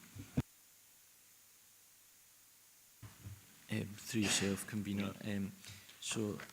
The way I see the deep dives is, as I think is listed, mentioned, which is similar to that kind of scrutiny review that we've got in audit risk and scrutiny. So I maybe have a more flexible interpretation of that, which is in essence, if each area committee decides an area or service that they specifically wish to scrutinise within that deep dive process, then I think that should be taken forward by officers. So that I would take that more kind of liberal approach to that deep dive, because the idea is, and Liz has alluded to that, which is obviously feedback's been received from members in terms of the performance reporting. So what we want to do is to make it close to the locality and close to what you are seeking in terms of that locality element of it. So the deep dive's there as a mechanism to allow you to do that, but obviously some of it will need to pilot in terms of how it's working, and obviously within that as well, obviously resources will need to be taken into account in terms of the delivery of the reports. But in essence, I see it very much similar to that kind of scrutiny process we've got in audit risk and scrutiny, that you pick themes that you wish for the relevant officer to be in front of you so you can discuss matters at that deep dive level. Oh, thank you both. That's helped. Thank you. Thank you. So back to 2.1. Note the work undertaken to inform the review of area committees as referenced in paragraph 4.3 to 4.5. 2.2. No, Councillor Crothers. Just because I think it's an interesting point that Councillor Thompson is bringing up there, but my default position is that always any proposal or motions, whatever it may be, it's whoever's convening that meeting at the time, rules and competencies. So really it's down to the committee, and it's down to the chair in particular. Thank you. 2.2, agree proposal subject to any additions or amendments agreed at the meeting in relation to community engagement, paragraph 4.7, performance management for our council, paragraph 4.8, performance management for our partners, paragraph 4.9, and remit, paragraph 4.10, and the timescale for implementation being after the summer recess, as in paragraph 4.11, and 2.3, note ongoing work and related issues, including Common Good Subcommittee's operational arrangements for committee meetings and civic education, is set out in paragraphs 4.14 to 4.17. So we're happy to note 1 and 3 and agree to. Thank you. Item 14, establishment of a climate and environment subcommittee. Report by Assistant Director of Governance and Human Resources. This report follows the agreement of full council on 12 December 2024 to support a notice of motion for the establishment of a climate and environment subcommittee. The review of standing orders subcommittee also considered this matter on 25th February.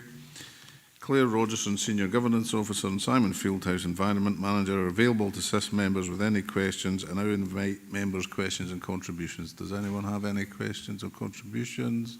Councillor Dryborough. Yeah, thanks very much, Convener. I've been a member of the cross-party working group since its inception, actually.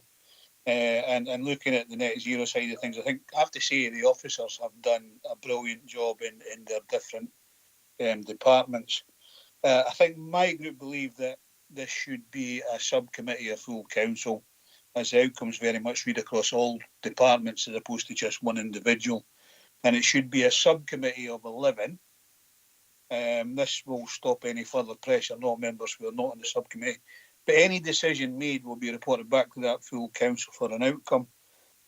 We know there is an upward trend at the moment with the naysayers, and we believe that they are wrong, and we need to follow what our objectives are and the target dates already agreed are met.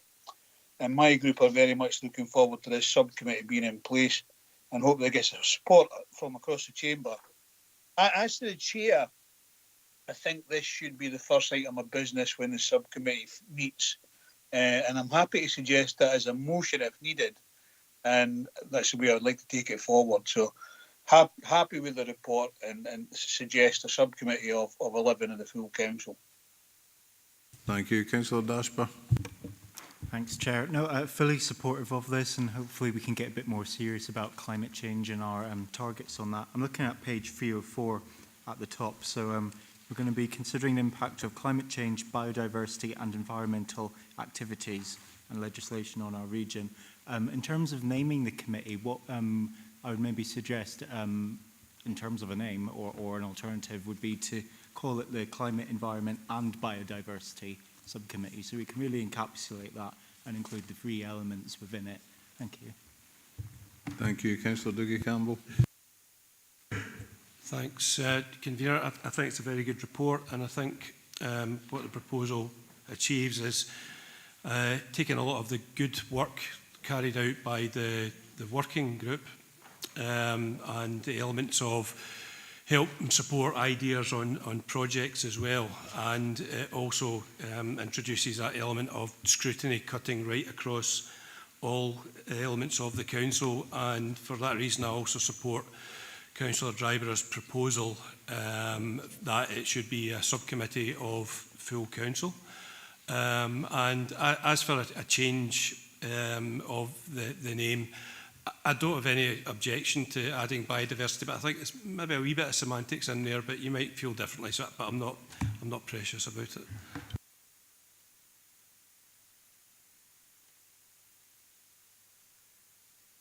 Councillor Hagman. Yeah, no, thank you, Convener. I was going to come in after Councillor Dashper there, and I think I would just support everything that's been said, but I do believe that we should have biodiversity in there as the title. It's the first point, as Councillor Dashper quite rightly pointed out, of the impact, so I would absolutely support that, but just thank everybody that's been on the working group, because you know this is huge. It's absolutely vital that we get a hold of this committee. Thank you. Thank you. Councillor Slater. Yes, thank you, Chair. Yes, I've sat in that committee since its conception, and I would agree with having 11 members on that committee. Thank you. Thank you. So, Councillor Beattie. Yeah, thank you, Chair. As one of the standing members of the group that's already there, I think the name change to include biodiversity is probably quite a sensible option, because people do hear that word quite frequently, and it is important. I would also just want to bring to your attention on page 305 in guiding principles, we still have on this particular action point 2 that we're going to achieve our net zero by 2025. Well, of course, that was changed. So would that possible correct that? Thank you, Councillor Beretti. When I was looking at the recommendations, I think we were quite happy with 2.1 to agree the delegation. Is there any, I don't think there's going to be any objection to adding on biodiversity to the name, is there? No. No. Kevin.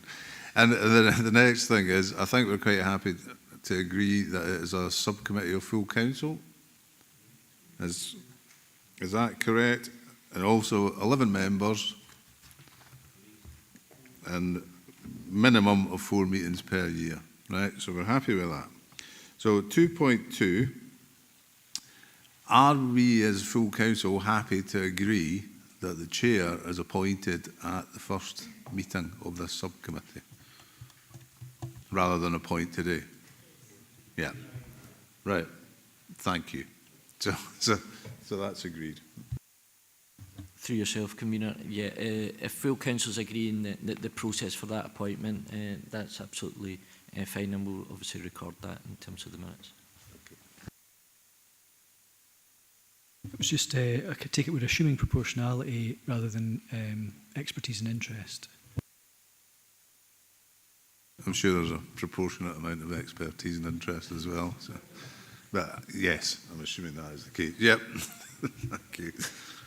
So, item 15. Sorry, it's been a long day here. Annual review of standing orders, report by Assistant Director, Governance and Human Resources. This report is provided under the terms of Standing Order 21.3, which states that the Council shall at least once every year review standing orders to determine whether any alterations should be considered. At the Review of Standing Orders Subcommittee on 14th November 2024, members agreed that to inform the report to full Council, the Business Bureau would consider further the matters raised. The matters were considered again at the Review of Standing Orders Subcommittee on 25th of February 2025. Prior to this meeting of full Council, the Review of Standing Orders Subcommittee on 25th February 2025 also agreed to recommend to full Council amendments to the Council's scheme of administration and delegation to committees. This follows decisions taken by the Harbour Subcommittee on 14th November 2024, the Pension Subcommittee on 5th December 2024, and the Tackling Poverty, Inequalities and Housing Subcommittee on 30th January 2025. Claire Rogerson, Senior Governance Officer, and Vlad Valiente, Assistant Director, Governance and Human Resources, are here to assist members with any questions, and now open to any questions or comments. Oh. Yeah, Councillor Dashburn. Yeah, thanks, Chair. Just a little bit of clarity around Standing Order 16.2, page 309. When we're talking about bringing forward reports on policy issues to committee, are we talking about policies which already exist or policies which don't exist yet? Through yourself, convener.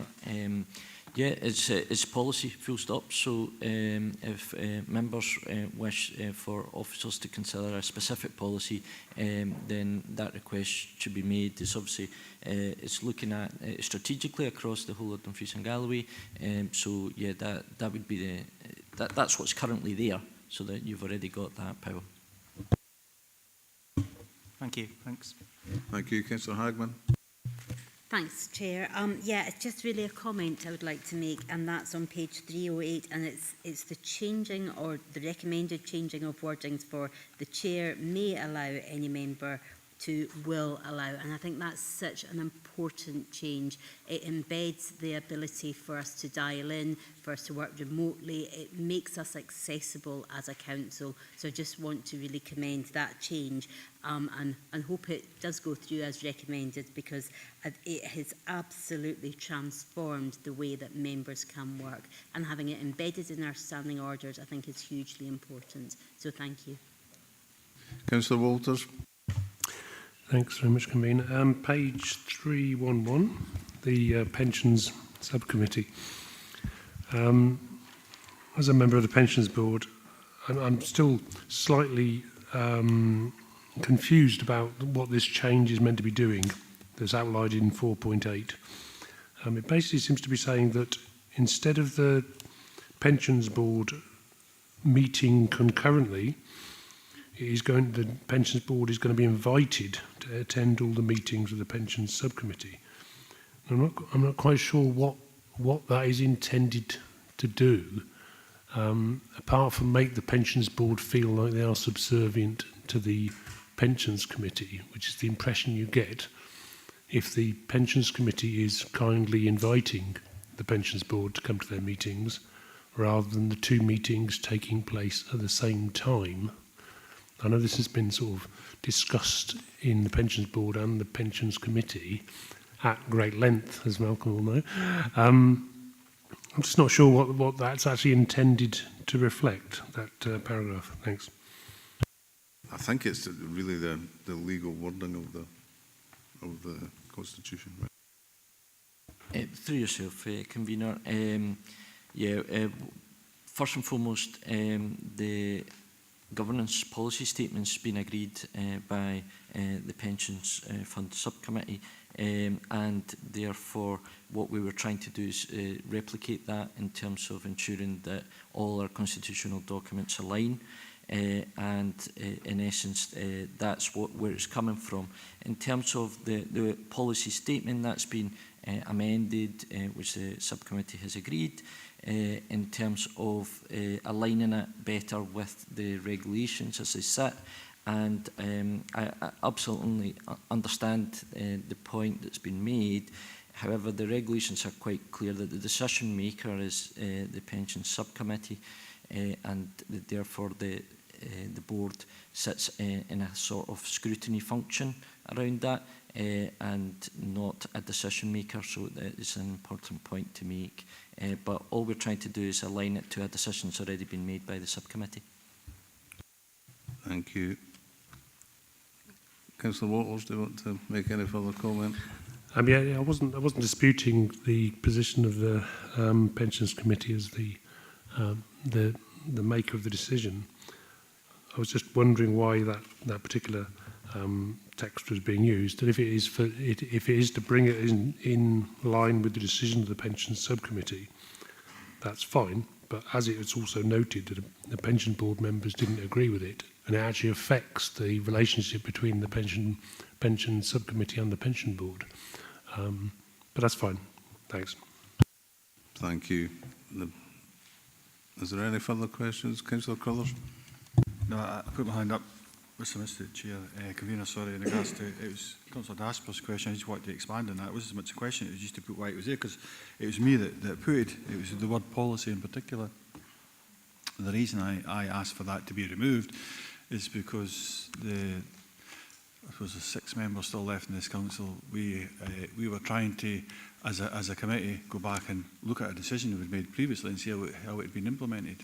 But that particular word had stopped us from doing that. So it's really awkward to do that, and that's where that comes from registered origins. I would prefer it to be out there. Then it allows for members and committees even to go back and revisit a decision, see how it's been implemented. Other than that, you just get performance reports, general statements. You don't really get into the actual reasons why something's been really successful or has failed. So it's still my preference, but that's the reason why it's there. That's Councillor Crothers. Councillor Beretti? Yeah, thank you, Chair. It's actually in relation to Councillor Dasper's question as well. 309 regarding 16.2, that's part 4, issue 4, and the responsibility of any response to that request. Is there a time limit on a 16.2 request? And is there any determination as to, as it says here, such reports shall only be submitted after due consideration, appropriate consultation? So what will be the guidance for elected members if they submit a 16.2? Thank you, Convener. Through yourself, the 16.2 is probably important. That's already there, so that's already in standing orders. That facility's been there for members for many years, and we've applied that throughout. As members will know, we tend to try and liaise with the members in terms of EMES requests or requests through Business Bureau or the various other forums that we've got in terms of any policies that might be requested. And therefore, in essence, what we're trying to say there is that, you know, we'll go through due governance from our side in terms of officers before we put any policy decision in front of members. I think that's right, and ensure that any policy that's in front of you is robust. and therefore we need to go through that due process of discussion in terms of any policy or strategic matter that you wish brought to you. I couldn't put a time limit on that. I think that'd be unfair on both ends in terms of an unreasonable expectation that might be created if we were to put a time limit for that coming back. I think the appropriate thing is for members to have that discussion through any of those forums or through that a specific request. And there's been plenty of those requests that have come and have been taken forward through the relevant service committee or full council, or has become part of service plans as an example as well. So we'll move to the recommendations. Members are asked to 2.1 consider the feedback from the Business Bureau on the matters raised by the Review of Standing Orders Subcommittee as set out at 4.3. 2.2 consider and determine whether to agree the recommendations from the Review of Standing Orders Subcommittee to the Standing Orders changes proposed at paragraph 4.3 to 4.4 and the appendix, and 2.3 agree the amendments to the Council scheme of administration and delegation to committees to full council as outlined at 4.6 and 4.9. So we've considered one. We're happy to agree 2 and 3? Yep, thank you. Well, I'm actually proposing just to take a quick 10-minute comfort break just now. So if we could meet back at 5:02, that would be great. Thank you.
We're now moving on to item 16.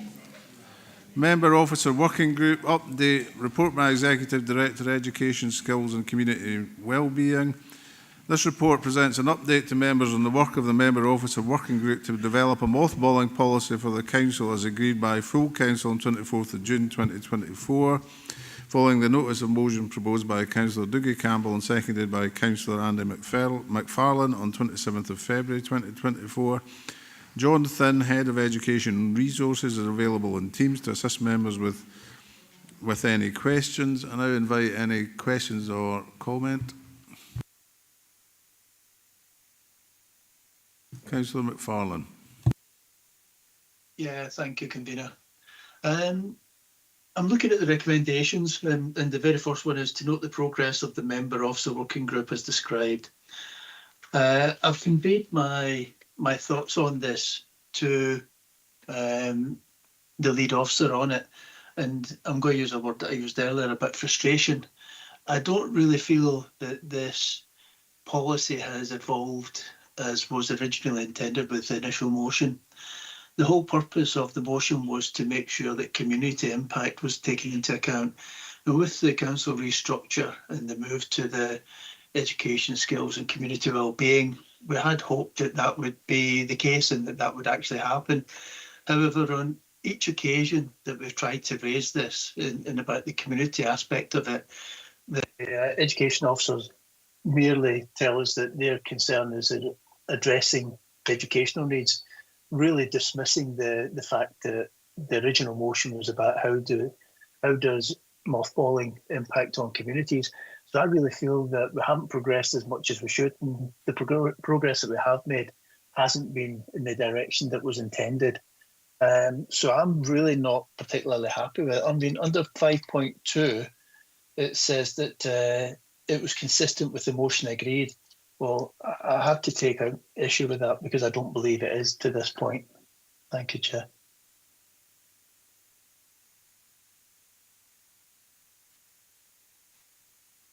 Councillor Dougie Campbell. Thank you, Convener. I'm sorry to say that I agree with much of what Andy McFarlane says. If we go back to March last year when we presented the motion, a core element of that was that before we make such a significant decision to mothball a school, that we as elected members should understand the impact on that community and what measures the council can take. And it was always in my mind the one council approach to supporting our rural communities. And time has moved on, and we've got a report coming up on a regional development plan. I think I've got the language correct. And we've got depopulation research taking place. There's been independent research on the impact of school closures on rural population paid for by the Glenkens and District Trust. And I feel exasperated because I really do feel strongly that we as elected members need to know the consequences of our actions. And almost at every meeting I've said that we need to be speaking to parent counsellors, we need to be speaking to school staff before we take the report out to a public consultation. And to steal some of the language around area committees, deep dive into this so that we get a really polished policy that is robust, is transparent, and that we can all rely on. So without having a community impact assessment, which we've been told by legal services would make us vulnerable to challenge, I really don't understand that. And I wonder if Lad could maybe clarify why that isn't something that we can utilise.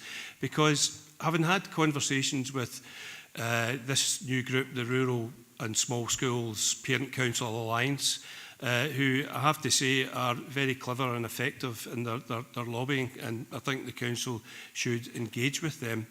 But what they've been telling me is that if they had a choice between mothballing, which was the whole purpose of this working group, and statutory consultation to closure, they would prefer that. because it means that they've got choice and they can have these discussions. So for example, in the Glen Kens, they can talk about a future model that's different for Dalry Secondary, perhaps a through school. They can talk about the community accessing school buildings to provide and pay for rural skills and employment opportunities. And I just don't think the mothballing policy as it stands, and I'll just emphasise as it stands, because we have got an extended time period to take this forward, but I have got really serious concerns about whether I can actually support or find myself in a position where I say to full council, yeah, this is a good report, I think you should follow it. Thank you, Councillor Jameson. Yes, thanks, Chair. Yeah. I've obviously been heavily involved with this, and I've done a great deal of research, and I've discussed at length. I've studied the statutory process, and I've come to the conclusion that based on the policy, the motion that we put through at full council, it was agreed by everyone, the complexity of modernisation of a reduced school estate is huge. And I have to agree with both Councillor McFarlane and Councillor Campbell, but I really don't think mothballing on its own is actually achieves anything other than it accelerates the closure of a school. I base that on the fact that triggering something just with the basic number 10 or number 25, both of which was turned down at full council, it actually distracts from the aspiration of having less but better schools, because it's too complex to start with that simplistic approach. I would take issue with Councillor Campbell, with the greatest of respect, and the lobby group who I've met with as well, and they're extremely effective. But I've looked at a lot of detail, and there's a pro and a con about closure of a school actually reducing the community and vice versa. There's lots of different angles, so I'm not swayed by the fact that it does or it doesn't. But we need to have a proper discussion on that, which should be part of a proper proposal. So I don't have the motion in front of it. The motion did suggest that we needed a policy that included all of the factors. And by triggering it by just one factor, it does, for me, skew the process. So I would be in favour of a consideration of not using these numbers as a starting point, having a more sophisticated approach that is holistic and covers all of Dumfries and Galloway with individual flexibility, with the ultimate outcome of being of a less but better and more effective school estate that everybody can get behind. So I'm not convinced that we can support this paper at the moment, because we need more discussion on whether or not this is a good process in terms of 10 pupils, triggering a mothballing. Then we go from there. I think we need to be more sophisticated than that, because there are so many different complex issues. Thank you. Thank you. I think my interpretation of this is that this really is a enabling paper to take discussion further, and I'm sure the continued work of the working group should be able to address the issues that we're all raising here. Councillor Campbell? I think what we need is a reset and a start again. And I think we really need to resolve this issue about a community impact assessment, because that's what changed my mindset on this, because it's something, and Andy, Paula, John, Richard Brodie, Gail will know that I've consistently raised these issues about the community impact. And one of your team came to our meeting last month and basically said, no, you can't have a community impact assessment because it leaves the council open to legal challenge. I don't understand why that is. And there was no potential solutions put forward to say this is how you could protect the interests of the council. And that was 11 months after the motion was presented to full council. And yeah, to come back quickly to your point, I think we need a reset in terms of how we approach this particular issue, because time has moved on. There's other national and regional factors starting to come into play here, And I think the mothballing policy as it stands at the moment would be far too blunt, and I'll use my language carefully here, but I think it could do a lot of harm. We aren't actually agreeing on mothballing policy today. I sort of start. Yeah, I know, but we're talking about the process, and what I'm saying is that, yeah, okay, we'll extend the process, but we need to reset. That's what I'm saying. So is that for the working group to reset, or is it? I'm still waiting for Vlad to come in on the community impact assessment, because I think that's a key thing for me. Okay, Vlad, what is the situation with the community impact assessment? Why would that be a risk to the council? So thank you, Convener. I don't have that detail because I wasn't involved in that meeting, but I'm happy to take that away in terms of a further look at it from a legal perspective. And the important part, as I understand, in terms of the ongoing discussions, is whether we are simply, and I know that's not what we've got in front of you, but the main question that arises from a legal perspective is, are we simply replicating the same as the statutory process? And if we're simply replacing the statutory process with mothballing, then there'd be no point in calling it mothballing, because it'd just be a statutory process. And that's where the legal implications would come in, because if you are going to do the statutory process, you need to follow that to the absolutely every single line and tick every single box within it. Otherwise, you do not pass go.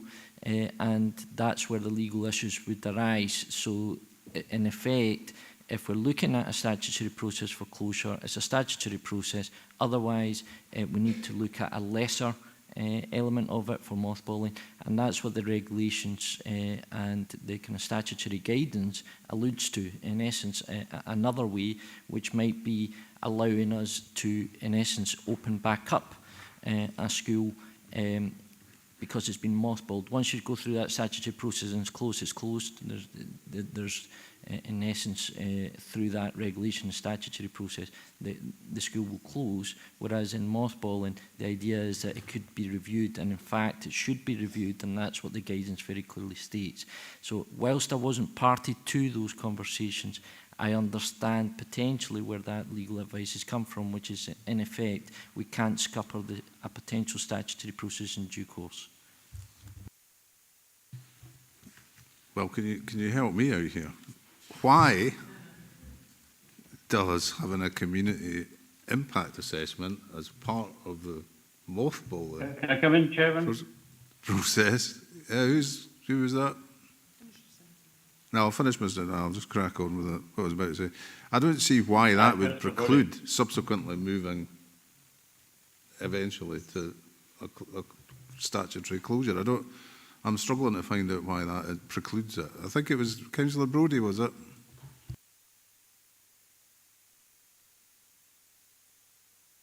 Yes, Chair. Yes, Chair.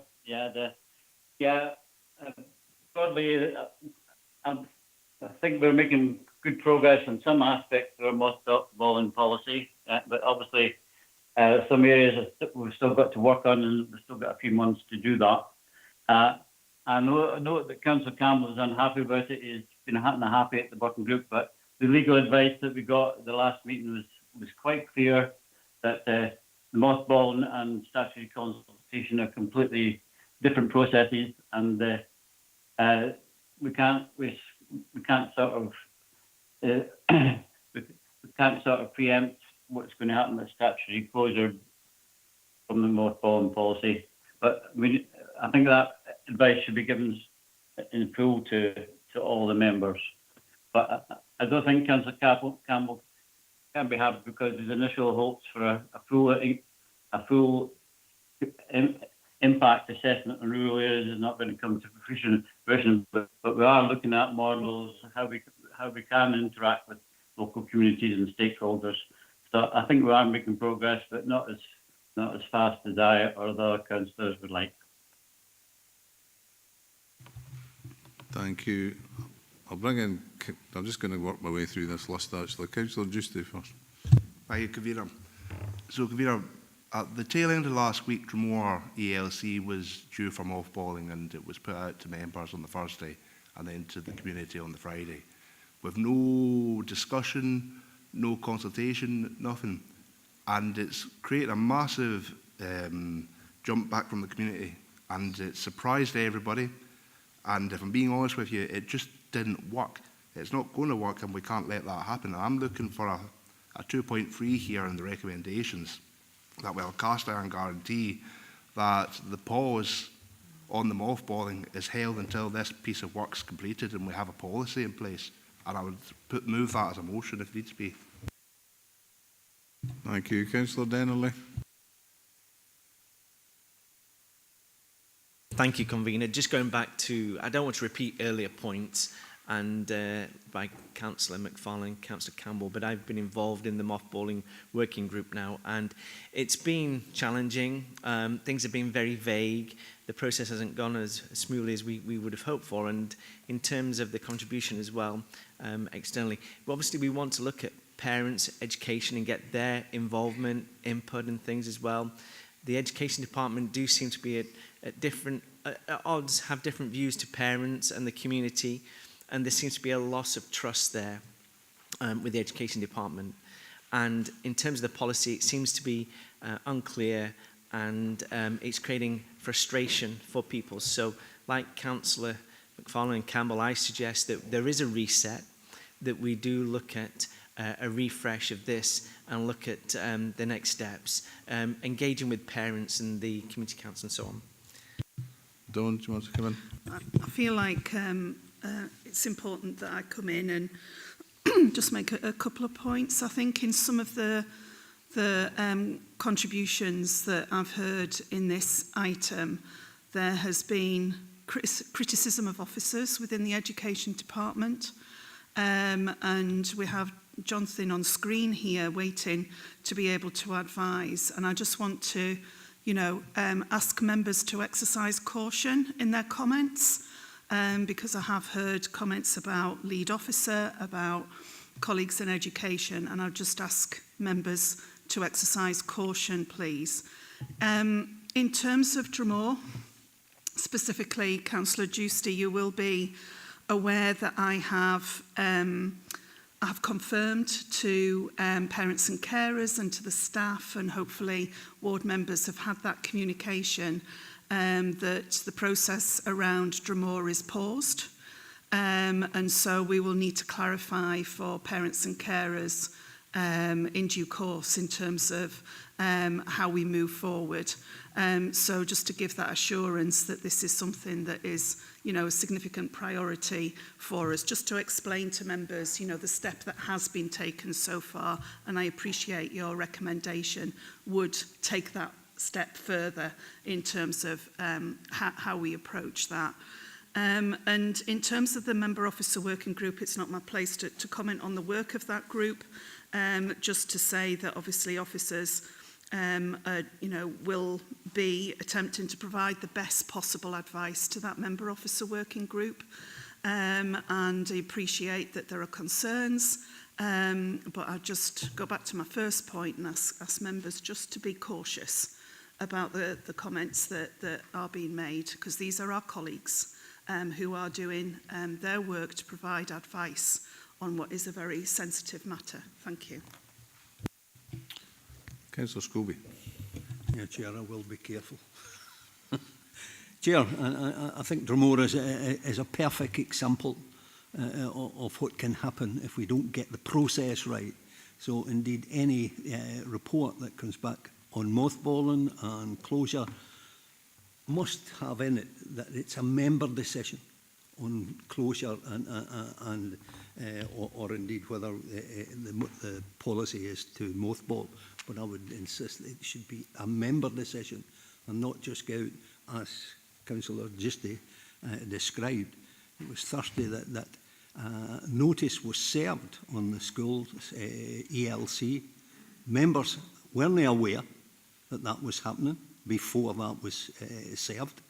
And indeed, it's done immeasurable damage, reputational damage to this council. And the media are still pursuing it because they're looking to see, was that an officer decision or a member decision? And I understand that not only Drumore, but there's a further 4 on the cards. And it must be that members are advised, not only advised, but are part of that decision making. And consultation, I'm reading from a previous report today on measuring impact. And one of the parts is 41 on that one. The council at an early stage engages and communicates with communities in the service design and the delivery to ensure they are involved in the shaping of that service. Any discussion, any consultation should be around, not we're going to close it, but how do we provide it, in this particular case, the 1140 hours that these kids, these children are entitled to. Not whether it's 10 miles away, as was the suggestion in this case, but how do we provide it near to hand or as close to hand as possible? But that should be the discussion around it, not to go in and say, we're closing you.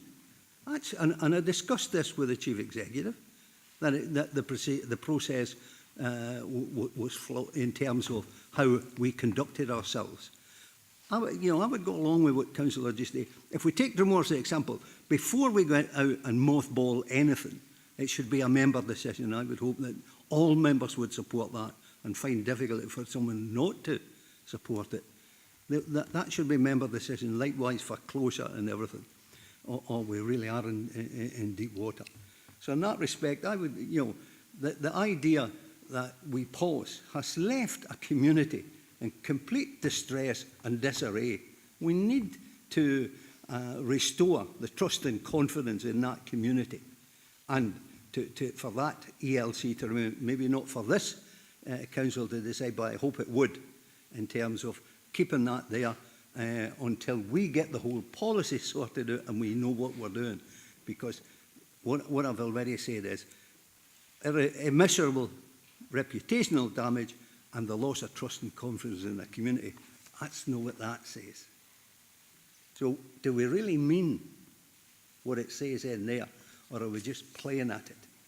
I think that we've got to see that we have an email away, or whatever it is, a letter away to these parents and the community, say that we will not touch the ELC until we get the whole policy and processes in place. And furthermore, any decision must be a member decision. Thank you, Chair. Thank you. Councillor Stevenson. Thank you, Convener. I feel like I eat, sleep and breathe mothballing at the present. There has been difficulties and frustrations on the mothballing group for a lot of number of reasons. One of them actually comes from the Scottish Government guidance itself, because it discusses at points engagement, then goes on to discuss consultation. And I do know that there's been several reviews on the government's mothballing policy itself, where things have been put forward and actually not been taken on. And as I'm aware, John has recently attended another one regarding mothballing. I think we're not the only council in this position. We're not the only country in this position. We are in a depopulating area. I've pulled out all the figures for that as well.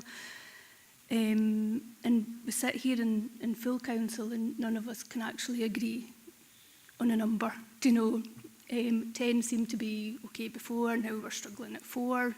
Where are we going and what are we doing? Some of the frustration has come as well, and again, it's maybe a misunderstanding about what the mothballing policy is and when it can actually be used. It's only a very small policy, and we do have the engagement for the schools estate. Sorry, no, we've got the schools estate strategy that should be here. And part of the frustration with the mothballing at present is that there's been that delay in the school estate strategy.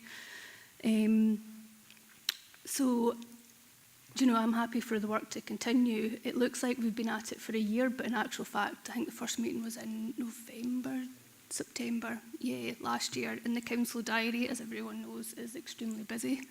Trying to find time for that. And again, frustrations with the equipment for hybrid meetings delayed things as well, but there's a huge amount of work. And I think I think sometimes what's happening, and it's not necessarily hampering our work, but it's not helping, is that there is a void just now in communication to parents, to schools, that's happening. And it seems to be putting a lot of onus on a policy that shouldn't be used very often.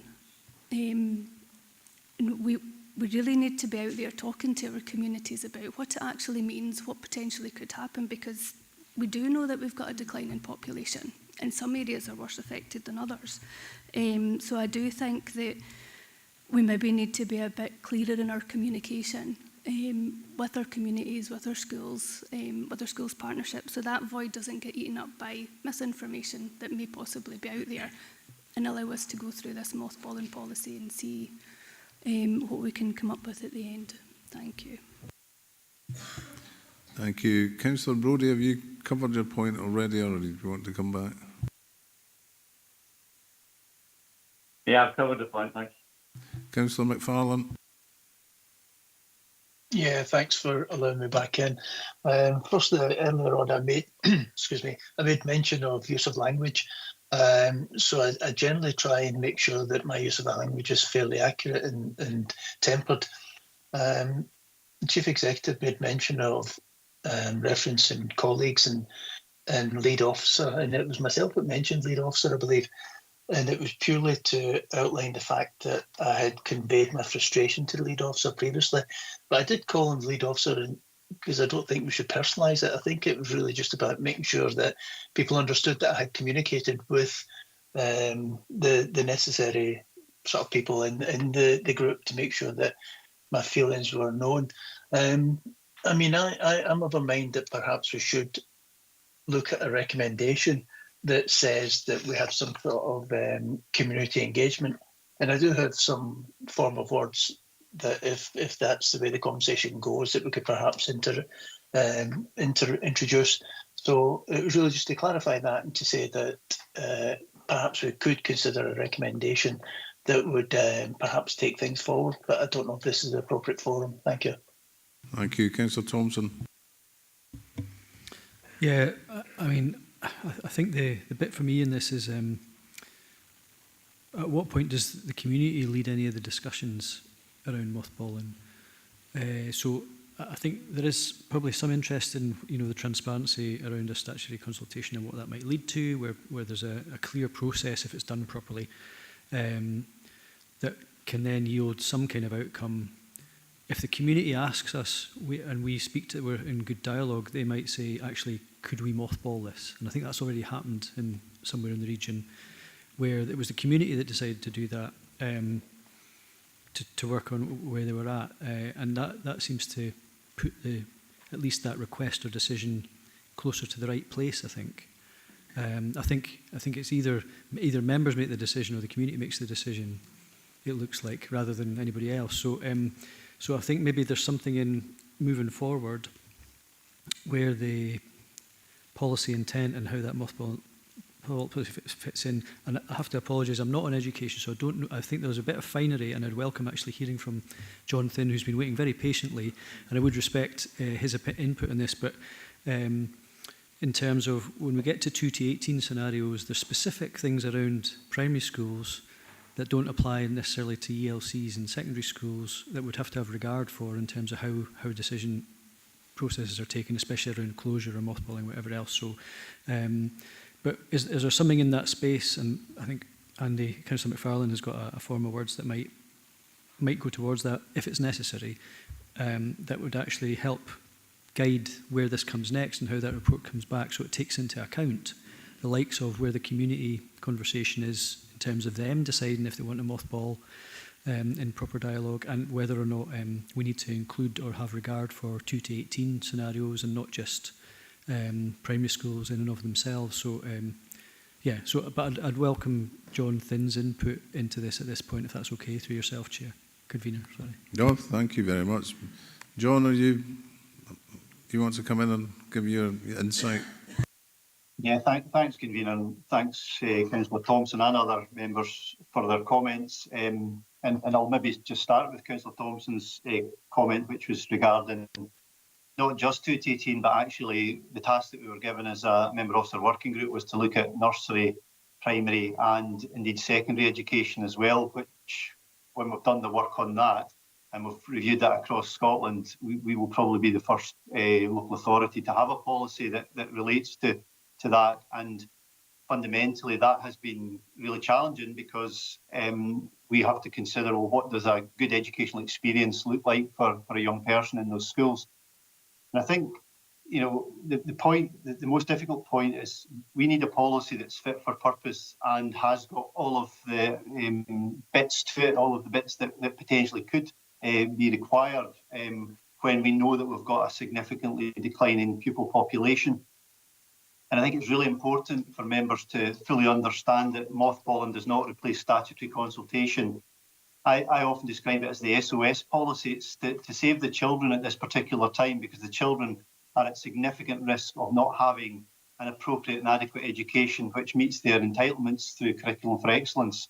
And that is why it's critical that we have the ability to go and do something about it to ensure that those children and young people receive the entitlements that they are due. Now, that often is in relation to transport to another school, for example. We know that our primary roles have significantly decreased and will continue to significantly decrease. That is extending into our secondary schools. We've just done some modelling on our secondary schools, and by the end of 2028, it's predicted that we'll have 1,300 children less in our secondary schools. That's a significant amount of young people that are less than we currently have in our secondary schools. Therefore, we have to have the tools to be able to provide the support for those children when there are, for example, only 3 or 4 children in a year group, to mothball that year group to give them their entitlements somewhere else so that they can get that full range of curricular activity and be able to be provided with transport to attend that school. We've discovered through the work of the mothballing group that, you know, the real difference between the statutory consultation, and never once will mothballing take away the statutory requirement to consult on the long-term future of a school, and never will mothballing be used for that. It is very much to try and intervene to ensure the children and young people at that time have got the opportunity to get the best that they possibly can for the forthcoming year coming up. We have always brought through, with primary schools, which is the only extant policy that we have, or procedures that we have, we've always brought that through Education Committee in its various guises. And indeed, we'll bring an update paper again to the Education, Skills and Wellbeing Committee on the 22nd of April regarding schools we've been working with over the last wee while. The challenge with the nursery children, and whether this is Drumore or whether this is any nursery, is that the children are only just now appearing that are coming into our schools, into our nurseries or ELCs. We currently run 45 local authority ELCs. On pretty much all of them, the numbers are continuing to decline. And every year we have a change in staffing model to meet the change in demand and what that looks like. That's in close partnership with the provision that we've got from our PVI sector. And we work very closely in partnership to try and ensure we can provide ELC across the piece in Dumfries and Galloway.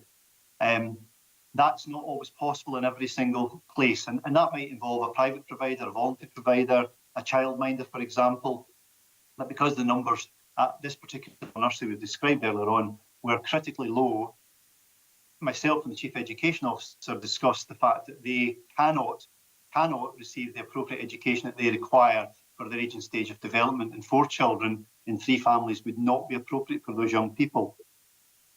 Can we put that in front of members to make a decision? Yes, we can. However, the challenge with that is that the timing of this means that others who would be potentially looking for a place in another provision would have to wait until we'd sorted out the children that were potentially being displaced. And that's why we individually phoned those families to ensure that they were aware of the fact that the numbers were critically low, and to provide them with the first choice on their second choice, if you like, of what that ELC would look like. Just briefly, in terms of the school estate strategy, the school estate strategy, which we described earlier in today's council meeting, is in place. It is working forward. It is coming to bring members options for us to allow us to look at various parts and areas of Dumfries and Galloway to allow members to make informed choices about what the most appropriate solution for that particular area is. We know we've got too many schools. We know we've got far too much capacity in our schools. and we know it's not the most appropriate learning environments for our young people. So it's behest of us as a council to make sure that we do provide that positive learning environment for our young people. That will involve closures, it will involve amalgamations, it will involve redesign of catchment areas to make sure that we're maximising the resources that we have and making sure that the children themselves have got that opportunity for all of their entitlements in our schools in Dumfries and Galloway. Just to conclude before any further questions from members, again, a strong reminder that the mothballing aspect of the work that we're doing is purely a reactive approach to the current challenge we face whilst we cannot meet the needs of those young people. The proactive approach is to look at our school estate strategy and to ensure that through that process we do have statutory consultation in there, which will involve all stakeholders as required by law to make sure all of their voices are heard, and they will be then presented to the appropriate committee, which is currently the Education, Skills and Community Wellbeing Committee, to ensure that members make the decision that they can make, and make we will provide the recommendations and members will make that decision. Thank you. Thank you, John. Councillor Hill. Thank you, Convener. I won't go on because I think a lot of the councillors have said what I was going to say, particularly Councillor Scobie. I'd just like to say that Councillor Ducey did put a motion on the table, and I'd be more than happy to second it if Councillor Scobie didn't, with relation to Dromore. I think that as I do understand through doing my degree in childhood studies, that children do need to have lots of opportunities for social interaction and how important it is at such an early age. I also am aware that if the nursery is part of a school, then those connections can still be made with older children. But I'd be more than happy to second Andrew, like I say, due to the negative impact that it's had on the community, and that the pause be made until the policy was set in stone. And during that time, then some community engagement could take place, because it's paramount to see how the community feel. Thank you. Thank you. Councillor Dempster. Thanks, Convener. We've spent nearly half an hour on this item with no information on it. Goodness knows how long we spend. We'll get some detailed information on it.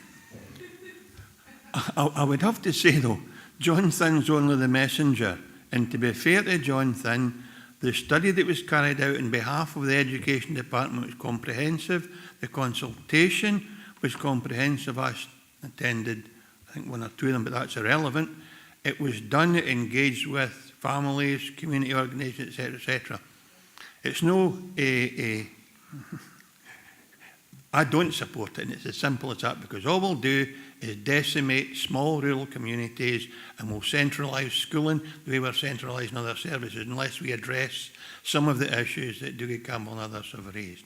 What I would say to you today, Convener, is if members are inclined to look at page 337, 6.2, it's quite clear what we're being asked to do. We're being asked to have a paper brought to us in June with a mothballing policy and procedures as well as consultation mandate.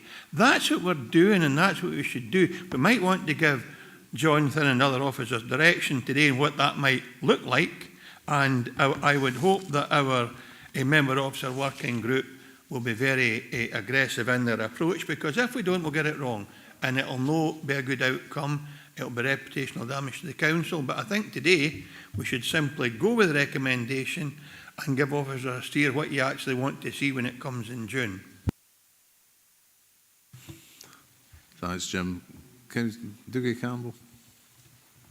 Thanks, Convener. I'll keep it fairly short. I appreciate the comments that the Chief Executive made, but my exasperation, which I think I'm entitled as a councillor to express, wasn't done with any disrespect to officers, but it's about my frustration with this issue over a community impact assessment and the fact that we're a year down the line and we don't have a mothballing policy.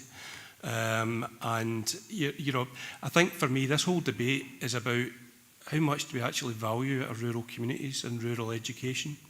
And rural isn't necessarily bad. I think there's some great examples out there of education provision in small schools, and I think there's a danger that the direction of travel that we're on, and when I say we, I'm talking about us as 43 decision makers, that we let our rural communities down, and of course we'll have some discussion shortly on that. But I'd like to hear Councillor McFarlane's motion, because I still feel we need some sort of reset to begin the process again. Okay, I'm just going to work through this list hopefully quickly. Councillor Jameson. Yeah, I'll not say too much because Andrew McFarlane will probably bring it forward. A lot of what Jonathan said is absolutely correct. And I do take issue, and this is a debate in chamber, I do take issue that we're ignoring rural communities. It's close to my heart, this. I'm a rural boy. I've studied at great length because I'm really interested in this. If you look at the studies, every country in the world, including the lauded Scandinavians, have had the same problems.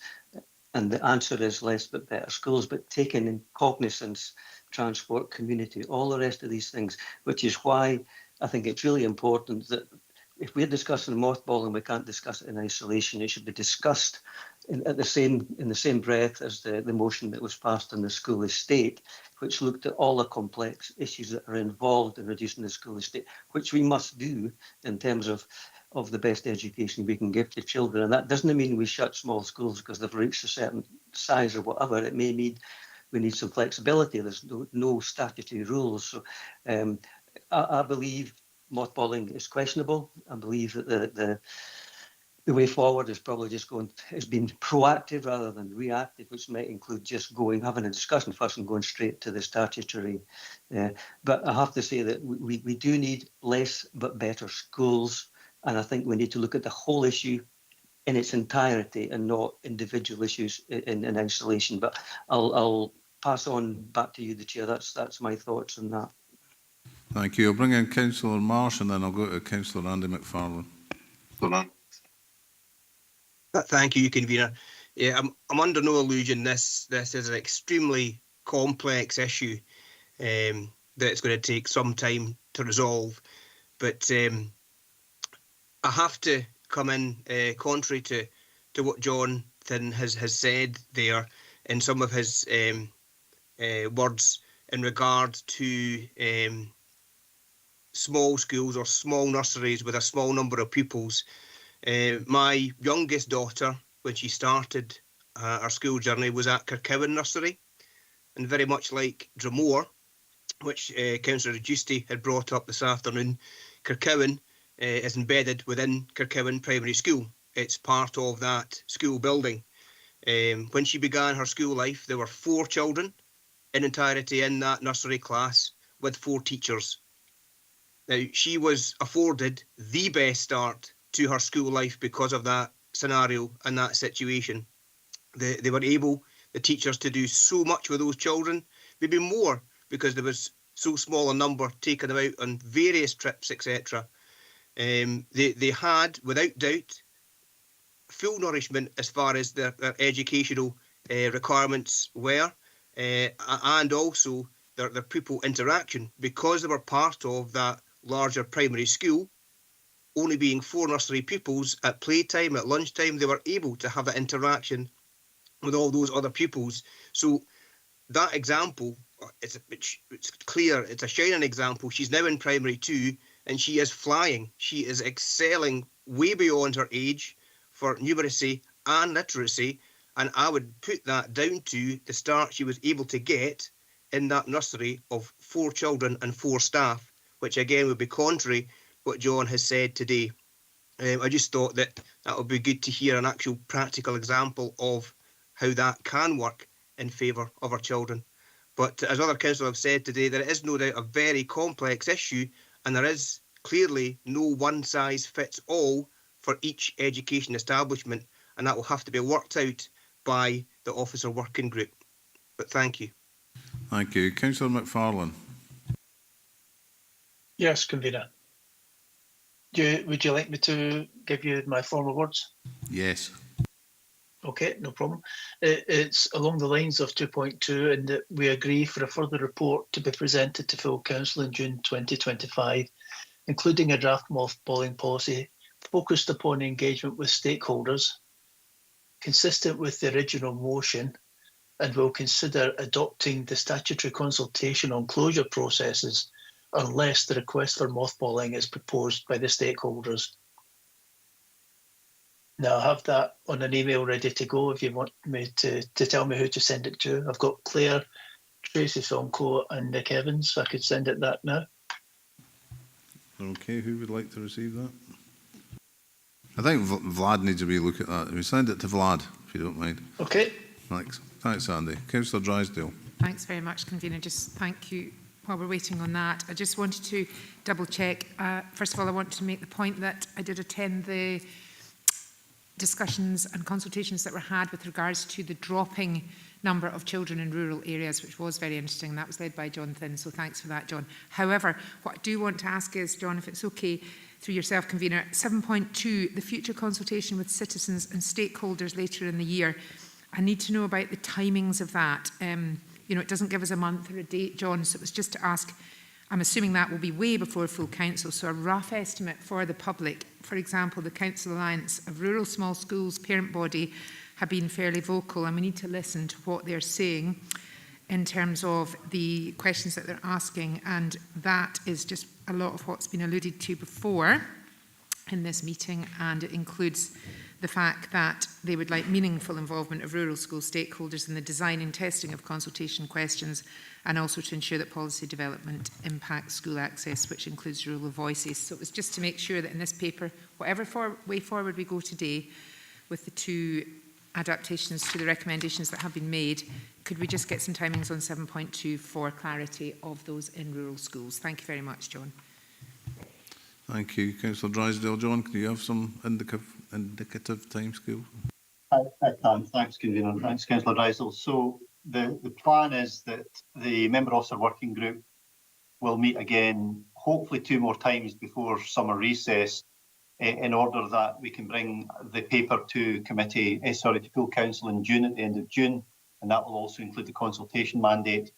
We then go into recess. Schools are closed, obviously, over the summer period, so the consultation itself will commence in the return of schools, I think late August or early September. It'll run for 4 weeks, and that will allow us to analyse, take in the information. We won't have time to do that before the next full council, which I believe is in October, hence the reason that the final policy will be brought back for approval at the December full council. So hopefully that provides a fairly clear timescale of how we intend to move forward for the rest of this year. Pauline? Thanks, Convener. Just to say thank you for that, John. That's really helpful. And it was just to say, can we make sure that the rural stakeholders can be involved in some way in the design and testing of consultation questions? Thank you. Thank you. Councillor Stevenson. Thank you, Chair, for letting me back in.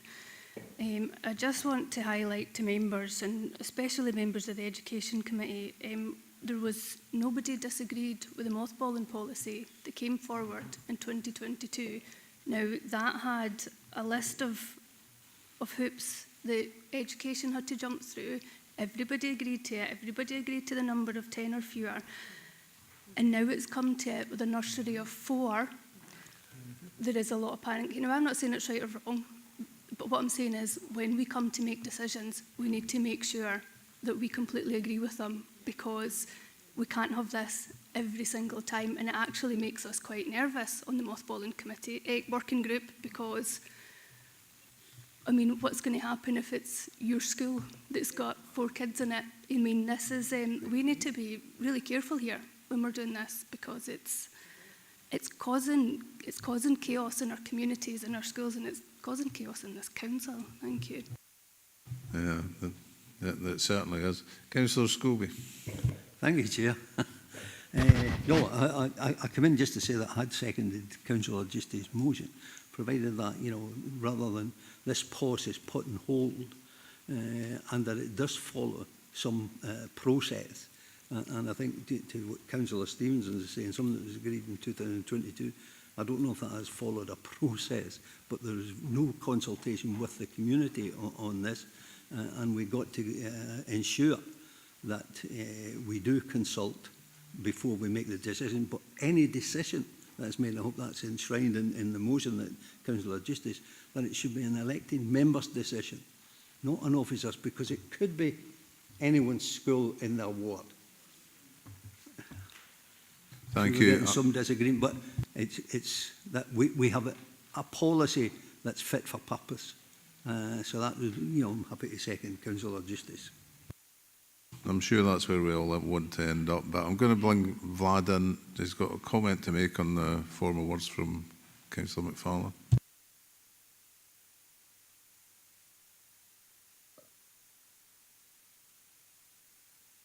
Yes, thank you, Convener, and we'll try and put that up as large as we can, just so that members can see it.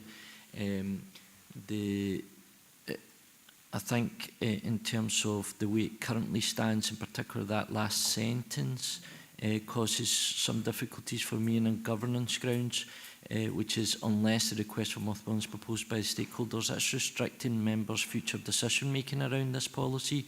You don't have the full information and balance around whether that's the right criteria to have or not. Obviously, that's in members' hands, but members do not have that information in front of you to make that decision at this point in time, I would suggest, and therefore what the paper in front of you has is in effect an ability to bring back that policy and for full discussion around all these points to be had in due course.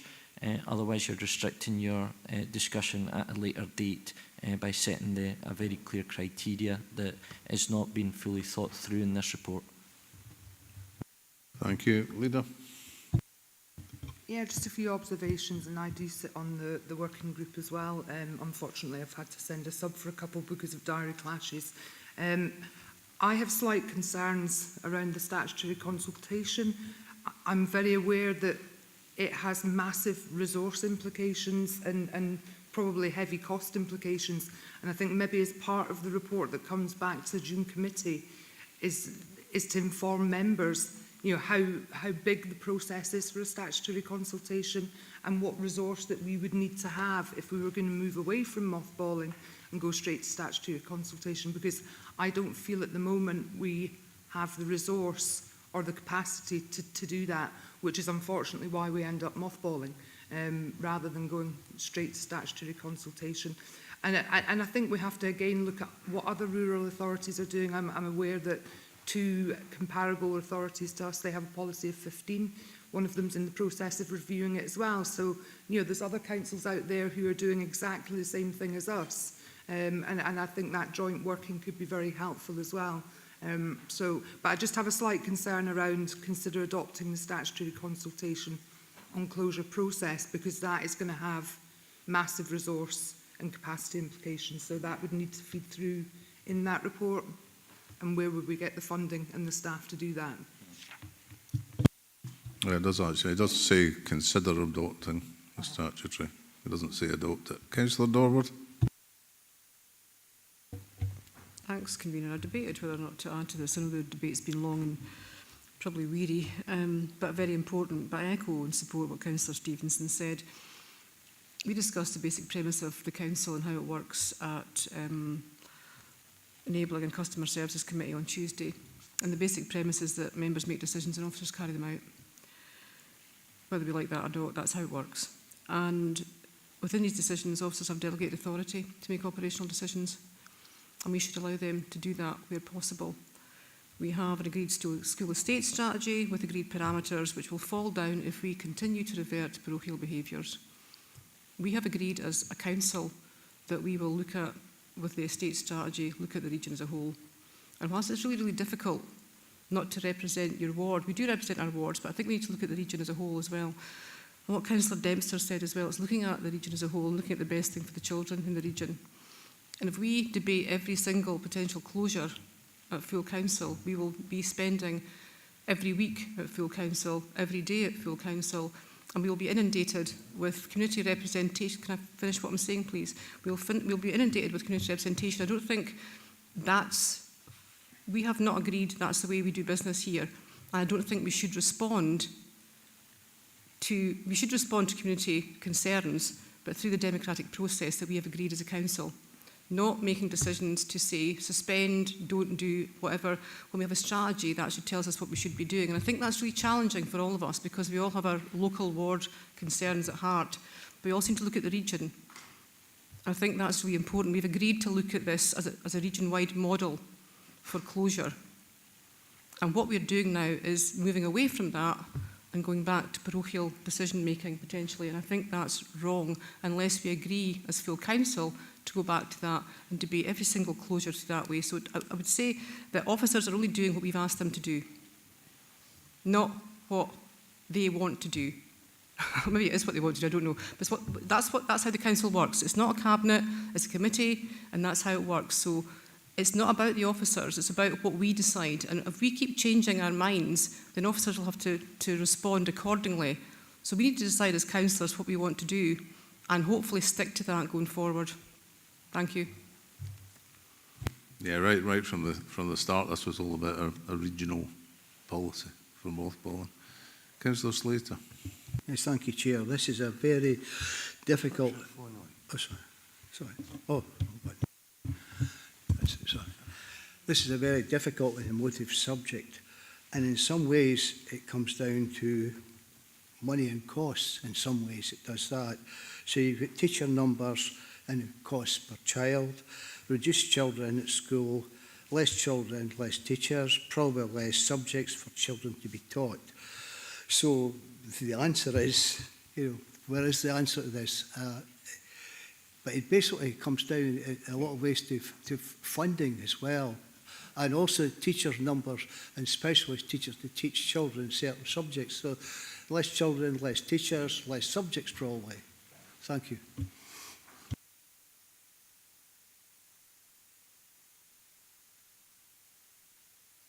Thank you. Councillor McFarlane.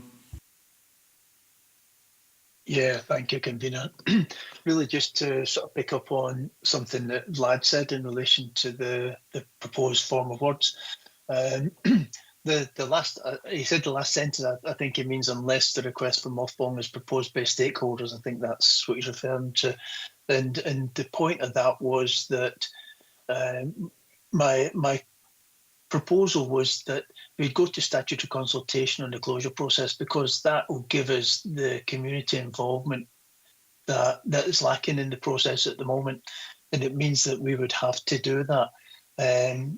But we have had a couple of occasions, one at Kirkby and one at Borg, whereby the parents have approached the authority and asked for the school to be mothballed. And that last part is about where that happens. So in effect, what I was suggesting is that our mothballing policy would be that we move to statutory consultation process unless the parents came forward. And picking up on the leader's comments in relation to the cost and the resource, I get that. That's why we need to take it seriously, and that's why we need to give a great deal of thought to it at the minute. And I think the Drumore sort of situation perhaps suggests that it's a bit an easy option to just do it. I mean, nationally, only one school has ever reopened from being mothballed. So in effect, what we are doing is we're doing a closure process, but when we mothball it, what we're saying to a community is that if you've got a young family, yeah, you can come here, but your kids are going to have to travel. We haven't really got a good system for getting them there. And certainly in Lauriston, which is in our ward, we've had a number of complaints over the last several weeks in relation to the fact that parents are having to, take time off work in order to get the kids to school or to pick them up from school or to get them moving because our inability to provide adequate, consistent transport. And so I do think it's really important that we do look at it and take it seriously and only go to this process when we feel that we have to.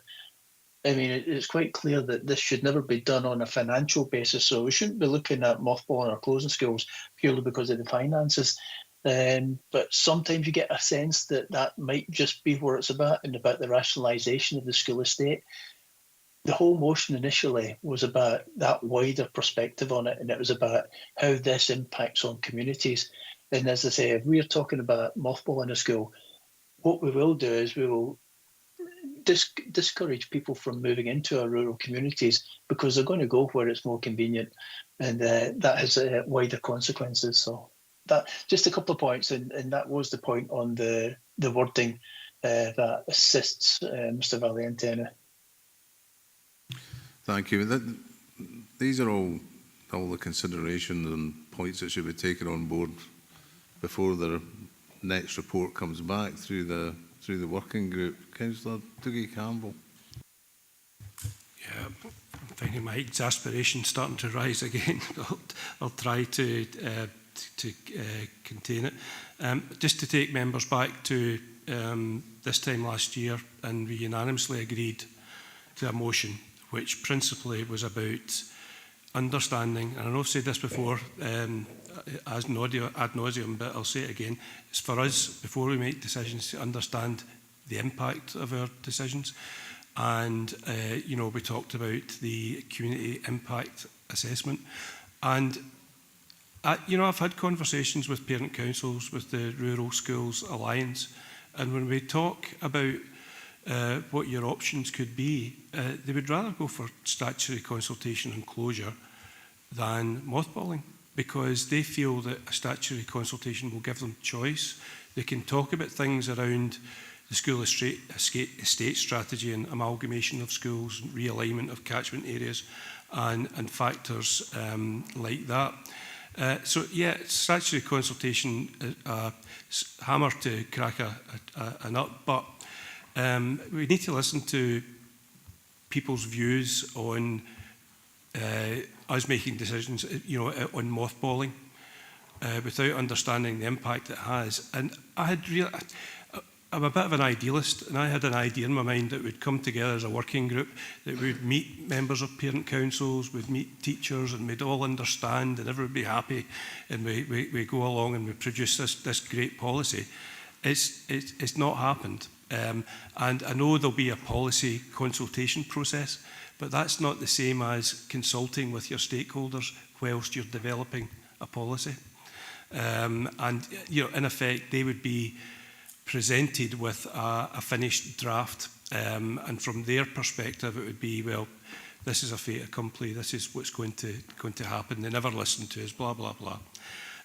So I'm not going to say any more. I'm going to shush. Thank you. Thanks, Councillor Brodie. Yeah, thanks, convener. Yes, I agree with Vlad Valiente. The terms of the amendment is quite restrictive on members of the working group, which I'm part of, especially the last clause beginning, unless the request for mothballing is proposed by the stakeholders.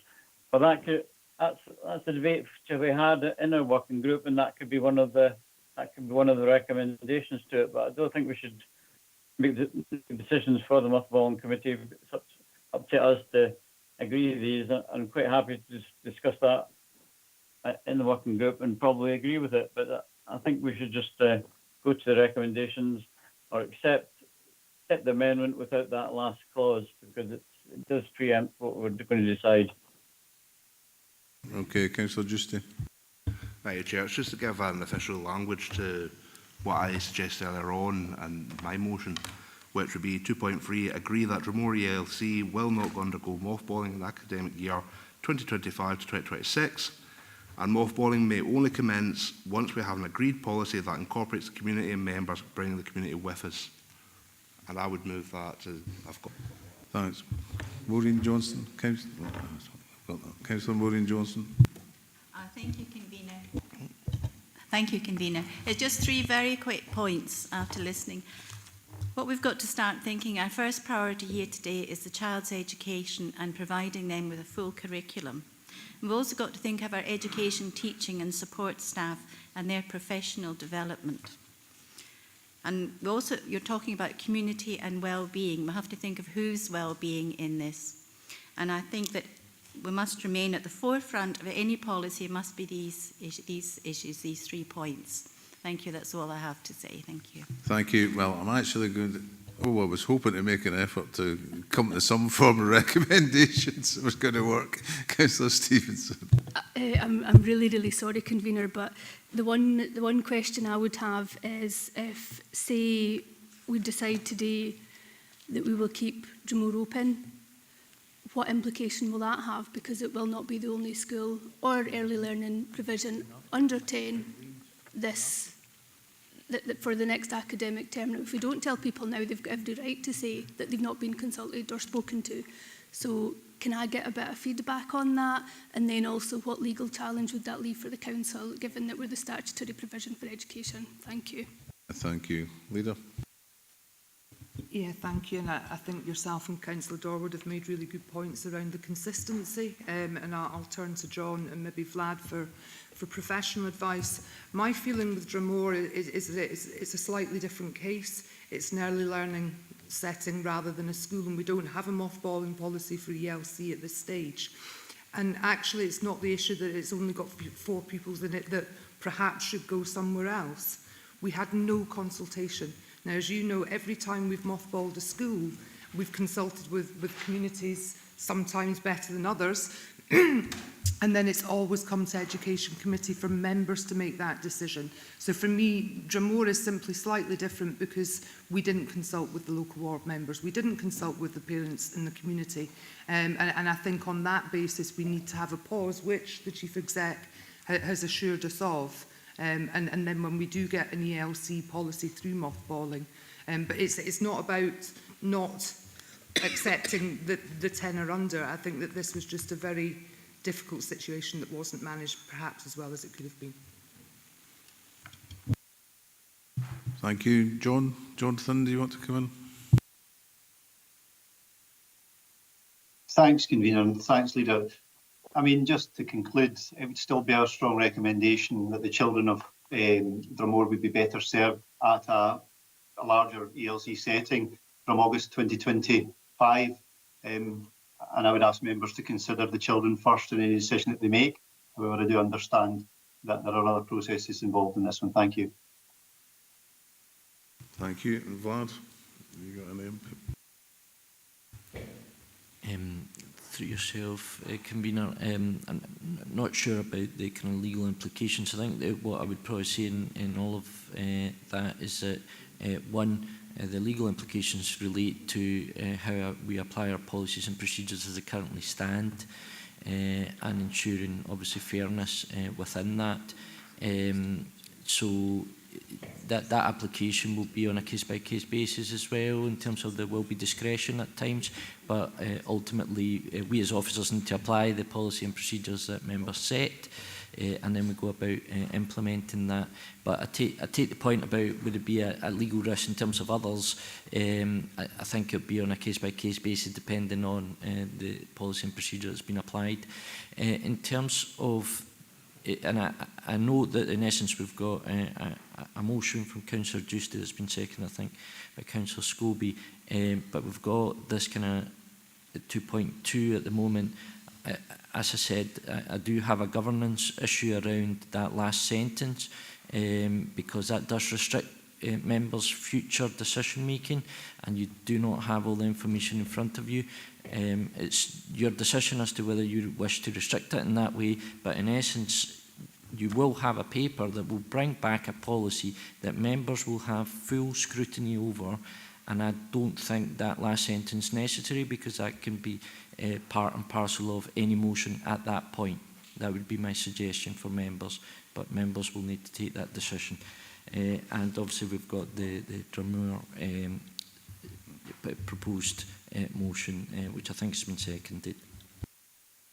Thank you, Vlad. So your issue is from the comma unless. Is that the part, just for clarity? Yeah, sorry, Convener. Yeah, the way I read that at the moment, Convener, is in essence that's setting a criteria that must be put into that policy, and that doesn't allow for any room for wiggle around that. Whereas, in essence, I think up to that point, I think it's okay. It's a mothballing policy. The focus is on that engagement with stakeholders, and must be consistent with the original motion, and consider adopting consultation on closure of processes. No issue right up to that point. Thank you. Councillor Crothers. Thanks. I'm just looking at what's been proposed and what's been said. So, from what I hear from a monitoring officer is that there's critique around the last part of 2.2, but there's a separate 2.3 being proposed. I think it probably should really be amalgamated. Now, I think 2.3 potentially covers the piece that's been spoken to, that's been excluded, being asked to be excluded in 2.2, if I'm correct. in regards to what Councillor just read out earlier, because he was talking about no further action, which has already been covered anyways in real terms, but it's just been moved from delegation to the council making that decision that the mothball will not happen until such time as a proper policy in place, and in consultation with the community, I think, as it's been said. So to me, both of them stand, but there's critique which I understand in regards to the last part of 2.2, but I don't think one's in conflict with the other, apart from that small little bit. No, the way I see the 2.2 is we're agreeing for a further report to be presented to full council, which is in June 2025, which is correct, including a draft mothballing policy focused upon engagement with stakeholders consistent with the original motion, and consider adopting the statutory process policy, which will be part of the report to be decided in June. And equally, the way you could interpret it is consider adopting the policy, but equally consider adopting the policy unless, so we're still considering. It's where the considering comes in, if you see what I mean.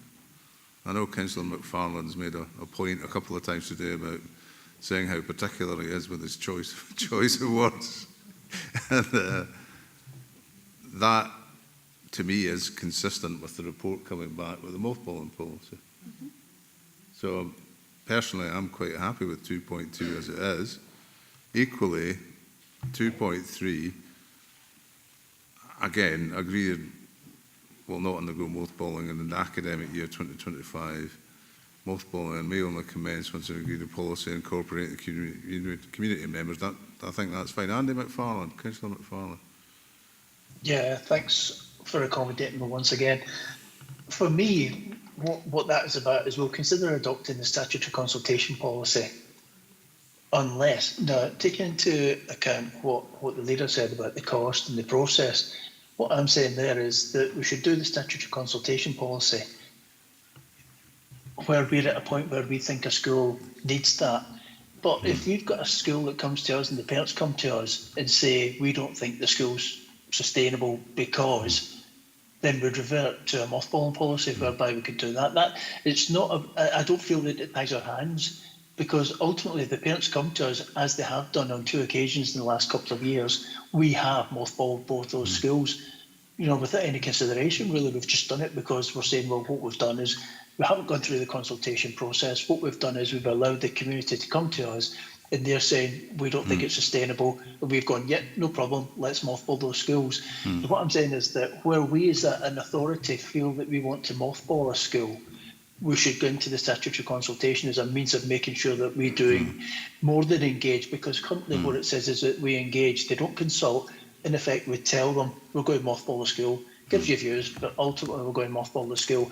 And what it's about there is it's about making sure that those communities have the opportunity to contribute, that parents get the opportunity to contribute. But if they come to us and say we want to mothball it, then we'll mothball it. Sorry, Councillor McFarlane, I get that, but what we're talking about here is this report coming back where these policies are going to be agreed in June after further work from the working group, and you are going to take all these things into consideration. That's the way I'm reading it. I'm not reading it that we're writing this policy today. I'm reading it. Yeah, I appreciate that, and that's what I mean at the start. It says, I agree for a further report to be presented to full council, and ultimately what it is, it's setting the parameters around what the working group should be looking at, I would suggest. Yeah. Okay, so I'm just going to we'll go to the recommendations. Oh, have we got Stevens? I tend to think equally. I don't think actually naming Dromore ELC really helps. I think it potentially should just be suspending both. But anyway, Councillor Stevenson. It's just a technicality on 2.3.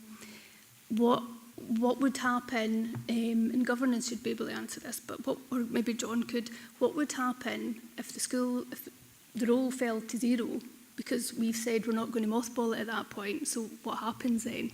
And maybe that's something that needs to be put in the wording, that if the parents then do decide to move their kids to a different ELC, give it a try, how would that work? Because we've said we can't mothball that. Yeah, thanks. John? Yeah, thanks, Councillor Stevenson. And it is a situation that we've faced in the past. We've also faced a situation where we've been unable to appoint staff to a particular school, so therefore we've been required to mothball that school. Now, obviously, that might not be all the staff, so we'd obviously redeploy the staff to another setting at that point.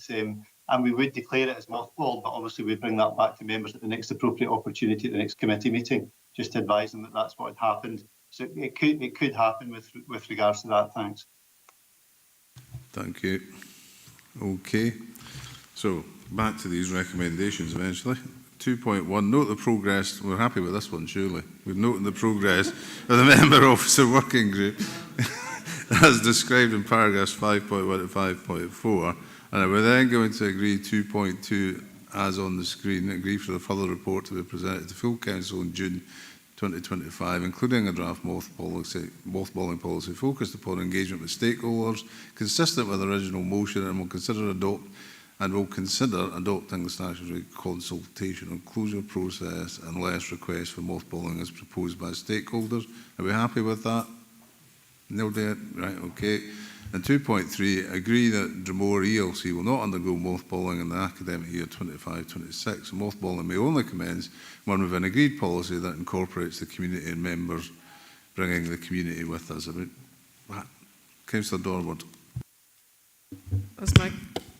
As my colleague has said, it's about if the role, I think we add if the role falls to zero, and I think we should also be adding that due to exceptional circumstances, which is what our Leader of the Administration has cited as the reason for keeping Dromore open at the moment. So it's one specific issue, and it's due to exceptional, I don't know what the exceptional circumstances are, but she's saying there are exceptional circumstances that have kept Dromore Nursery open. So I think if we would be happy if the exceptional circumstances were put in, and if the role falls to zero, it will be mothballed. I think that's reasonable in the circumstances. Thank you.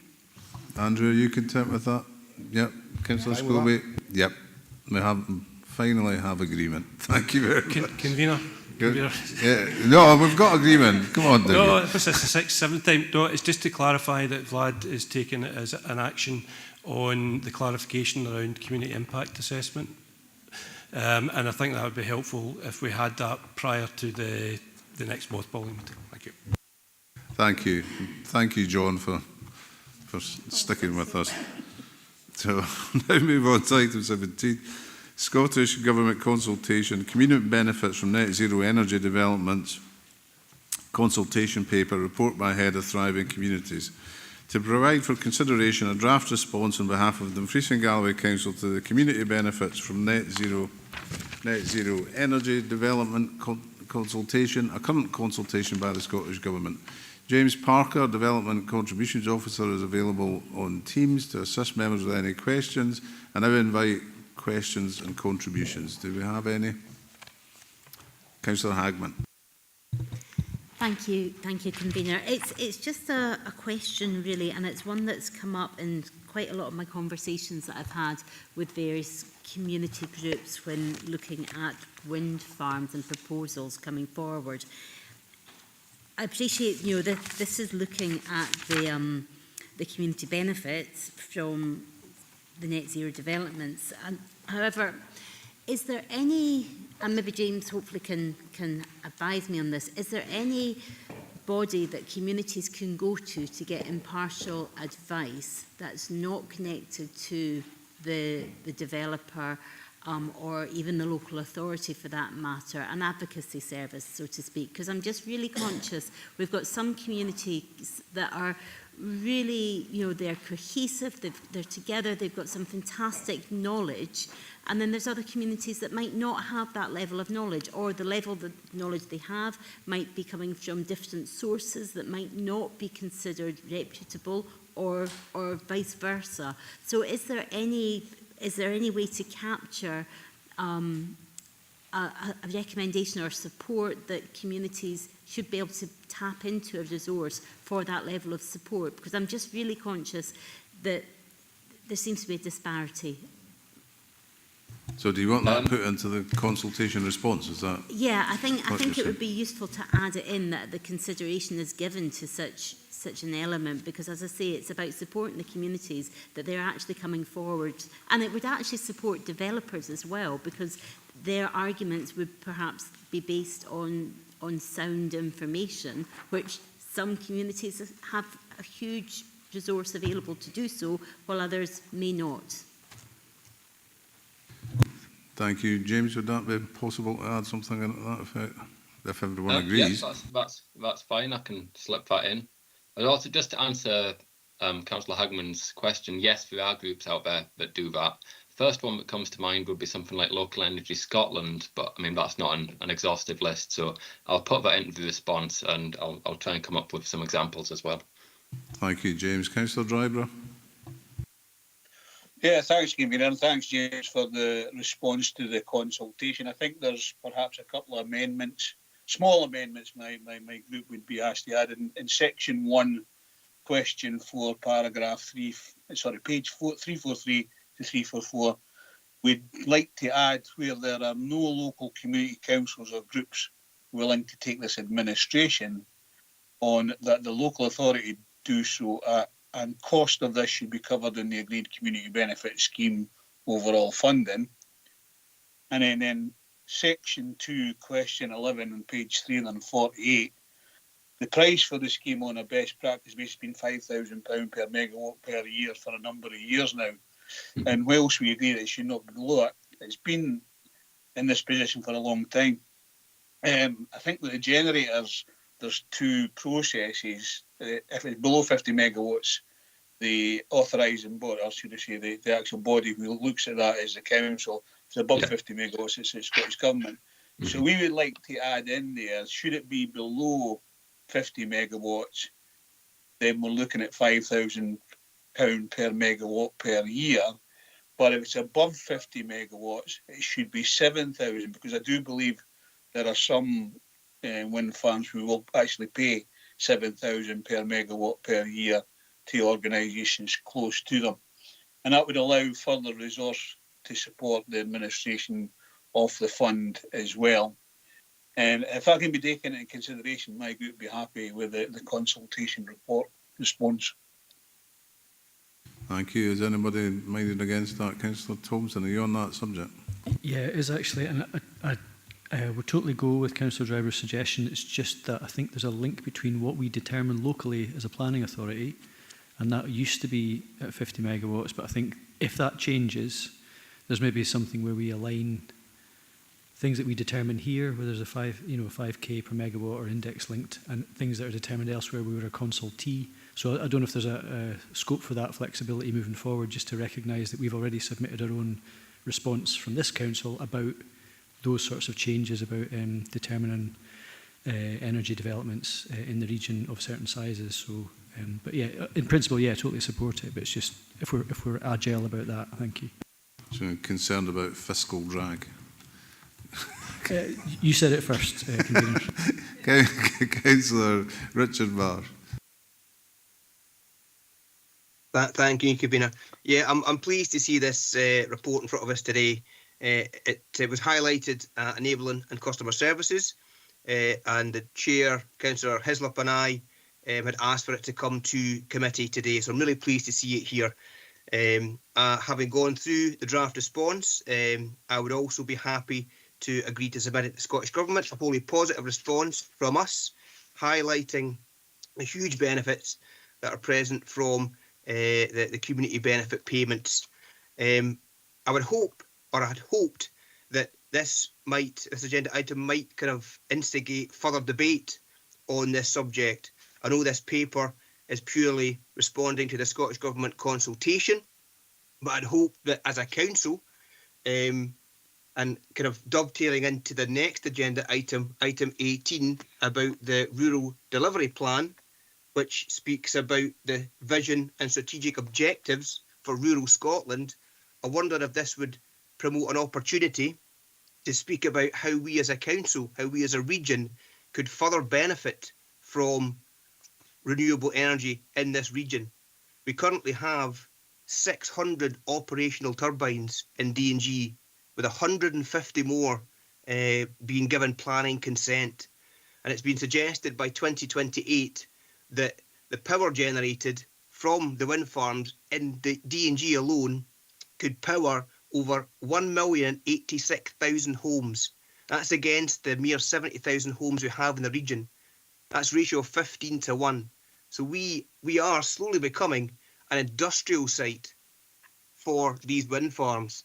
And clearly, we are massively contributing towards the Scottish Government's net zero and climate targets. So I'd hoped that seeing this item in front of us today would instigate a debate, and hopefully this council could put forward a lobbying position for possible policy changes as how monies could come to us as a regional council, not affecting community benefit, because it's clear of the huge impact, huge positive impact those community benefits have in our small communities. But could we as a council expand on that and have something coming directly into the council? I hope maybe other members would be of the same mind today.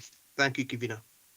Thank you. James, is there any space in this consultation for that sort of request, or even a statement within it where that, you know, it is mentioned? Is there any further means of the council benefiting?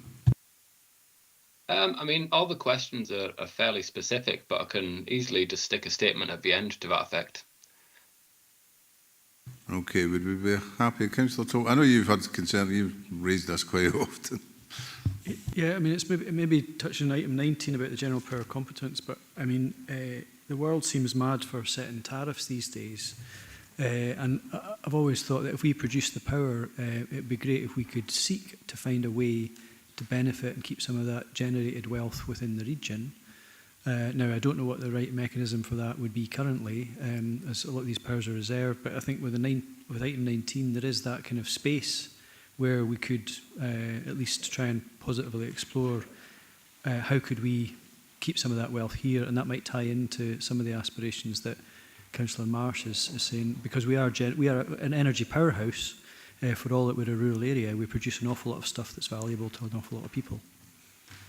So do you think there would be any problem with putting even just a comment at the end of any other comments part of the consultation on this particular item? Are you asking me about that? I'm not sure. No, I'm asking Councillor Thompson, actually. I mean, it's for this whole chamber to answer, but I mean, that would be my view in terms of it'd be great if we could keep some of that wealth in the region, if that allows it to do it. Thank you. Is anybody otherwise minded on that? I don't think so. Councillor Dempster. Hey, thanks, Convener. I hope that when James is taking note, if members are in agreement, that the response will actually be changed, because that's the sort of purpose of the discussion today. And there are one or two things I would like to suggest, Convener. The offshore issue, I'm sure other members will deal with. Sank and Kirkconnell used to be coastal, but I'm afraid we'll hardly qualify for that now. So can I focus my attention on the onshore? On section 2(1)A, where there are a number of bullet points that are being addressed, I would want to add one either on the electricity transmission issue or on the other, which is the last bullet point.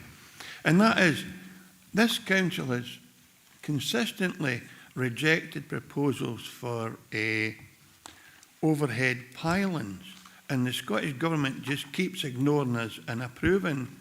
Now, I would want, if we could, a response that we object or resist the overhead pylons, and if we have to take them, there's community benefit from them, but we might want to incentivise undergrounding, and in that way we might be able to change developer or electricity transmissions organisations' view on how to work with communities to the benefit of the wider community, because we know wind turbines have to be on the skyline, but the rest of the infrastructure doesn't have to be in yet. That's often where it is. So I'd like us to add something along those lines. On question 3, where the response is national level is not appropriate as this impact on regional or more local level and not consistently felt across the whole country, I would want to remove the remainder because we already have a region-wide community fund. And these are agreements that are voluntary between community councils normally or traditionally and the wind farm company. So I would want to recognise national level not appropriate, but then leave the decision-making process to the communities that are involved. A question on 4. Should more direction be provided on how and when to engage communities and community benefit opportunities? I would say no, because again, that's mitigated or dealt with at a local level. We don't need intervention. There are agreements right across the board where communities benefit. I also think sometimes there's a reference to some of the smaller communities having large amounts of money. Maybe they're entitled to it, convener, because it's them that are impacted upon, and they can come up with strategic, high-value projects that this council would never fund in a small community because it doesn't fit with our current priorities. And I'm talking about housing, etc., etc. The communities could do their own and free up resources for elsewhere. And I wouldn't want us to be tying down small communities to be given a small amount just because officers think that's the right thing to do. If they qualify and they're entitled to it, it should be restricted to them. On question 5, it talks about introducing democratically elected forums. That's what community councils are. They're also statutory consultees, and it should be left at that. It should be community councils or similar bodies in the communities. On 6, good practice principles. That against local arrangements in place, no regional thing. I feel that there's a drift by the response officers, and it's only officers that have created this. This is the first chance elected members have to have any input. They've always had a drive to bring in some of the money to the region, but that's no the purpose of the agreements in the first place. And that's not the direction these wind farm developers took. They were keen to see that money was invested in the local community. And the last point, or the second last point I'll make, on number 6, the very last 4 lines in page 347, to address poverty and deprivation, protected characteristics and access to essential services. That's a council duty. And one of the things that wind farm companies are insistent upon is that they don't fund what councils should fund. So that has to be removed because you will get nothing but pelters from other local communities that benefit wind farms subsidy or benefits if you're starting to direct their money to services that should be delivered by the council. And the last thing's on the next page, 348.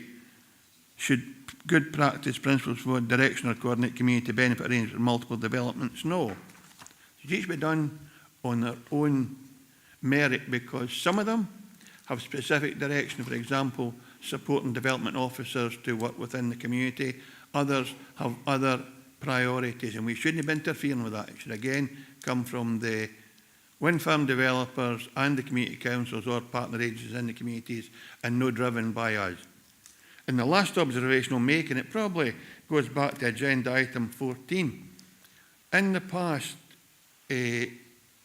these coal mines where you dig huge holes in the ground, they damage the environment, they destroy the fishing beds, they have a huge impact. There's no reference to environment impact in this document, and quite rightly, maybe just consulting about arrangements. But we need to be sure, as a council and as elected members, that there's no adverse environmental impact in anything we support, because theoretically, this paper says we're supporting you, we just want to work out how best to get arrangements in place.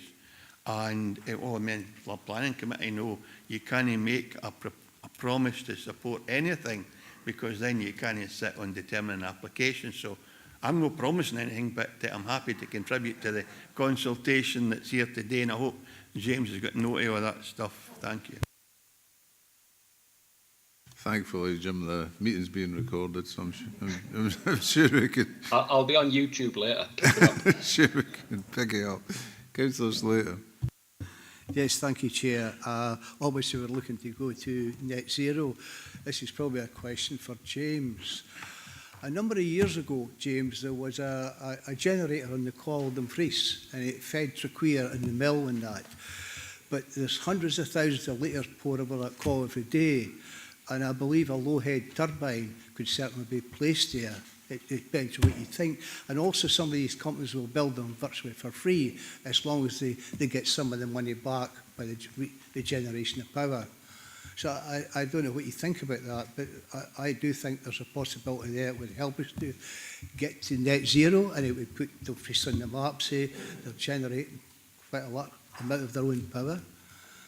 So another thing is regarding the pylons. The problem with the pylons, I used to work with an aircraft company. We used to fly them to see if there's any faults.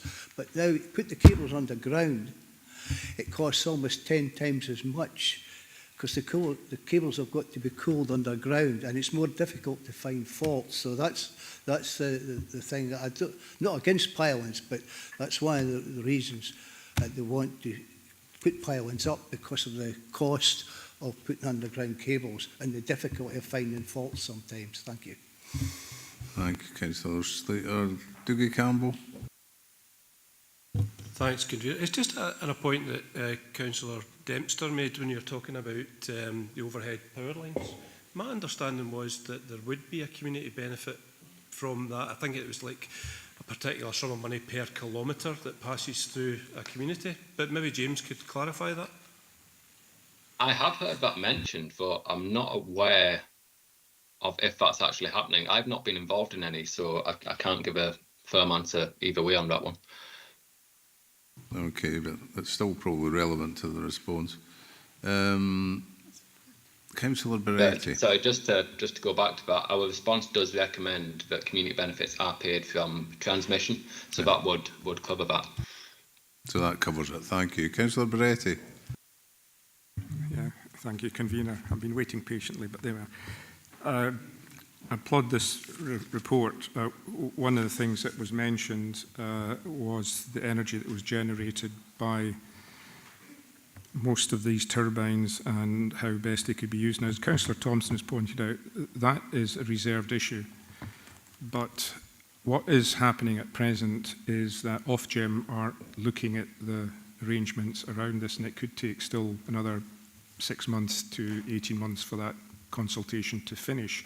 So what I would be more interested in is giving advice or sending information to the Scottish Government to say, well, once that is concluded, how can the new regulations or the new guidance be suited towards what we have here to help communities get closer to net zero or make it cheaper to function here? That's what I would like to see. Okay, so is that almost future-proofing it, really? Yep. Okay, thank you.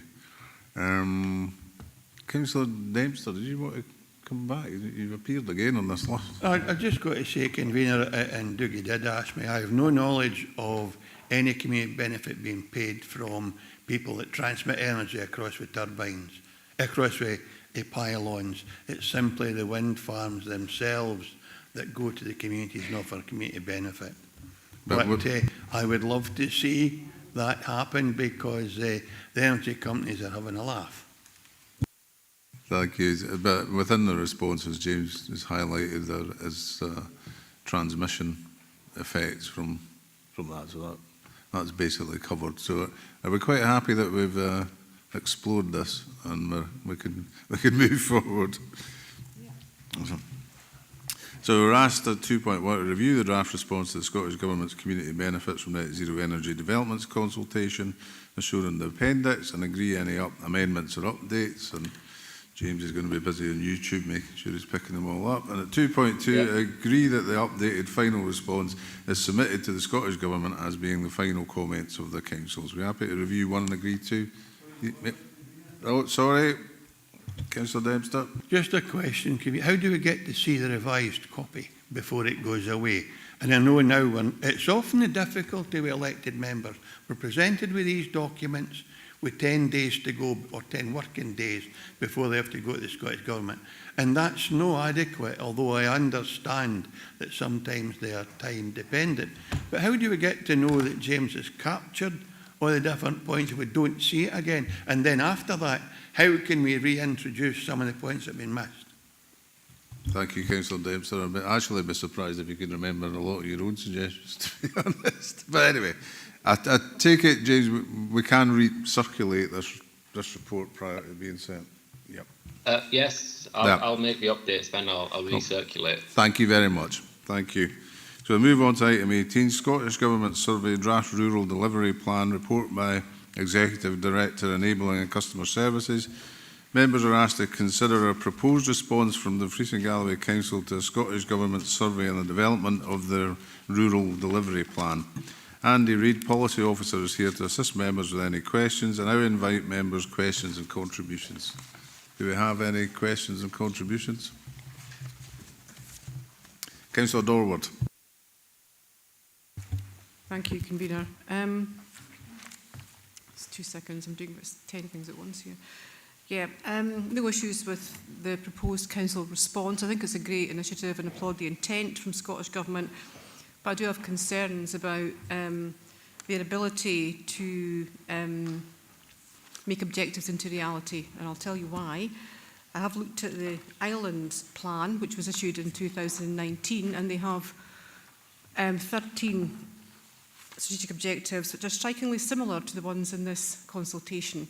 And if I can do a report card, a brief report card, if you'll bear with me, I know that we're getting on a bit, but I just want to go over this. In terms of the objectives, this is my take on it. It's a bit quick and dirty, but one of the first objective is to address population decline. That was a big fail, wasn't it? It's not worked yet. The second objective was to improve and promote sustainable economic development. Fail. Third objective, improve transport services. Big fail. Need I mention ferries? Fourth objective, improve housing. Big fail. Next objective, reduce levels of fuel poverty. Fail. Next objective, improve digital connectivity. Could do better. Next objective, to improve and promote health, social care and well-being. Big fail. Next objective, improve and promote environmental well-being and deal with biosecurity. Could do better. You see where I'm going with this. I won't go through all the objectives, and we've got time constraints potentially on us. So, not a great report in terms of where Scottish Government are with the Islands Plan in terms of outcomes, and deliverables. Says a lot, hasn't delivered very much, I would suggest, in the round. So I'm not confident that the rural plan will do any better, although I do applaud the intent behind it.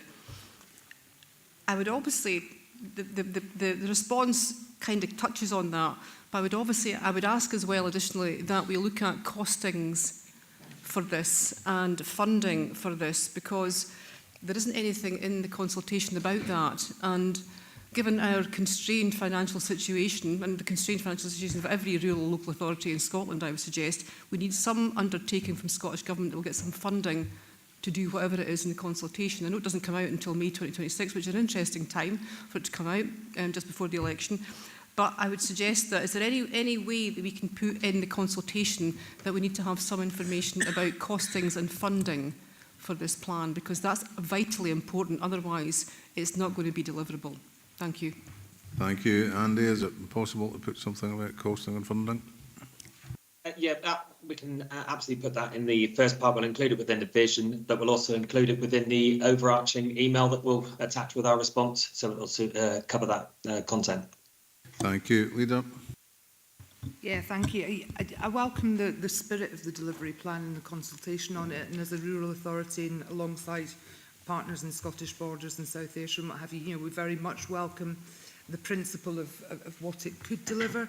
I suppose for me it's just a bit light in the detail at the moment, and I think that's reflected in some of the comments that Andy, you've inputted, and particularly in relation to us not ranking the performance indicators at this time. Will we be afforded an opportunity to submit those rankings? Because they are quite important rankings when you read down through them, and it's asking us to list things in a sort of order of importance. But will we be given the opportunity to do that when the time comes, or is there a slight risk that we're not? Thank you, Leader, for the question. In relation to the KPIs, the challenge that we have with the KPIs is that they're currently aligned to strategic objectives which aren't complete and been reviewed. So therefore, we have the challenge about ranking them, although what will come back later is different strategic objectives. So there should be a second phase which will come back in relation to the implementation, similar to the Islands Plan and that process. So we are expecting something to move a lot quicker on the rural delivery plan in the next few months. Once we've submitted our response, then we should sort of get an idea of how they sort of rejig or restructure the objectives. And at that point, there should be further refinement of the KPIs that are attached. Thank you. Councillor Dougie Campbell. Thanks, Convener. It's more an observation, but I think it's an important one to make. And I'm grateful to Andy Reid, who met with myself and Councillor McFarland on this precise paper, and I introduced them to the change around of depopulation to repopulation as a positive slant when we're talking about our rural communities. But I think the discussion that we had with Andy was that we, as a consequence of a Scottish Government rural development plan, that we should have our own regional development plan. And I am concerned about how that is financed, because it will raise expectations, and we already have our local place plans, which the fear I have is it raises expectations of things that won't be delivered. But I'll wrestle again with schools. Education is in there in the development plan, and I would hope that when it comes to it and we're developing our own local plan, that we can have that discussion again on how we address the link between school closures and depopulation. Thank you. Thank you. Is there any, Councillor Hagman? Oh, Councillor Thompson even. Okay. Thanks, Convener. Yeah, so it was just, I suppose maybe it's on strengthening the bit around population education skills, social justice, and where have we got now? The transport one. So if I go in reverse order, the transport one, while it says there on page 16 in the supplement, it talks very generally about it, but I think we do have to maybe start capturing things like, you know, I think we should push for our strategic routes being considered for trunking, and I know we've spoken in some quarters about this, such as roads, you know, I'm not being prescriptive, but I know particularly A709, which is the direct link to the motorway from Dumfries, which is a timber route as well. These are quite significant roads, but we bear a heavy burden for that. And I think there needs to be maybe a reflection on how we deal with roads like that and how they are supported by the Scottish Government. Similarly, it does mention a little bit about, I suppose, rural road infrastructure, but I think there's maybe work we can do in partnership with other rural authorities about the sheer length of U and C class roads, for example. Because while this says it quite generally, I think it would help if we were specific, because the clear thing that we lack sometimes is named deliverables that are costed for this region, south of Scotland, Dumfries and Galloway, for example.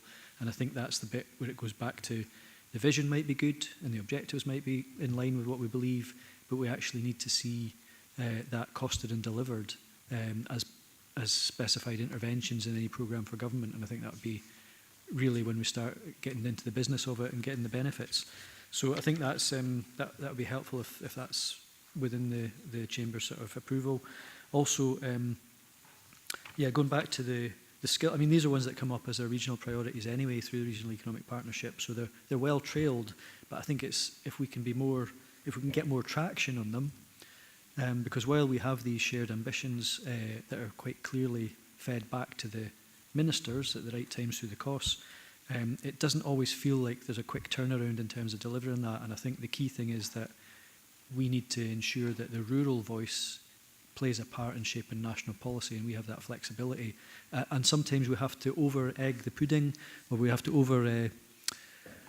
tilt in favour of rural investment, because we're never going to meet some of the pure reductive number-based business cases that are like bums on seats. So it would be really helpful if we could get that rail investment, reopening of ScotRail stations, for example, and also more active travel routes that aren't just focused on urban centres, because it's only when we develop our whole rural connectivity that we'll actually start to benefit as a region, I think, and we have to put the case for that along with our colleagues in other rural authorities. And I'd welcome it again, because I know the leader's been in some of the meetings that we've attended for this. But if we can be consistent about that case, then we can get more for the region, I think. So thank you. Thank you. Andy, have you managed to pick all that up? Yeah, I've captured that. That's fine. We'll include it within the those sections of the response. Thank you very much. So are we happy with this response? Oh, it is you this time. Thank you, Convener. Yeah, question 4 on page 12 of this pack references the green economy. I just wonder whether we need to reference the blue economy as well. You know, that's really important for our coastal communities here in Dumfries and Galloway. And it's a question prompted by one of the earlier speakers. I'm really aware that the islands have an islands communities impact assessment, which is unique to islands. There's not a rural one, and is that something that maybe we could question or ask to be explored, because, you know, the issues of rurality are well known, but I get it's complicated and it's perhaps something that needs consideration. So if that could be captured as part of our response, I think that would be welcomed. Thank you. I could see Andy was furiously writing that down. So, Councillor Stevenson. Yeah, thank you, Convener. Just a really pedantic issue as somebody who actually doesn't drive and lives in a rural area. On page 16, when we discussed transport, just to put in there equity and access to, can we put regular transport systems, because that can make a big difference between whether we repopulate or not, based on somebody's ability to drive. So I think that's extremely important. I do know from some of our more rural communities, there sometimes can only be one bus a day, so that's not encouraging anyone to live there. Thank you. Thank you. That was a very good suggestion. Is there no further comments? In which case we're asked to consider and agree the proposed response to the Scottish Government survey and the Rural Delivery Plan. So we're happy to agree it? Agreed. Thank you. Item 19, and yet another consultation. Scottish Government consultation. A local authority general power of competence, Assistant Director Governance and Human Resources. This report seeks comments on the agreement of the Dumfries and Galloway Council's response to the Scottish Government's consultation on a local authority general power of competence. Nick Evans, Democratic Services Manager, is here to assist members with any questions. Has anyone got any question or comment? Archie, Councillor Drybrook. Yeah, thanks, Convener. I think our group are extremely happy with this response, and in the main we're relatively comfortable as it brings us into line with England, Wales and Northern Ireland. I think maybe one question though, and it's something to do with what Richard said earlier on, Richard Marsh said earlier on, was about, you know, commercialisation projects, such as, you know, our English and Welsh authorities have done down there with PV farms and wind, for actually owning them and getting some benefit from that. I know there's some good and not so good cases down in England and Wales, but we can learn from that. But all in all, I think the Labour group are happy with the response and would support the recommendations. Thank you. Is there anyone else with anything to say on this? No, thank you. So we'll go straight to the recommendations on that. So we're asked to consider and agree the draft response on the appendix to the Scottish Government's consultation on local authority general power of competence. So we've considered and agreed it. I'm now going to move on to item 30A, which was the late paper, which is the Kirkcudbright Bridge update. First of all, given the subject matter, we are required to withdraw delegation from Economy and Infrastructure Committee so that we can discuss it. Are we happy to withdraw delegation? Yep. This report provides members with an up-to-date position in relation to the closure of Kirkcudbright Bridge to all vehicles on Friday 21st of March 25 at 7 p.m. Karen Brownlee, Interim Assistant Director Transport and Infrastructure, is here to assist members with their questions. I now invite members' questions and contributions. Councillor, Do we need to go into a new link? Because has this not been taken in private? No. Oh, it's not? Okay, thank you. That was why we did the one just after lunch, so we could. Otherwise, we'd just have done them both at the same time. Yeah. Okay. So, Councillor Andy McFarlane. Sorry, Convener. Councillor Campbell first, thanks. Okay, I won't miss. He never indicated, so. Did press speak, but okay. Right. First of all, I want to commend Karen, who's sitting next to me, just by coincidence, for the way in which she's managed the situation with the bridge closure. I think we got notification from the structural engineers around 4 o'clock, and ward councillors were aware by 5. And I've been annoying Karen at various times over the weekend seeking clarifications, but there is, as you would understand, considerable frustration, I wouldn't say anger, but I think it would be useful if Karen could perhaps relay what's in the report in a sort of lay person's way for the benefit, because there are implications obviously in short term, long term and medium term as well, and I think we should be honest with the community. And I got a phone call from my GP this morning who also wanted to raise a concern, and she understood when I explained to her the necessity of what's had to happen, but it's just an example of the ripple effect of a bridge being closed in terms of the problems it's causing for GPs and community nurses and Merce care home, which is just very close to the bridge. And I know I've spoken to Karen about a couple of suggestions that have come to myself and the other ward councillors in relation to proposals to manage the bridge. So on that, I'll just pass over to Karen. I think if that's okay, I think it'd be helpful, because I know a lot of people are listening in. Thanks, Councillor Campbell, but I was a bit remiss of me. I should have brought in the Chair of Economy and Infrastructure. So can I just bring in Councillor Blake first? Convener, I can come in, but if you'd like that question answered first, it might explain things as for Councillor Campbell and anybody else that's actually listening in just now. I'm quite prepared to go after them at this stage now. Thank you very much. Karen Brownlee. Thank you very much, Convener, and thank you for your question and summary, Councillor Campbell.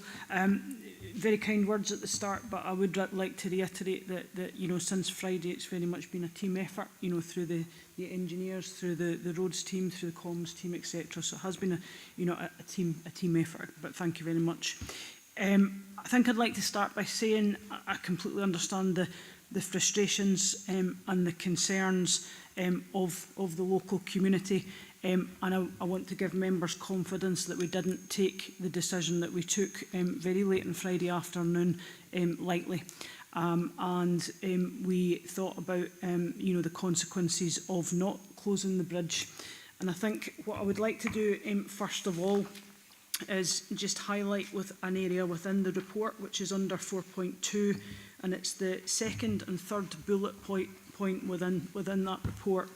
Particularly the third bullet point, which refers to the bridge does not pass assessment for 3-ton loading, which is the minimum traffic loading category available for compliance. So in layman's terms, because I need to understand it in layman's terms, that means the minimum requirement for any road network is 3 tonne. And what we were told at 1 minute to 4 on Friday in writing was that bridge did not comply. So therefore, to ensure the safety of the community, the public, the visitors into Kirkcudbright, we had no alternative but to progress with that emergency closure. Now, what I would say is we had verbal discussions with the consultations who was who were the consultants who were giving us that information earlier last week. However, it wasn't a definitive position, and we required that to be in black and white, as I'm sure you can understand. And we didn't receive that correspondence till 1 minute to 4. So I do apologise to the members, to the Chief Exec and other senior officers that I phoned very quickly late on a Friday evening. So I apologise for that, but I followed protocol and cascade in order to get clear information out to, first of all, elected members, second of all, community councils and stakeholders and partners as well. Now, since then, I appreciate that there has been a lot of activity on social media and other media outlets. So we have been working as a team very, very closely with our communications colleagues, and we've ensured that we've got a really robust cascade measure set up, as well as a Kirkcudbright Bridge web page, which is continually updated. So from about 5 o'clock on Friday evening, we have sent out 4 updates to all elected members, to community councils, to members of the community through social media and through the web page and other media channels as well. So we will continue with that robust measure of communication, because for me that is the pinnacle in terms of ensuring the community and members are aware of how important and how much we're prioritising the work to look at options going forward for Kirkcudbright Bridge. So that's a very brief summary in terms of what happened last week.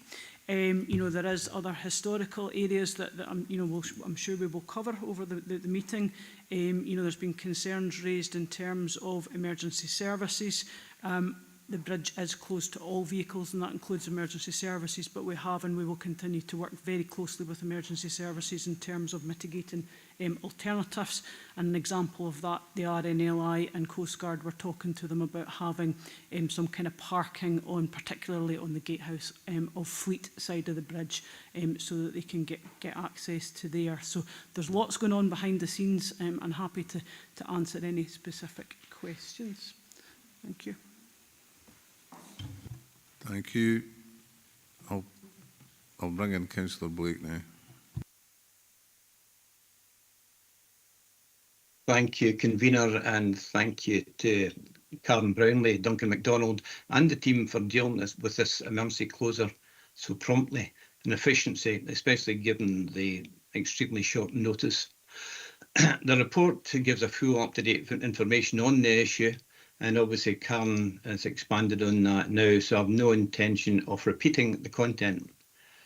Most members will be aware that in addition to the normal inspection regime of our 1,500 or so bridge structures in Dumfries and Galloway, the 99-year-old Kirkcudbright Bridge has been the subject of more rigorous and detailed inspections, including a reduced weight restriction just over a month ago or so. As Karen said late last week, following a study of the data available, including the analysis of samples taken from the bridge structure, we had the verbal report. Naturally and quite correctly, our officers requested that the findings be confirmed in writing, and this was received on Friday. The leader, convener, and myself and Councillor McCammon as chair and vice chair respectively were informed of the need for immediate closure, and this was agreed to be followed by communications to the ward members and, of course, Kirkcudbright Community Council. As the possibility of closure was thought to be likely, fortunately, diversion signs and barriers, etc., had already been prepared in advance to make the closure more efficient and effective as possible, if this was to be confirmed. On Friday, as you know, the bridge was closed and temporary barriers were erected on both sides of the bridge, but I must report that on 2 occasions during the night, these were found to have been removed, allowing unauthorised vehicles to access and cross the bridge. The barriers have now been supplemented by large concrete blocks to prevent this. Full communication was quickly established with all emergency services, and this continues with various options being considered. And as Karen mentioned, including the parking of vehicles at the bridge, should an emergency call-out be received by the RNLI or Coast Guard. It was immediately decided that due to the forthcoming meeting of the full council today, arrangements should be made to have a late emergency report presented to inform all elected members of the situation. And I thank the convener and leader for arranging this. I also appreciate the support of the local ward members for requesting this. As I said, the report presented gives an up-to-date position, and a further more detailed report from the structural engineer consultants is expected next week, and members will be updated accordingly. As part of the public realm asset class included in the capital investment report that's on the agenda for the next scheduled E&I committee meeting on the 15th of April, where members will be provided with an update on the bridge, and given the importance of the structure, especially to Kirkcudbright, I've requested that this be included as a standing item on future E&I agendas until further notice. Our communications team have arranged regular updates to the public, and this includes the creation of a designated web page on the Kirkcudbright Bridge. Of course, it's acknowledged that the bridge closure affects residents, businesses and tourists, but I must emphasise, and as Karen has as well, that the safety of the public must be considered paramount. Convener, before you open this up to further discussion, I can confirm that today Finlay Carson, MSP for Galloway and West Dumfries, has written to the First Minister seeking assurances that the Scottish Government commits to provide support, including financial support, to Dumfries and Galloway Council to deliver a Kirkcudbright Bridge that provides safe and efficient transport for our residents. Thank you. Thank you. Councillor McFarlane. Yeah, thank you, Convener. After what's been said, it's very difficult to add much more. I did intend to come in and thank Karen for her efforts, because she's really kept us informed. I do think that we need to make sure that our communications with the public are paramount as well, because we have clearly had evidence of people coming on television and making adverse comment in relation to the closure without full possession of the facts, such as the removal of barriers and such like. I would just thank you very much and ask that we maintain those good communications. Nothing else, thanks. Thank you. Councillor Dennerley.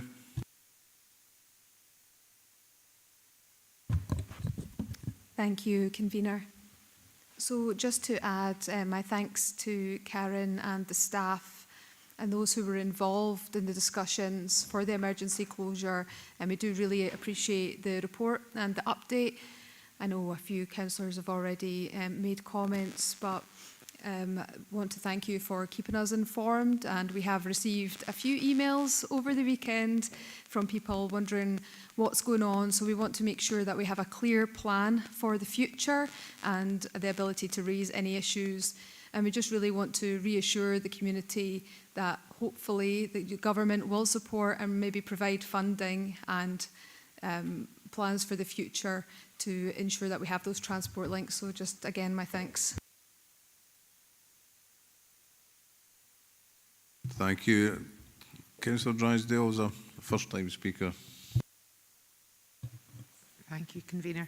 It was just to thank you, Karen and team, for the communication to all of us, but also just to point out, which is not transport related, but when the report comes back on the 15th of April to E&I, this is a non-transport related question and request, if that's okay, that we've talked about the importance of the structure of the bridge to the community of Kirkcudbright, and whilst it's not my ward, so I don't wish to be stepping on any toes, I am involved in a couple of community events that take place that involve the bridge, Karen, so I'm just wondering if in the E&I report you could include, for example, the Buckland Burn-Up, the Kirkcudbright Half Marathon and the Riding of the Marches, because it's crucial for these events to, well, to the longevity of their success. They cost a lot for people to run nowadays, as you know, any event, but it's very important to the community. So if you could just make sure that's included in the report, I'd be very grateful. And maybe some plans going forward as to how that can be best managed for the community and the groups. Thank you so much. Thank you, Convener. Thank you, Karen. Thank you, Convener. Through yourself, thank you for the comments, Councillor Drysdale. I would just like to confirm the report on the 15th of April will be part of the wider capital investment programme, whereby we will be asking members to agree funding again for Kirkcudbright Bridge, and I guess the next steps in terms of the consultation works we're doing and the assessment works that we're doing. Just in terms of the Buckland Burn half marathon and fun runs, I have already been in contact. They don't actually go over the bridge because there would have been concerns in terms of crowds on the bridge, as is in the reports. But we'll certainly reach out directly to the likes of the riding of the marches, and happy to pick up a separate conversation with yourself if that would be okay. Thank you. Councillor Stitt. Thanks, Convener. Just a wee query, Karen, or don't know if you can tell us, when was the last time this bridge was inspected? Because I think the last term, between 2017-22, there was a couple of debates at Stewart Area Committee. And I just wondered if they were inspections on the bridge, or was it closed for other things. So I've actually got in colour here, when you see some of the, especially the stringers, some of them things, they are seriously defaulted. And I'd just like to know if it was an inspection carried out in that last 5 years. Thank you, Convener. Thank you, Councillor Stitt. Yeah, so the Council undertook a principal inspection on October 2020, and then a general inspection was carried out in March 2023. And since then, we've been in making moves to get the principal inspection and assessment work that the consultants now coming to a close on. So it took a bit of time. So it was all kind of timed along those lines. As part of there was works done in 2014 by the Council. That was the last kind of major intervention when we did a lot of repairs on the bridge, resurfaced it, waterproofed, etc. And leading up to that, there was inspections done at that time as well. So that's essentially kind of captures the inspection side of things. That's fine, thank you. Thank you, Councillor Young. Thank you, Chair, and thank you, Karen, and your team for all you've done so far. It might be a bit early asking this question, but when will you know if the bridge is repairable or not? Thank you, Convener. Through yourself, thanks very much for the question, Councillor Young, and I certainly know that's one of the priority questions from many members, but also from many within the local community. Unfortunately, as we have mentioned in the report, we don't have timescales yet. The next steps that we need to progress are next week we will receive the full report, in essence what we received last Friday in writing and what is within the report as part of what we will receive next week. Now, what we need to do because of those findings and the reason why we've closed the bridge, we now need to do a refinement analysis on that assessment. So our current contractors, Morton MacDonald, will progress that work. And we also want alongside that to do an independent check on the assessment that's been done. So at the moment we do not know what those timescales are looking like. We anticipate that within the next 3 to 4 weeks we will have that timeline, and as I said in the report, we will as quickly as possible come back to the next E&I committee to share those timelines to enable members and the community to know what is the next steps and what the milestones are and I guess the timescales associated with those. So as I say, that is a priority for us to pull that information together. Thank you. Thank you, Councillor McCammon. Yes, thanks, Convener. And like everyone else, I thank Karen and Duncan and the team for handling this situation. Karen, I wondered if it would be beneficial for you to just explain very briefly the priorities that were given to the alternative routes. So anything that we're needing in terms of maintenance-wise or traffic lights, just because I know that a couple of members of the public are commenting, asking. So just could you please just outline for the benefit of the committee and the public that may be watching or watch later what priorities we are given for the diversions and the conditions of the road, please? Thanks. Through yourself, Convener, thanks very much, Councillor McCammon, and happy to give an overview of where we're at in terms of inspections of the traffic management that's in place. So I'm sure members will appreciate that the diversion, which is along the A75, basically to Ringford and along the A762 into Kirkcudbright that way. The diversion was put up very quickly on Friday evening. There were a few issues raised with me over the weekend, so between our traffic management contractors and our roads services team, we resolved what we could over the weekend. Now, the engineering team and the road services team have been working alongside Amy, who are responsible for the A75, and our traffic management contractors to improve the signage along the A75, and what we will do is we will have dedicated signage to confirm that it's Kirkcudbright Bridge that is closed, so that the wider community, the visiting public, are aware of that. Now, there has been issues raised recently, and most recently by Councillor Campbell late yesterday afternoon, about the junction of the A75 from Twynham, which is not the diversion route, but it is a route into Kirkcudbright, and also the actual diversion route of the A75 onto the A762. That was also raised at the weekend by a member of the public, and just in terms of how the road flows. It's a single double lane road, but there's no access for turning right. So there was some issues, as I say, over the last week there. So we very quickly today asked the teams to go out and look at that, and in conjunction with Amy, we're in the process of increasing signage, increasing warning signage, and putting up the flashing boards. I forget the name of them. VM boards, I think. Variable message boards. Variable message boards, thank you. So we're in the process of doing that. Our current traffic management contractors are also checking all signage and the route twice a day at this current time, as well as our road services team are also checking the non-diverted routes, because as many will be aware, within the chamber there's lots of routes in and out of Kirkcudbright through different settlements. So we're also checking those other routes. I think there's 10 bridges on other routes, 8 bridges, sorry, that we're also inspecting on a regular basis, and that's to ensure that we're aware of any issues that arise very quickly, and that we can deal with them. I hope that answers your question, Councillor Cammon.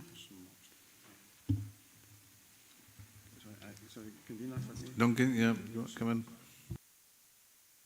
Thank you. Sorry, just to add to what Karen said there, that first of all, the diversion route itself is an established diversion route that's called into use if we have issues on the road network. So it's sort of the tried and tested one, and we're coming off the A-class road in the 75 onto the A-class, so it's A to A, and that's essentially the route as it's followed.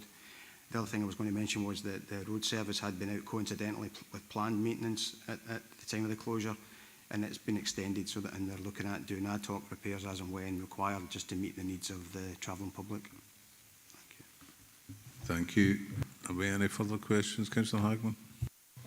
Thank you, Convener. Yeah, I had my hand up previously, but I think a lot of my questions have been answered, because I'm really conscious that the diversion routes where there may be potholes, I'm just sure that we're due to start our verge maintenance programme towards the end of April, I understand, and just that if these diversions could be made a priority, I think is really crucial. But you've captured that, and yeah, no, absolutely, the safety of the community has to be paramount in this, and just again, thanks for the swift action that's been taken. There's a lot of my constituents in Ward 2 that go to Kirkcudbright regularly, and I appreciate that there's going to be more signage, etc. Can we utilise our social media page, and whether there's even a short video, just with a voiceover of these are some of the diversions, because a picture is always better than words, and a video is always better than a picture, just to try and get that message across, because I'm conscious, well, certainly when people start to make their own diversions, that's when we can run into a lot of issues. Thanks. Thank you, Convener. Thank you very much, Councillor Hagman, for your question. And just in terms of additional social media and directly in relation to the diversion. Happy to speak to comms colleagues and see what we can do about that. We're certainly through the web page, we're starting to put up, for instance, the map, an easily viewable map that'll support that, but we can certainly look at images and videos as well. Happy to do that. Thank you. Thank you. Councillor Beretti. Thank you, Convener.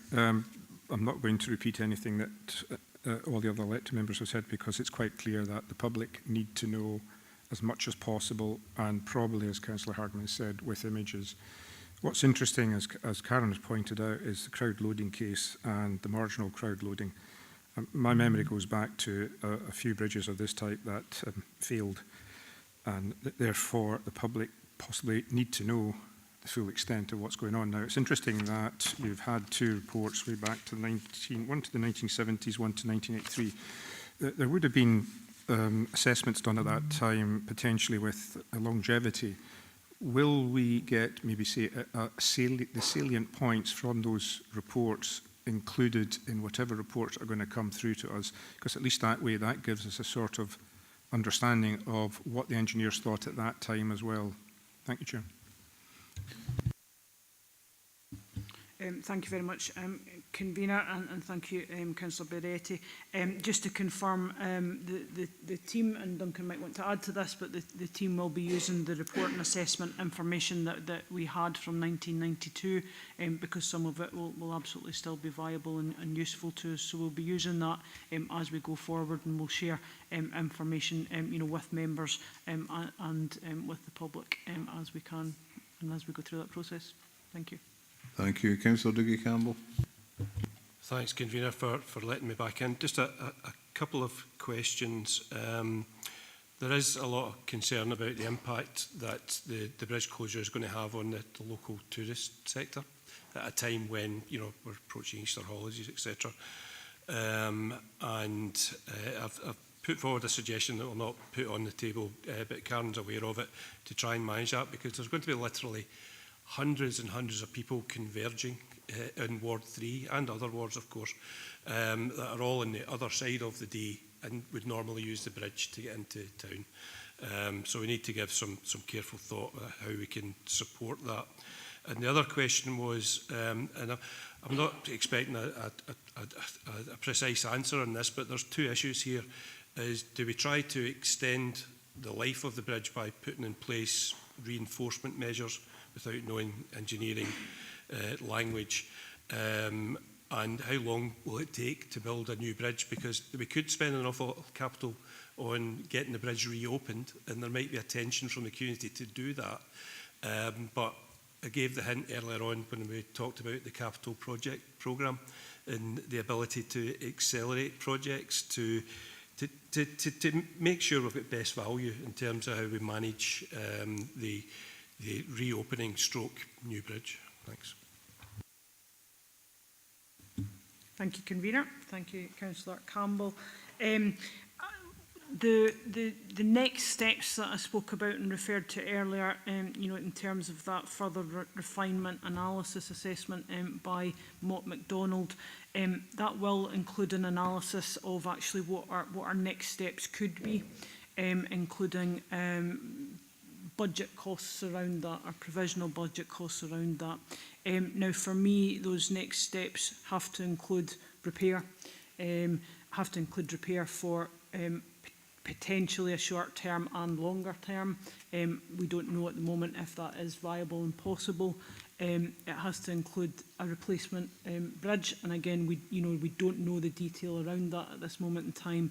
And then there has to be options there in terms of potentially a temporary bridge, and again, don't know the options around that. For me, and our knowledge at the moment is of where temporary bridges have been put in situ. They've been for pedestrians, but I'm sure there's examples out there for lower weighted vehicles as well. So that's certainly something that we'll be looking at as a team, and we'll be asking our consultants to provide us detail on. I don't know if Duncan's got anything to add to that. If I can pass to Duncan. Thank you, Convener. Thanks, Convener. Thanks, Karen. Yeah, so a couple of things there that you mentioned, Councillor Campbell. So the options about going forward for the bridge in the sort of short to medium term, that's something that obviously we're considering carefully and seriously, looking at options that we might hopefully get to a point through this refinement analysis, what as we're calling it, and that's to look at the assessment that's been done. Assessment's been done to the standards, to the codes of the day, on a bridge that wasn't designed in the recent times. So hence there's issues with it.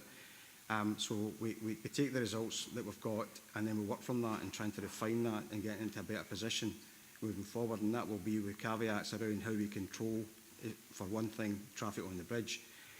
To guarantee that, because at the minute we can't guarantee that, or we haven't been able to guarantee that in terms of the loading on the structure. So I think but that is part of that process going forward. The whole point of doing the principal inspection assessment has been to get us to a point where we've got a bridge management plan going forward so we can get the most out of the structure. In the past, we've done works I mentioned in the 70s, in the 90s and 2014. The council considered new bridges in the 70s and also in the 90s, but not taken forward. There was the last one. I think the plans I saw were coming off D Road across the river there. So our kind of tactics going forward has been to try and manage the structure and get as much out of it as possible. The works that we've been doing to date has been to kind of hold the line. We're not strengthening the bridge, we're holding the line and trying to get as much out of it. And what you mentioned about to strengthen it has to be proven yet whether that's feasible in terms of the costings for it going forward, or whether we now start, as I think we've already given a commitment, we start to have the discussion around the alternative bridge and what that might look like. Thank you, Councillor Howie. Thanks, Convener. Obviously, with the closure of the bridge, there's going to be a lot more traffic coming in Tungland Road and Victoria Park into Kirkcudbright, and the location of the fire station in the town, just at the end there. Can consideration be given to an exemption to the enforcement of pavement parking until the bridge situation is resolved? Thank you, Gareth. Through you, Convener, thank you, Councillor Howie. That's certainly something that we're looking at on both sides of the bridge to support the emergency services going forward. As I mentioned earlier, particularly the Coast Guards and the RNLI, because I know that I think 9 out of 12 of their members live on the Merse side of the river. In terms of the fire brigade, for instance, the police and the ambulance, we're in regular contact with each of those emergency services, and we will continue to be. They have put their own procedures in place, but as I say, we will continue to have discussions with them, to try and mitigate any concerns that they do have. But they have put their own procedures in place. The fire brigade, for instance, are using the Gatehouse of Fleet fire brigade station to call out for the Merse side of the river. So that's just an example. So thank you. Thank you. Do we have any further question or comment? No, we'll just move to the recommendations. Thank you very much, Karen. Recommendation 2.2, note the update provided in relation to the matters relating to the current closure of Kirkcudbright Bridge set out at paragraphs 4.1 to 4.15. 2.3, consider the next steps in addressing the underlying issues at Kirkcudbright Bridge, including public communication as detailed at paragraphs 4.16 to 4.26. At 2.4, agree that as a matter of urgency, a further report is presented to Economy and Infrastructure Committee at the earliest opportunity in relation to the agreed timescales associated with the refinement, analysis and independent check of assessment results to ensure elected members in the community are fully cited on timescales and next steps as detailed in paragraph 4.7. So we've noted, considered and agreed. Thank you. Now, I think I would propose taking a 5-minute comfort break before we start into the next items. That's okay.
Thank you very much. Welcome back. So now we move on to notice of motion.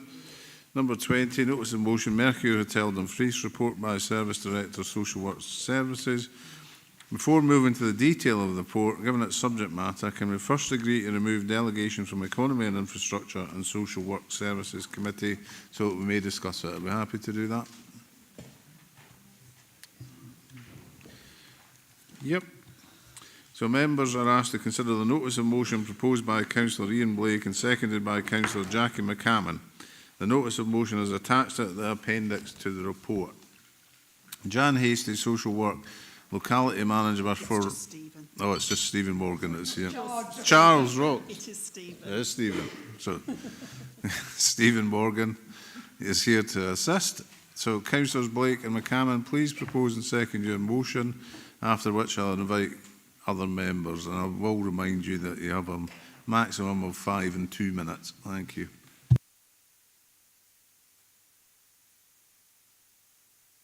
Leader, Convener, thank you for that. Members, I appreciate that this has been an extremely busy day, so I promise I will not keep you long as my motion that's presented before you details the history together with my concerns and that of many members of the public. I'm in no way attempting to make comment on the perceived rights or wrongs on the Mercury Hotel being used to accommodate migrants. My motion is purely on road safety grounds for both the residents of the hotel and for the public that use that road daily. Over the past 2 years, there have been a number of very near misses with pedestrians and vehicles taking evasive action to avoid a collision. And I personally have raised this issue through the EMES and through discussion. Unfortunately, to date, this has been without success, other than the provision of high-vis jackets and the introduction of a minibus supplied by the Mears Group, which appears to be seldom used. My motion is simple. I request that a working group be established with all partners, including the Home Office, the Mears Group, the Mercury Hotel chain, the Scottish Government, Police Scotland, Dumfries and Galloway Council and the Road Safety Partnership to investigate how this serious road safety issue can be addressed before a tragedy happens involving a pedestrian or other member of the public.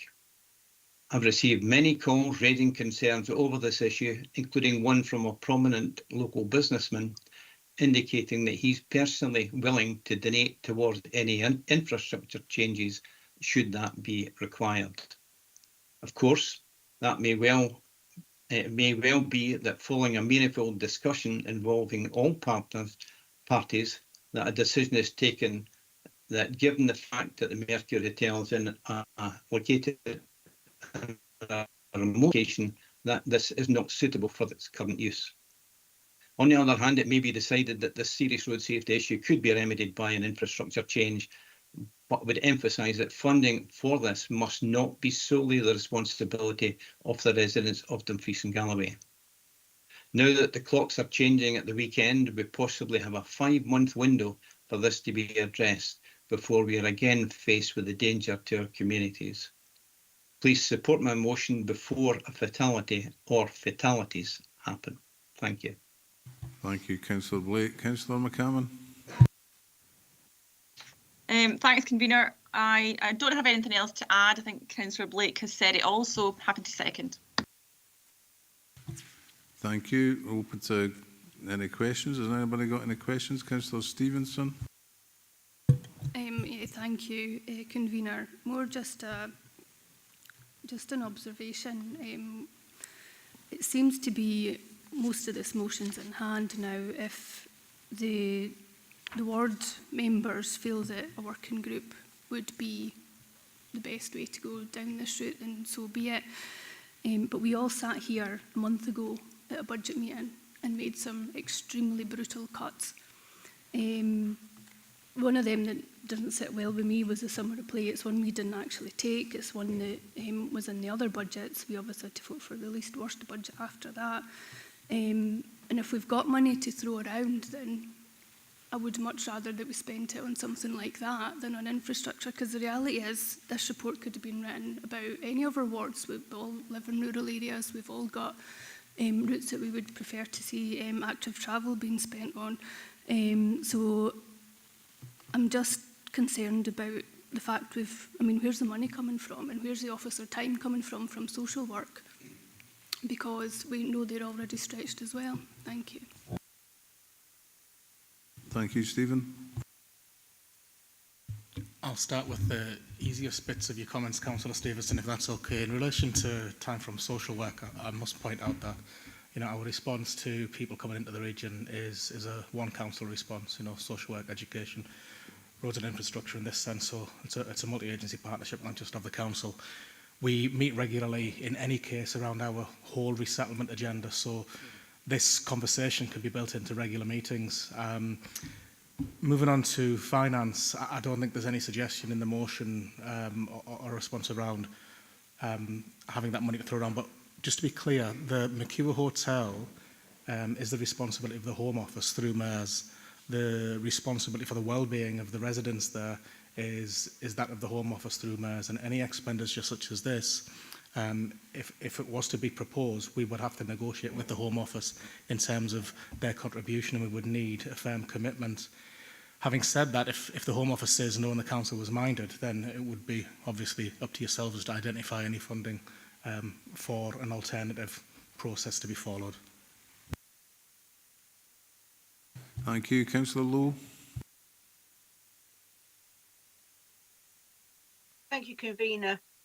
When the asylum seekers first arrived, I went down and I met with the permanent residents, and the first thing they raised was the road safety and the fact that the guys that were staying at the hotel were not keen on the jackets and they were not keen on the minibus. And then, yes, have been some near misses.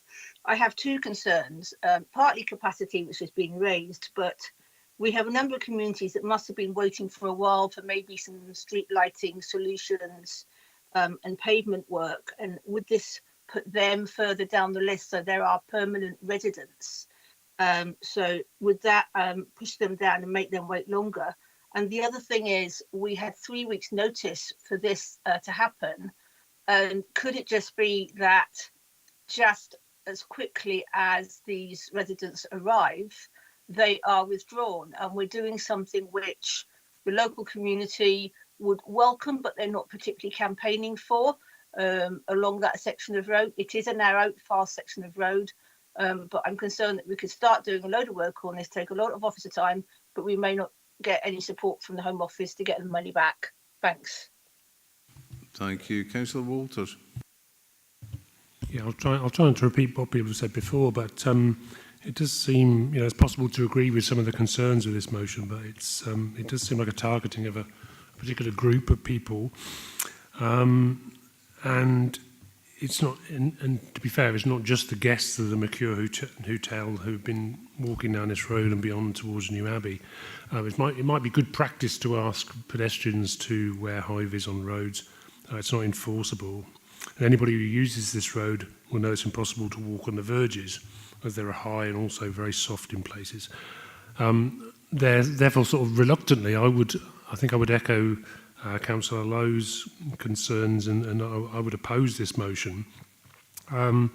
If we are to consider any extensions of this path, it should be done through the ongoing active travel projects, and in comparison to other areas of need in various different locations across the region, rather than an ad hoc decision made because of some unfavourable publicity about particular incidents.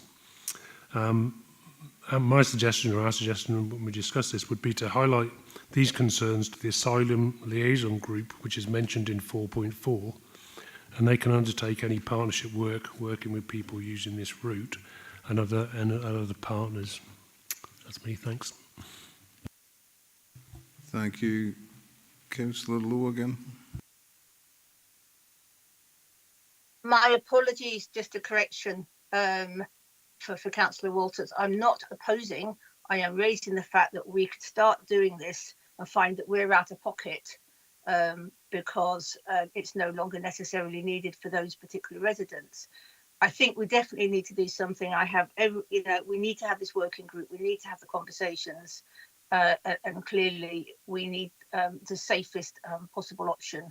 I'm not opposing. I just want to be sure that we've got all bases covered, that if we end up paying for it, that we are able to do that. Thank you. Councillor McCammon. Yeah, I'd just like to reinforce what it actually says in black and white in front of us. So this is not about deciding to spend the public purse money. This is about creating a working group or the possibility, which includes the Home Office. So I'd just like to clarify that it's not to agree to spend any money at this stage. Thank you, Councillor Blake. Thank you, convener, and thank you, Councillor McCammon. That's exactly what I was going to say. At no time do I suggest that we go down a route to try and develop an infrastructure, lighting, footpath, or anything specific. I'm merely trying to get the groups involved round the table, which has not been possible to date, to find out a solution. As I mentioned earlier during my introduction to it, that solution may very well be that this, in fact, is not a suitable location to house this group. I am not targeting any particular groups of society. I have to refer to them because they are the ones that are subject to the complaints that I've received. And I've actually travelled down that road at the particular times and have witnessed that myself. I can see the issue. I personally have been given evidence to a fatal accident inquiry. I would not like to be in that position again. This is for road safety issues only. Nothing personal about any particular group and no particular direction on any spend of capital. Someone has to do something. We'll have to get together to prevent a fatal accident happening. This is not just for the residents of the hotel. I could assure you that if this did happen, that any fatality not only affects obviously the victim and the victim's families, but also affects the driver and their families for the rest of their lives. Thank you. Thank you, Councillor Blake. So we have a motion to establish a working group, clearly not to spend money or incur an expense on this. Are we happy to, are we going to put forward an alternative? Thanks, Convener. I'm happy to second Councillor Walters' motion in terms we oppose this motion. He's given the reasons for it. I just suggest we already have a working group in situ that can deal with this, and Councillor Walters has referred to that. It's at 4.4 of the paper. Thank you.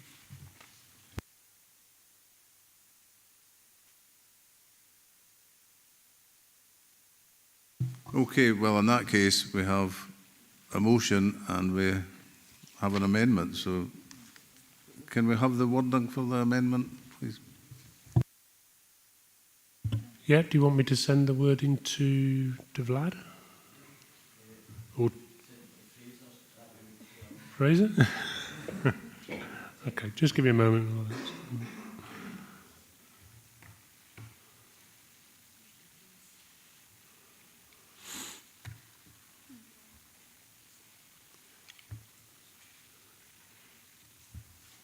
Which phrase was it? Yeah.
Through yourself, Convener, can I just check? I'm just looking at that particular wording.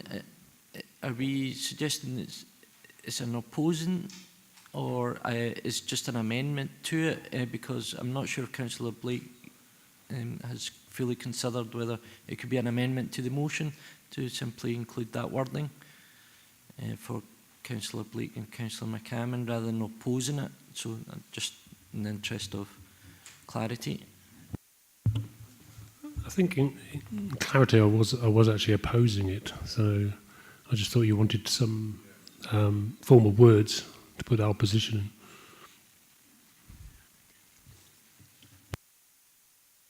So you want to entirely replace the motion with that? Yeah, sorry, if that's the way forward, yeah. Entirely, if I wanted to impose it, then presumably it would be to replace that motion with those two paragraphs there. Councillor Blake, what are your thoughts on this?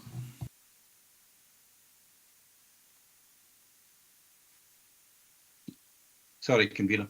I was having difficulty with my buttons there.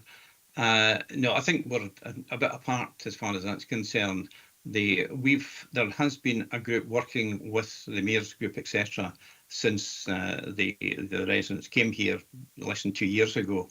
They have done absolutely nothing as far as that's concerned. They've been active in other areas about welfare, etc., but not in a particular road safety issue. They said this is not just for the residents of the hotel, it's for the public at large. So I would like to keep my motion as it is. Thank you. Councillor Marshall. Yeah, Chair, I'm just a little bit confused. I, like others, are kind of a little bit wonder whether or not the motion was competent, because it does say within the group that's set up at the moment that, you know, all the kind of partners that Councillor Blake is proposing are already at the table. And it also states as well that, you know, Police Scotland arrange briefings on road safety advice, etc. So I'm a bit at a loss, you know, why we have this motion in the first place, and I think that's the point of the amendment. Thank you, Councillor Marshall. I'm been assured that the motion is competent, so we're just going to go to the vote. So. Okay, through yourself, convener, in terms of the motion, which is proposed by Councillor Blake and seconded by Councillor McCammon, and the amendment that we put up from Councillor Walters and seconded by Councillor Dorward. We'll just go to the vote, if that's okay. Everyone clear in terms of the motion and the amendment? Convener? Motion. Deputy Convener? Motion. Councillor Beretti? Motion. Councillor Blake? Motion. Councillor Dougie Campbell? Motion. Councillor John Campbell? Motion. Councillor Ian Carruthers? Motion. Councillor Karen Carruthers? Motion. Councillor Dashford? Motion. Councillor Dempster? Motion. Councillor Dennerley? Amendment. Councillor Dorward? Amendment, please. Councillor Drybrough? Amendment, please. Councillor Drysdale? Motion, please. And lad, for your assurance, I have pulled over into a lay-by when this was announced. Thank you. Thank you. Councillor Giusti? Motion. Councillor Hagman? Motion, please. Councillor Hill?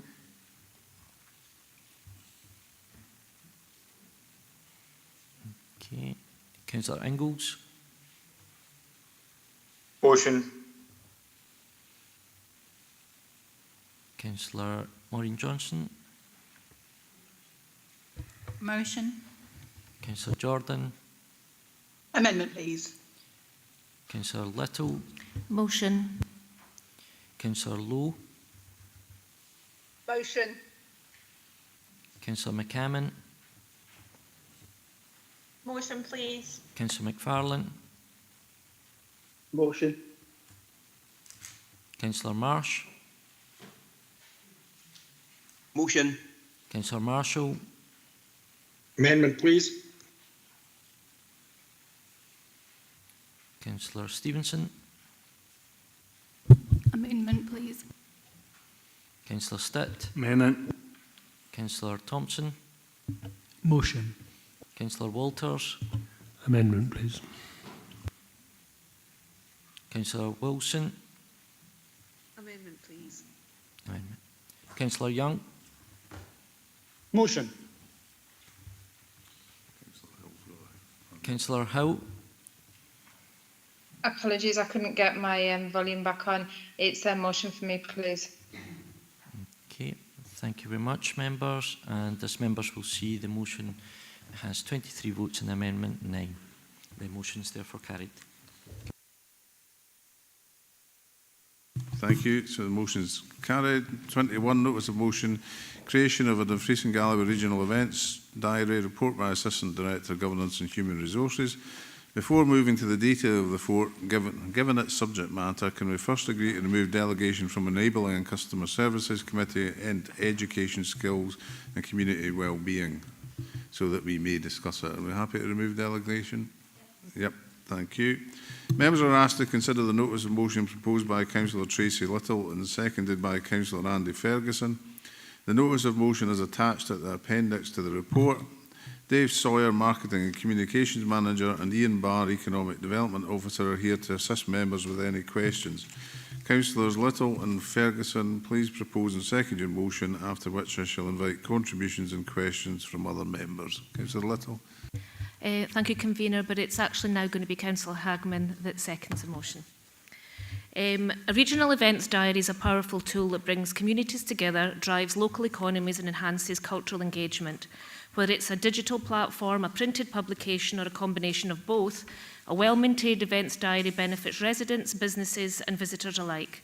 A regional events diary strengthens community ties by making it easy for people to discover and participate in local activities, from farmers' markets and charity fundraisers to live music and sport events.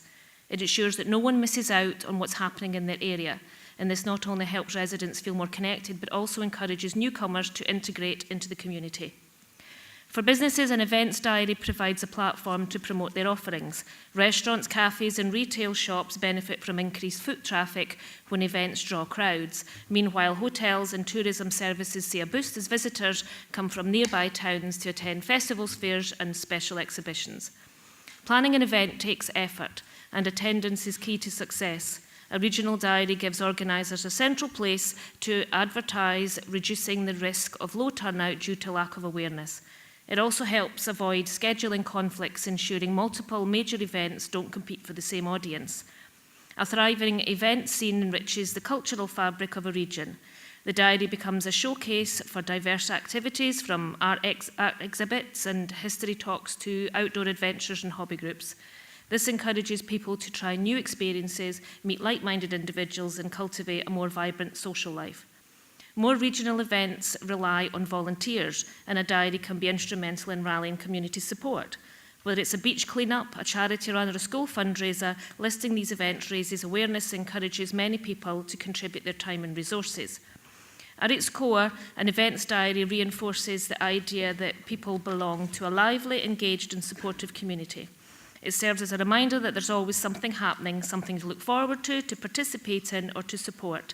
A one-stop shop for all that's going on in Dumfries and Galloway. A Dumfries and Galloway Regional Events Diary is more than just a calendar. It's a catalyst for connection, growth and enrichment. By keeping everyone informed and engaged, it helps create a thriving region where businesses flourish, cultural life thrives and people feel more connected than ever. Now let me address this report. There's a lot of negativity in the report, more negativity than I've ever experienced in any other notice of motion from a member. So I want to address the issues with some positivity to balance out all the negativity. Page 17, 4.1 and 4.3 lists potential for duplication. Dumfries and Galloway, what's going on, which it references several times. Move 14 events, also part of Dumfries and Galloway, what's going on. South of Scotland Destination Alliance, again several times in Visit Scotland. What actually this does is show the need to bring all this information in one central place, a trusted place accessible to all, not spread over several organisations, but brought all together, working with the organisations. Like Dumfries and Galloway, what's going on would have a broader, more diverse content for their page, as would the others. If I'm looking for something to do with the family across the region, or if I have visitors, I'd struggle to find the information if I've got to search over many different platforms. And I'd have to know what these platforms are to begin with, not to mention how visitors to the region manage. I mean, how would they even know where to look? Page 17, 4.2, the Council does indeed have a fantastic Dumfries and Galloway event strategy 2023 to 27 officer team who do an astounding job. But this diary could be an extension to that strategy. Event attendees visiting the region would have at their fingertips a whole list of other things they could be doing across the region while they're here. Visitors would have many more very good reasons to stay for even longer, thus boosting the local economy through various extra avenues.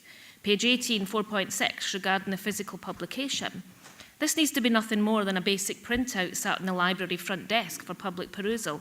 No major publication required, no glossary, no colour, just a basic printout.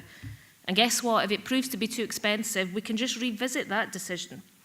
Page 18, 4.7, set-up costs, governance and resource implication. Nestling nicely in waiting within economic recovery reserves is the figure of 537,000.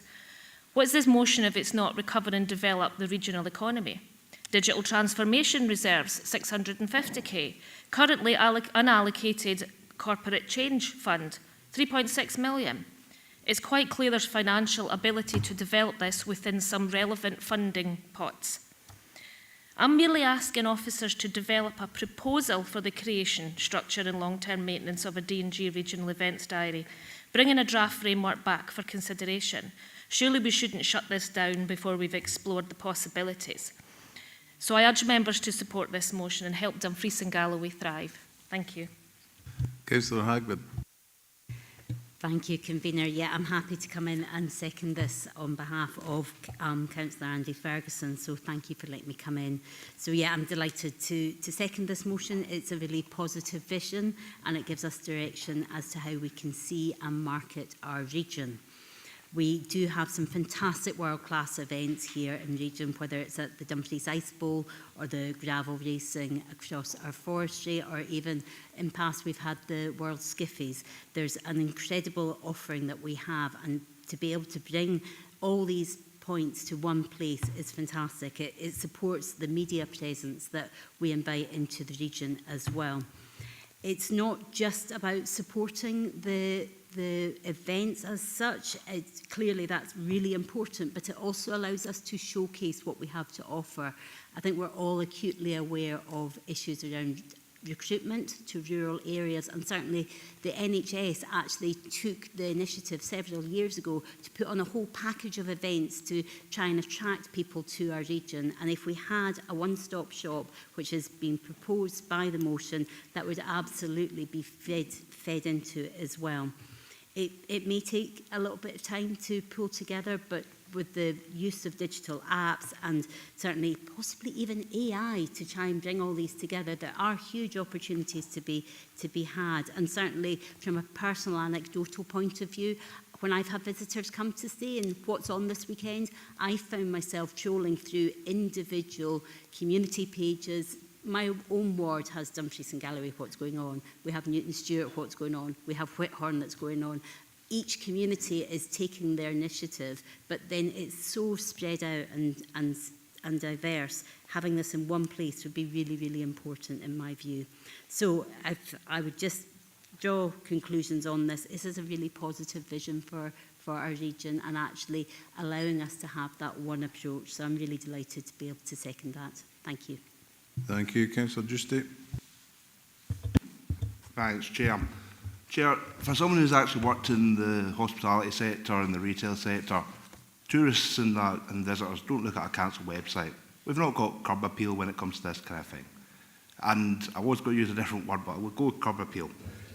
Now, I'm not trying to blow this completely out of the water. I think that there is a space for this, but I don't know if it's for the council to actually construct this and do this. I think a lot of tourists, when they look at a diary, they're looking for a localised diary of where they are, like Shrewsbury or Wigtonshire or wherever they are. They don't really, there'll be a lot of very relevant information on this site for them. But also, we don't want to take it away from the local communities who are developing their own plans and developing their own sites, try and push themselves.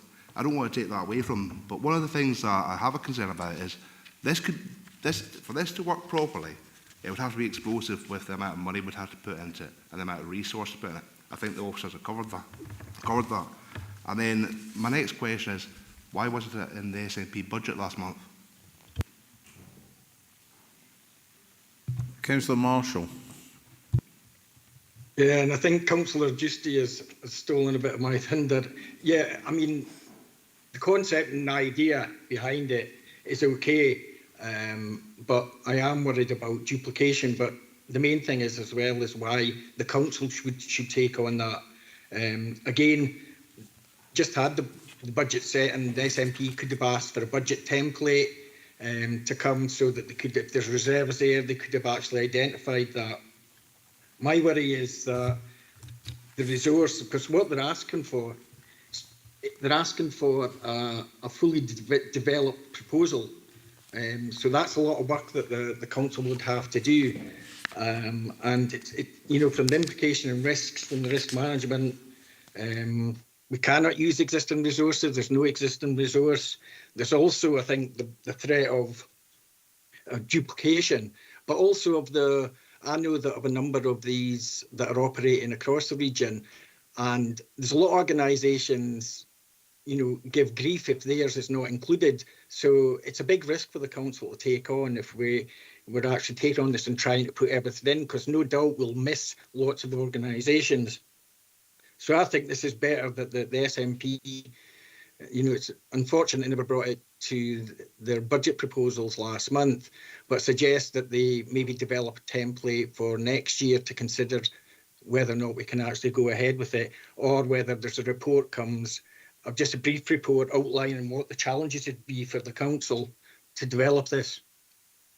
So on that basis, I would probably propose that we oppose this on the basis that we can't absorb it using existing resources, and also we're not sure that we're duplicating mechanisms already in place across the region. Thank you. Councillor McCammon. Yeah, thanks, convener. That's a difficult one because it is actually a good idea, and I can see how it would work across the region, but I just don't think that it's appropriate for the local authority to be footing the bill for it as such. And I completely understand, yeah, there is an array of you know, platforms out there that A, already do it, and B, there are platforms that could potentially pull together the events somewhere else that's a third sector association, not a local authority. I just think that it's a great idea, but is it an SNP idea, or is it a need that the public have raised?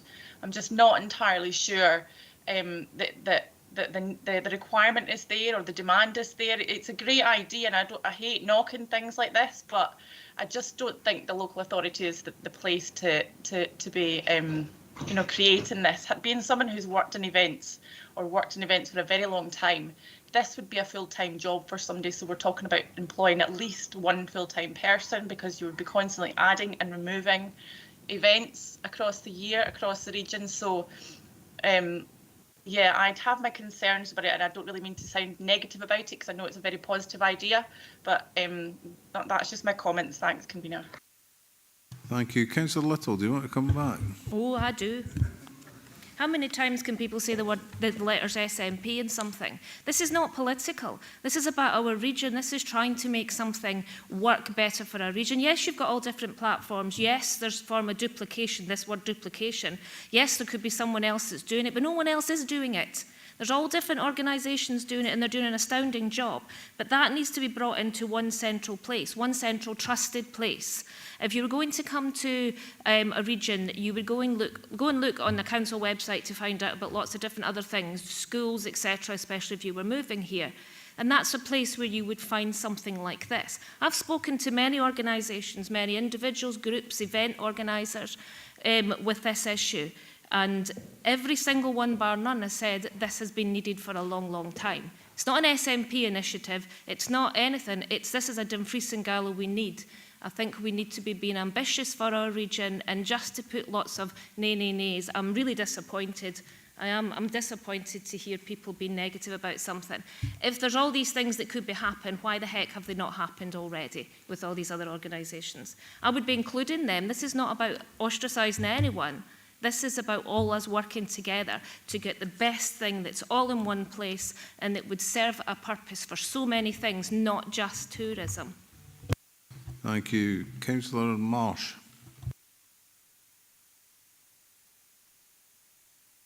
Thank you, Convener. Just in the last 5 minutes, I've just Googled Move 4 events, and on the header page of that, you can search for all events by type, by date, and then events by location.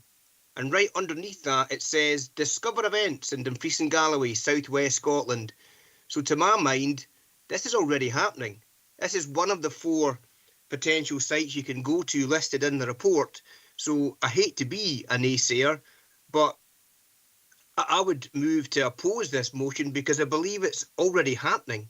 Locally, I know within my ward, Newton Street Initiative do their own brochure. They are locally advertising, but just one little Google on Move 4 events, it looks like what Councillor Little is asking for is already happening in my mind. So I would move to oppose this motion. Thank you. Thank you. Councillor Dashper. Yeah, thanks, Chair. Just to go back to basics briefly, what we're asking for here is an enabling process. We're asking for a diary or some sort of calendar or something to be created in order to enable tourism in Dumfries and Galloway. You know, I'm reading the report and it says officers have said consideration needs to be given to set-up costs, governance, and, you know, how they're going to implement this. That's the information we're requesting. So I think it would be a little bit short-sighted of members to be adamantly and impassionately opposing something when we don't actually have the full information in front of us. We're asking for the details and we're asking for the costings. Let's get that report. Thank you. Thank you. Councillor McCammon, you want to come back? Yeah, with the fear of upsetting Councillor Little, which I absolutely don't want to do. You know, we all have wish lists, and I think if I had a wish list and brought it to full council in a motion, I would be asked for the evidence to back it up. Now, both Councillor Little and Councillor Hagman have said that their families and friends and businesses and whatnot have said, yeah, there's absolutely a need for it. If it's on paper and in front of us, I've got no problem whatsoever to consider it. But just on hearsay and just on word of mouth, I'm sorry, but I can't support it. Thank you. Councillor Giusti.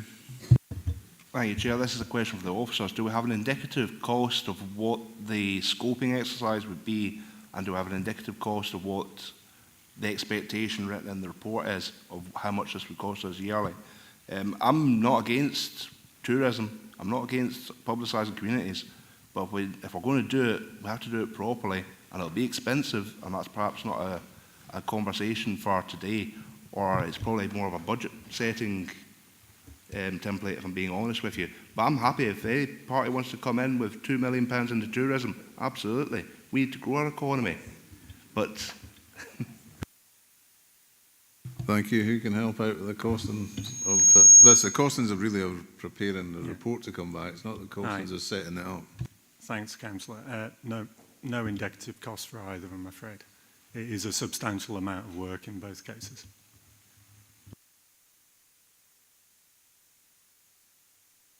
Councillor Stevenson. Yeah, thank you. We seem to have private sector provision here. Do we have hyperlinks on the council page to these provisions? Because that seems to be the more sensible solution. What my worry would be is the risk to the council if an event was cancelled. In the council, you know, we don't have the staff to work round the clock to update on things like that, whereas some of these private providers actually do. So they'd be able to keep up to date much quicker. Also, the physical publication in council buildings. I have a customer service centre and a library in my ward. It's not even got books, and it's not open 5 days a week. So who's going to get to see that?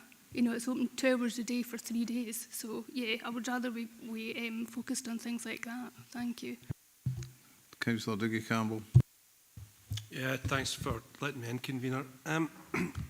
As far as looking at the actual motion is concerned, you know, maybe the wording and the recommendation could be changed, but I think what you're saying is you're just requesting a report to try and scope it out. And, you know, I'm not involved in the tourism sector. When it comes to events, I just go where my wife tells me to go. So it's not something that I've got a great deal of understanding or experience of, but why couldn't we just have a report, an initial report on scoping it out without expending too much effort, because I think the proposal from Tracy and Katie is very well intentioned, and it's in the best interest of Dumfries and Galloway. So why not look into it to a limited degree, bring it back in a report and see where we go with it. Thank you, Councillor Little. Thank you again for indulging me, convener. Let me back in. Yeah, that's all I'm asking for.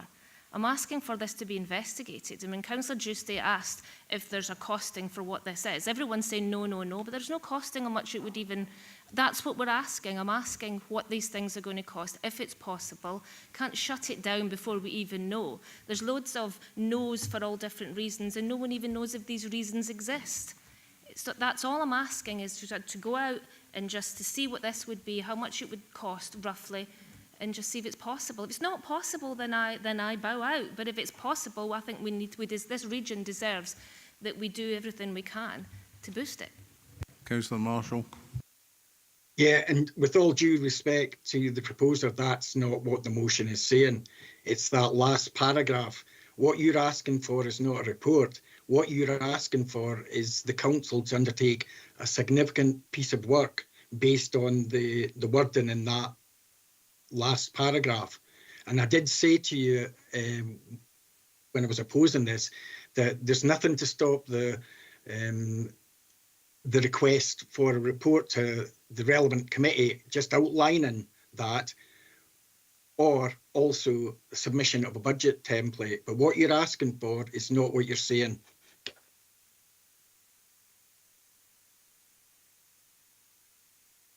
Thank you, Councillor McCammon again, and then finally to Councillor Little. Yeah, thank you for letting me back in, convener. Yeah, I would agree with Councillor Marshall. That's my understanding. Can I just ask the officers there, please, is the work significant to do? The investigation to see if it's possible, and the costings, is that significant work, a piece of work on its own before we even get anywhere, please? Does the time and the money that's involved in that, is that significant, please?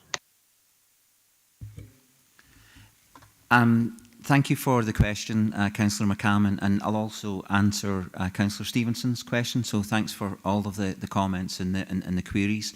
So Councillor Stevenson was asked if we have hyperlinks on our council website to events listings.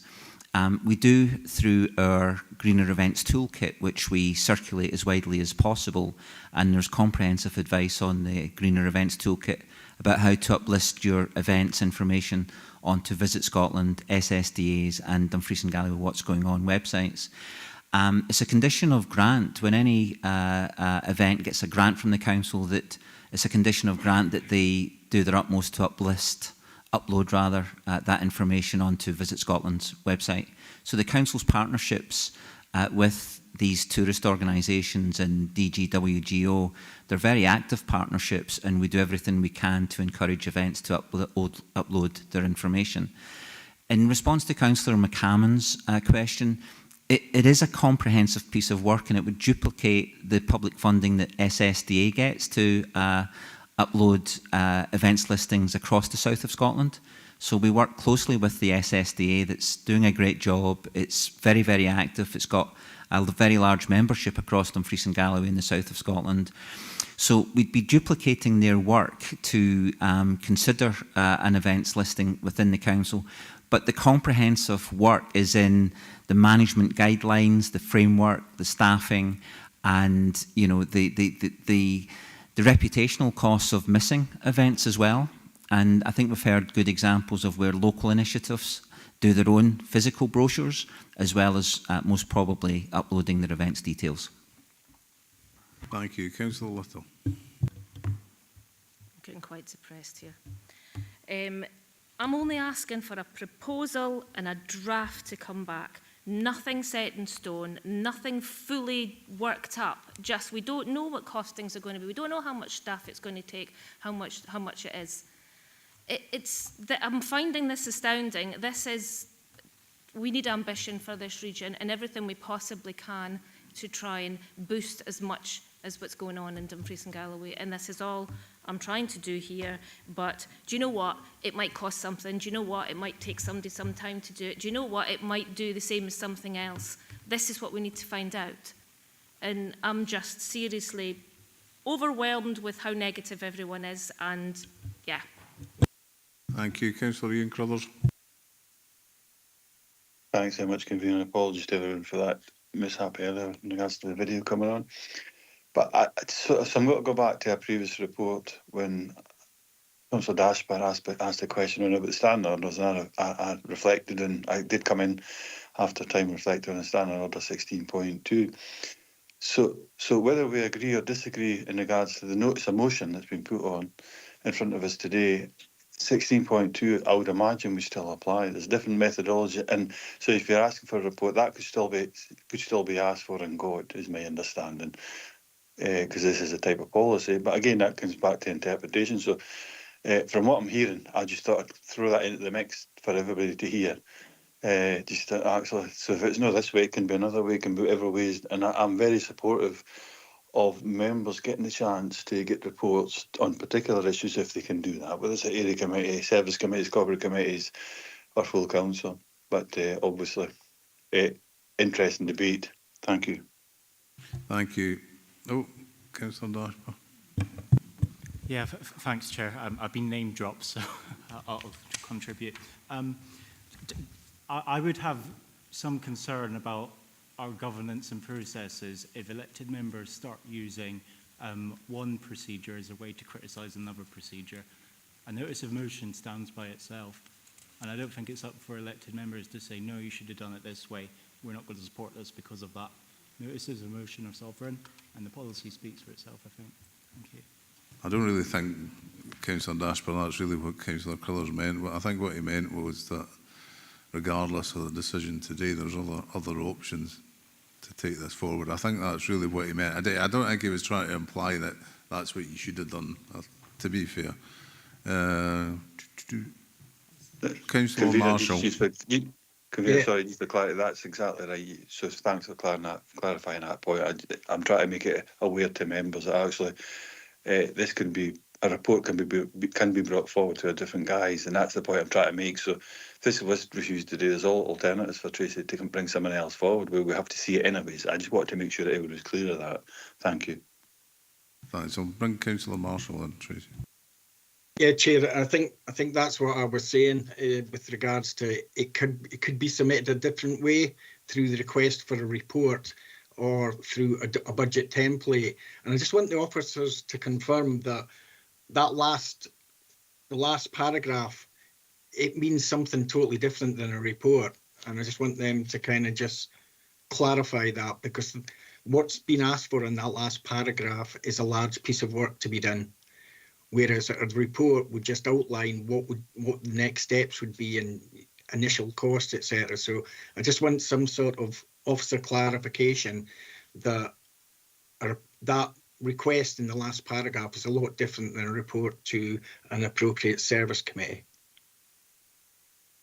It's asking for a full developed proposal. Ian? Without being an expert, obviously the request for the report, officers would completely take that on board. The one clause from the motion that might be difficult is the guidelines and the framework about what can be included in an events listing and what can't. Because if you include it, then it carries the weight of council support that you know the council endorses that event. Now, I'm not one for being overboard on risk assessments, but you clearly couldn't review every single submission that comes in and make a decision on, you know, rural events or fun runs or whatever, whether they should be included or not. So obviously the request for a report would be fully supported by officers. Of course it would. It's that clause that could become a very large piece of work indeed and become tied up in legal process. Thank you. Is there Councillor McFarlane? Yeah, thank you for letting me in. Yeah, just on that last point, I mean, how many times you go on a website and it says we are not responsible for the accuracy, blah, blah, blah. You know, the people are putting these events on, they clearly want as much publicity. Just because we have it on our website doesn't mean we endorse it. And we could have the a caveat on that saying, we do not endorse this, this is for information only. You know, please check with the organiser, here's the details. We don't have to have liability for any of that, I don't think. Thanks. Thank you. Is there any further questions? Because we have a motion on the table. Is there an alternative, or are you prepared to amend the motion, or Councillor Little? May I come back and thank you, Convener. I am happy if this comes back as a report. I am happy to do it that way, to find out what is possible and how that can be possible. If that that report is balanced, I am very happy for that to be that. It doesn't have to be a total framework, but just what can be done and how it can be done, and costings, etc. Honest costings. Thanks, Chair. I was coming in just to maybe back down a wee bit from the recommendation we've got in front of us and say that officers bring back a paper to scope the costings and resource required to manage an events diary and how we would then go forward with that. Is that more amenable to the officers and what you're trying to say in the sense of this framework versus a report? Does that work better for you? Funnily enough, that's just what I said. Yes, so it's just a repeat of what I just said. So yes, I'm happy for that to be coming back, because I just want to see what's possible. And I try to put as much information in the bottom about the type of things that we need to look into. I'm not set in stone of that has to be, but I do think that we really need to look at this to see what is possible, how it can be possible, and I'm happy if that can come forward in the form of a report. Thank you. Members, are we happy to accept the scoping report coming back? Happy with that, yeah. Yeah. Yeah. We're happy with that? Yeah. So, thank you. We got there in the end.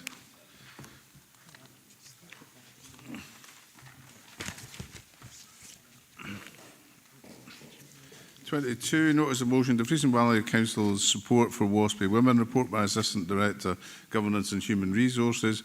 Before moving to the detail of the report, given its subject matter, can we first agree to remove delegation from Enabling and Customer Services Committee so that we may discuss it? Yep. Members are asked to consider the notice of motion proposed by Councillor Katie Hagman and seconded by Councillor John Young. The notice of motion is attached at the appendix to the report. Stuart Clanahan, HR Manager, is available in Teams to assist members with any questions. Councillors Hagman and Young, please propose and second your motion, after which I'll invite contribution and questions from other members. Thank you, Convener. So I want to just start with my proposal by just quoting some words from a WASPI woman that I spoke to last night, somebody who lives in Kirkinner, in my ward here in Dumfries and Galloway. And I would just maybe go back to one of our previous items where we were looking, page 231, which actually states that we have a lobbying approach. Dumfries and Galloway Council lobbies to persuade governments and organisations to bring about improvements for the residents and our communities. So while I appreciate that this is not in the gift of D&G Council to enact, this is absolutely about a lobbying position. So the words that were said to me last night was, we believed we had won when the Ombudsman ruled in our favour, but we've been treated like muck because we're women and old women. The Labour Party are letting me down and all women down, and I'm angry. As I say, these were words from one of my constituents. So this notice of motion and the continued campaign of the WASPI women is not what was anticipated when the Labour Party came to power last year. Feelings of betrayal are palpable, and the frustrations are mounting. I understand that being in government is arduous and difficult decisions must be made. I see my SNP colleagues in the Scottish Government grappling with difficult decisions every single day, often having to find ways to mitigate damaging UK policy. However, the responsibility and challenges of leadership bring with it political choices, and they must be made. While I am clearly not part of the UK Government's finance team, I can cite some public figures. The Ombudsman's recommendation in March 24 estimated the compensation to range between 3.5 billion and 10.5 billion, which is indeed a substantial sum. However, set against the cost of the Trident Dreadnought submarine programme, for example, the disparity in priorities becomes glaringly obvious. The estimated cost for this is £31 billion and an additional £10 billion for contingency, bringing the total to an eye-watering £41 billion. This amount is more than sufficient to cover the cost of WASPI compensation and still have funds left over, which could even go towards to prevent the indefensible £5 billion worth of cuts coming to disability benefits as a result of the most recent political decision. Each of these decisions are political choices, and they are, in my opinion, extremely poor ones. Labour pledged in the election that they would compensate WASPI women, yet they have reneged on this promise, with Keir Starmer ruling out compensation within months of having the ability to follow through on promises. This is nothing short of a betrayal, and this policy reversal is unforgivable. In 2017, Dumfries and Galloway Council unanimously called upon the UK Government to reconsider transitional arrangements and compensation for WASPI women. This was a unified call, a collective voice of reason and compassion. Yet here we are, years later, still grappling with the same unresolved issues. Let us not forget the personal stories behind this campaign.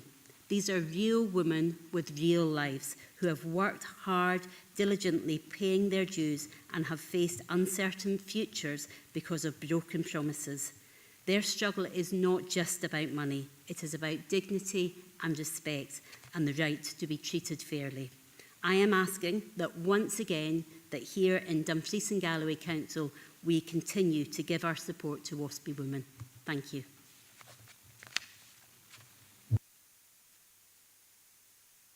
Thank you. Councillor Young. Thank you, Councillor Hagman. That was wonderful. I also would like to thank Stuart Clanahan for a very factual set of papers. You know, the Labour government gave the WASPI women just a wonderful Christmas present. On the 17th of December, they said, the claim which we supported all the way through the election campaign, we're not going to honour. You're not getting what's due you. Now, that basically it's an emotional and a difficult situation. The reason the Labour Party said we're not going to honour our commitment to you was because they said the WASPI women knew there were going to be an equalisation of pensions. Yes, in the 90s, everybody knew that eventually, and the government in 91 said, we will be equalising men's and women's pensions at the age of 65. Then David Cameron came along and accelerated the whole process. And WASPI women only found out several years later that they were going to be really affected by this sudden acceleration of the equalisation process. And it's estimated that some WASPI women have lost between £40,000 and £50,000 in this equalisation. At the time of the equalisation, there were 4.5 million WASPI women that this change affected. Since then, 300 of these ladies have died. To put it another way, quite sadly, every 13 minutes another WASPI lady dies. Less money for the government to pay out. The Ombudsman found that the Department of Work and Pensions were guilty of maladministration and recommended an urgent scheme of redress for the WASPI women. And, you know, the WASPI organisation accepted the recommendations of of £1.5 to £2,900, I think, as an acceptable recommendation of the missing tens of thousands of pounds. So I would say, and I don't want to go on too much about it because I'm quite emotional about this particular aspect, because I personally know many of the Dumfries and Galloway WASPI women who have gone down to Westminster and campaigned so hard and stood beside Labour MPs. And even recently, Finlay Carson has come out and said, yes, I'm on the side of Dumfries and Galloway's WASPI women. They should be adequately compensated. So I would say this remains a hideous injustice which really must be resolved. Thank you, Councillor. Thank you. Thank you. Councillor Dorward. Thank you, Councillor Hagman and Councillor Young, for your motion. If I can respond to that, we in the DG Labour Group support the call for compensation, and the Labour Group in the Scottish Parliament have openly said they support compensation, particularly for those most adversely impacted. I'll leave out the SNP comparisons with the defence budget and a nuclear deterrent at the moment, especially given the war in Europe and the crisis that we're facing there. I suggest this can be debated elsewhere and perhaps merits further debate. We would posit that this SNP motion goes way beyond the Ombudsman's call for one-off compensation and calls for transitional state pension arrangements and compensation for the form of a bridging pension to cover the period between age 60 and the new state pension age. It's unclear how much this would cost, but probably it runs into tens or hundreds of millions. The SNP don't say how much or where the money would come from, but we know it would have to come from higher taxes or cuts from spending. This is irresponsible and smacks of populist politicking, as they don't have to fund this. So we therefore propose an amendment to this motion as follows. This Council agrees to write to the UK Government urging them to compensate WASPI women as recommended by the Parliamentary and Health Service Ombudsman. Acknowledges that the UK Government has apologised to women who have been impacted as a result of maladministration, but agrees that the UK Government should look at all options for remedy, particularly for those most adversely impacted. Recognises that any compensation scheme must be affordable and deliverable in order to maintain wider economic and public spending stability, and endorses calls for lessons to be learned from this maladministration and the need for a clear system of notification about any future changes to pensions, and supports the commitments from the UK Government to give pensioners greater security and stability through maintaining the pension triple lock. Thank you. Thank you, Councillor Dorward. Could you send that across to Fraser, please? Councillor Young. Thank you for letting me back in, Chair. Following on from what Councillor Dorward said, it seems she wants the compensation to be means tested. Can I ask a quick question? Are pensions a benefit or are they an entitlement? Yes, Councillor Dorward, I think that is fair. I didn't interpret your statement in the same way. I'm not a pensions expert, so I'm not going to, deal with the benefit or entitlement. But no, I didn't ask for the pensions to be means tested, and I'll repeat what I said. Acknowledge the UK Government has apologised to women who have been impacted as a result of maladministration, but agrees the UK Government should look at all options for remedy, particularly for those most adversely affected. That isn't means testing. Thank you. Thank you. Councillor Hagman.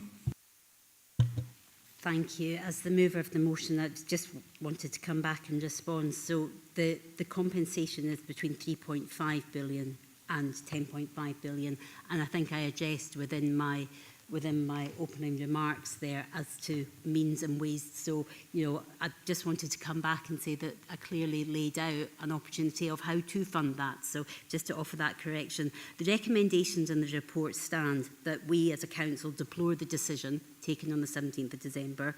We reaffirm our support to the WASPI Women campaign as agreed in December 2017, and we call on the leader to write to the UK Government to express our extreme disappointment and to call upon the UK Government to reconsider this issue in line with previous political commitments. So I think my motion stands as is, and it's encapsulated by that phrase that we ask that the UK Government reconsider this issue.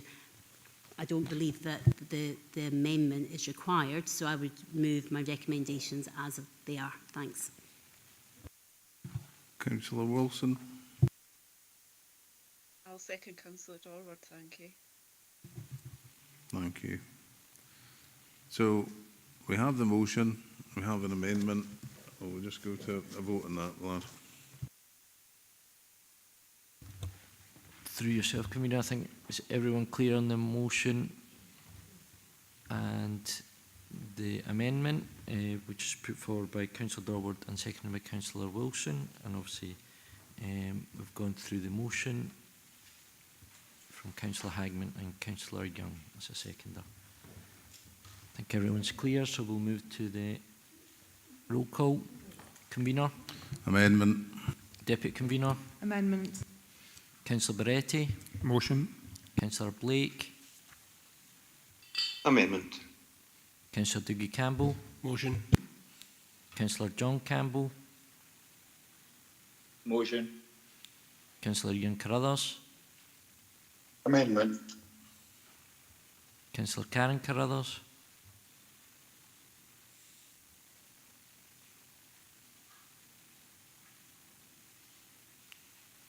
Okay, we'll come back. Councillor Dashbert? Motion. Councillor Dempster?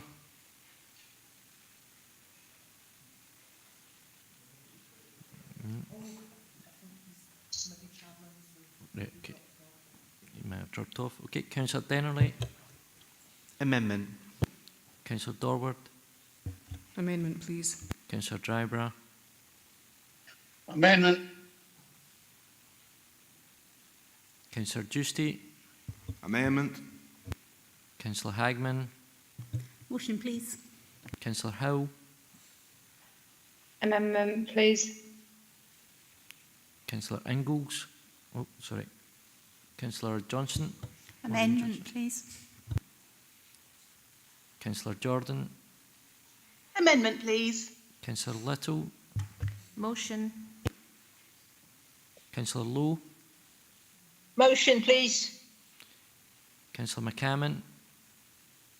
Amendment. Councillor McFarlane? Motion. Councillor Marsh? Amendment. Councillor Marshall? Amendment, please. Councillor Stevenson? Amendment, please. Councillor Stitt? Amendment. Councillor Thompson? Motion. Councillor Wilson? Amendment, please. Amendment. Is it amendment? Yeah. Councillor Young? Motion. Okay, is that everyone? Sorry, Vlad, I couldn't find my glasses. It's Councillor Carruthers' Yes, amendment. perfect. Amendment, perfect, thank you. Okay, as members will see, motion is 10 votes and amendment 18, and therefore the amendment is carried. Thank you. So now move on to item 23, notice of motion endorsement of a youth mobility scheme with European Union countries. Report by Executive Director, Education, Skills and Community Wellbeing. Before moving to the detail of the report, given its subject matter, can we first agree to remove delegation from Education, Skills and Community Wellbeing Committee? Yep. Nobody saying otherwise. Members are asked to consider the notice of motion proposed by Councillor Ben Dashburn, seconded by Councillor John Young. The notice of motion is attached at the appendix to the report. Mark Malloy, Young People Manager, is here to assist members with any questions. Councillor Dashburn and Young, please propose and second your motion, after which I'll invite questions and contributions. Thank you, Convener. This one's a bit of a passion project for me, so thanks to officers for bringing the report forward. The huge benefits for young people to live, work, study and travel internationally cannot be understated. So we're putting this motion forward to establish a UK-EU youth mobility scheme which will provide the young people of Dumfries and Galloway, Scotland and the rest of the UK with a wealth of opportunities for personal growth across the European continent. Delivering such a scheme could mirror similar existing arrangements currently enjoyed with 13 other countries, including Australia, Canada and New Zealand. Further, we believe that this scheme should be fully reciprocal by nature, expanding inter-country relations and allowing our region to likewise benefit from the positive contributions young EU citizens make to our local economy and way of life.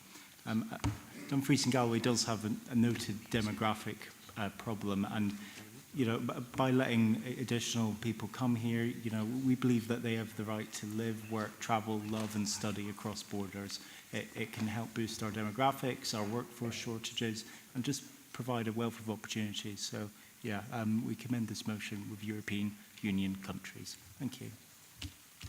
Thank you. Councillor Young. I'm very happy to second this proposal. Thank you. Is there any comment or question on this, Councillor Dryborough? Yeah, thanks, Convener. I think, I'm really pleased to be a person who's worked with young people in my past life with cadets and things like that. But following the UK's departure from the EU, participation in the Erasmus Plus programme ceased, and that led to efforts within the UK to establish alternative student exchange mechanisms. In England, the UK government introduced the Turing scheme in 2021. In Wales, the Welsh government launched its own international learning exchange, where Welsh students can still participate in the Turing scheme. TAFE aims to provide broader opportunities for international exchanges. As of March 2025, while the Turing scheme operates in England and is accessible to students in Scotland and Wales, Wales has implemented the TAFE programme. Scotland has been dragging its heel. The Scottish Government has been developing a programme called the Scottish Education Exchange Programme as a replacement for Erasmus, aiming to support international mobility for students and staff across Scotland's education system. And that initiative seeks to maintain and enhance Scotland's global educational connections, especially following the UK's withdrawal from Erasmus+. However, as of March 25, CEPA has not been implemented yet. I would like to suggest a couple of small changes to the bullet points that came, and I've sent them to Vlad and Fraser already, and I'm quite happy to put them into the chat if that's okay with you, Convener. Yeah, just do that, Archie, that's fine. Oh, it's up on the screen already anyway. So I do believe that, we want to make sure our young people have the opportunity to go across the world, basically, but Europe is our closest, nations. So the first one commends as it does with the original part. The second one is acknowledge the role of existing international youth mobility schemes towards the personal growth and advancement of our young people, as well as previous EU schemes such as Erasmus Plus programme, and agrees the leader of the Council writes the UK government and the Scottish government to urge them to increase opportunities for young people to live, work and study with the European Union, recognising the impact of the loss of the youth mobility scheme with countries of the European Union, the current lack of replacement for Erasmus from the Scottish Government. It says the same thing.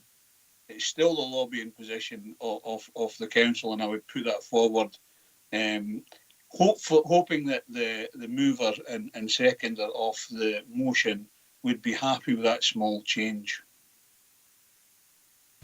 Thank you, Archie. Councillor Justin. Thanks, Chair. I think this is a great motion. I think that there's a lot of merit in it, and I do welcome our cultural cousins from across the channel to come and work, play and live here for some time, and does do the same. So I'll put my full 21 stone behind this. Thank you. And Ben, are you happy with Archie's additions? I am, and I think he's raised a very decent point, so yeah, I'm happy with that. So we're happy to agree this motion. I'm trying to get through this but as quickly as I can, so that motion's carried. So item 24, notice of motion, scrap the bedroom tax, report by Executive Director enabling customer service. Before moving to the detailed report, given its subject matter, can we first agree to remove delegation from enabling and customer services committee so that we may discuss it? Yep. Members are asked to consider the notice of motion proposed by Councillor Ben Dashbourne, seconded by Councillor Tracy Little. The notice of motion is attached at the appendix to the report. Lorna Campbell, Finance, Wellbeing and Revenues Manager, is available on Microsoft Teams to assist members with any questions. Councillors Dashbourne and Little, please propose and second your motion, after which I'll open to questions. Thanks. Thank you, Convener. I'll speak very quickly. So the bedroom tax is harmful for families but also bad for the economy. The bedroom tax was sold as a way to tackle the hoarding of larger properties, but in reality it affects many more people than just those with extra space they don't need. So who does it really affect? Parents with shared custody, even if a child regularly stays overnight, the non-primary carer can be penalised because the child's room is counted as a spare. This is terrible for keeping families together. Families with university students. If a student is away at university, their room can be taxed, making it harder for them to return home. This also discourages young people from pursuing higher education, as their family could be penalised. Families with disabled children or adults. Many disabled people need an extra room for a carer, medical equipment or therapy, yet they often must fight for an exemption, which is rarely approved. It breaks up communities. If families must move, they may have to leave their support networks, including schools, family and friends. We know that the Council does not support school transport to those out with their catchment. What if they're forced to move? What if this happens at crucial child development times, during or close to exams, for example? Who pays for that? This policy assumes downsizing is easy, but in many cases, the right housing doesn't exist, or people genuinely need the space. Instead of solving the housing crisis, it forces struggling families into debt, eviction, or homelessness. If the harm to our families does not convince you that this policy is deeply flawed, how about the effect it has on our economy? It increases costs for the government. The cost of the discretionary housing payments is substantial, as you'll see in the report. Pressure on local councils and charities due to increased homelessness costs the economy millions in extra support services. The shortage in suitable alternative housing leaves families in homes they can't afford, reducing spending power and increasing financial instability. Less disposable income, meaning we spend less in local businesses. This hurts small businesses and weakens the local economy. This puts more pressure on public services. Increased stress, debt and homelessness lead to more demand on mental health services, food banks and welfare support. This creates long-term economic problems, as struggling families are less able to work or contribute to the economy. While the bedroom tax was meant to save money, it costs more in the long run due to its effects on housing, benefits and public services. Instead of solving housing shortages, it creates new financial problems for both families and the government. So I support this motion and ask for support across the chamber. Thank you. Thank you. Councillor Little. Thank you, Convener.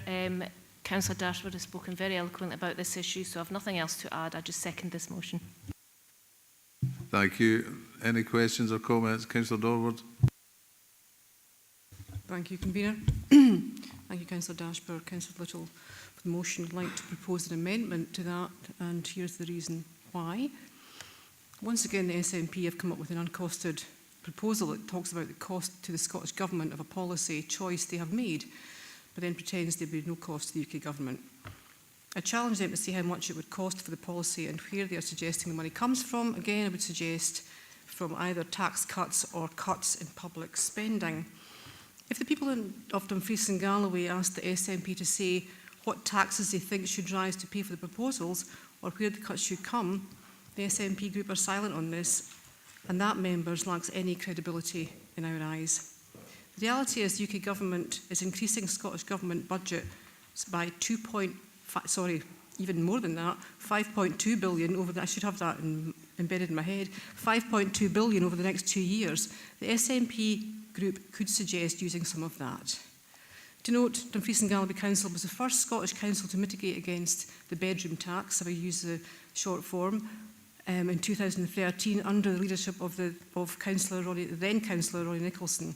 That's devolution in local democracy at work. And these are choices that we have the power to make in the same way the Welsh Government have and many councils in England have. Whilst we would all like to see a measure such as the abolition of the bedroom tax, but as a council we argue we don't have any credibility if all we do is keep coming up with proposals with a lack of financial detail that fails to acknowledge existing mitigation measures and risks being symbolic rather than practical.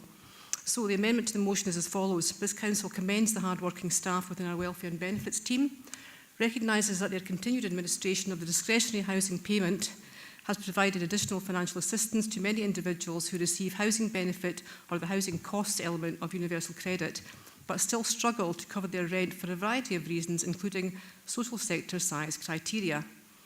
Acknowledges that the current pressures on the availability of suitable social housing for many people has been exacerbated by back-to-back cuts from the Scottish Government in 2023-24 and 24-25, which reduced the affordable homes budget by 37%, and agrees that both the UK and Scottish Government should maximise support to increase the availability of suitable housing and ensure that it is affordable. Thank you. Thank you. Do you have a seconder, Councillor Wilson? Oh, sorry, yeah, happy to second Councillor Dorward, please. Thank you. Thank you. So we have a motion and we have an amendment. Can we just go straight to the vote on this, please?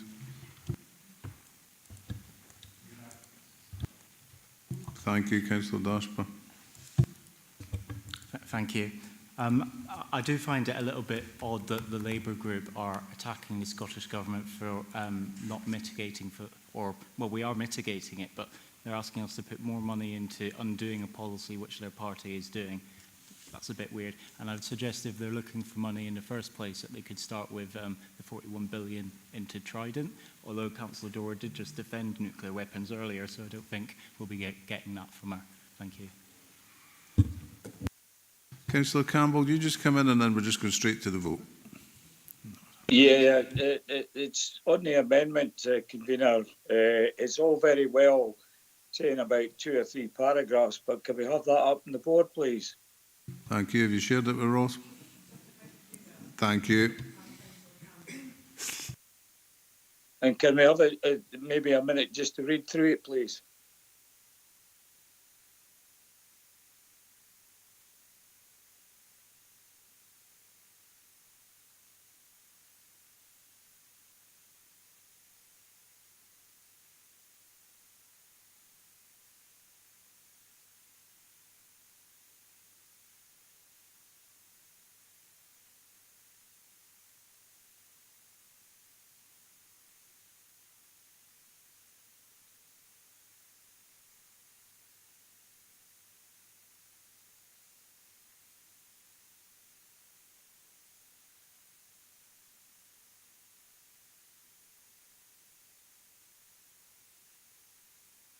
Thanks, Councillor Justy.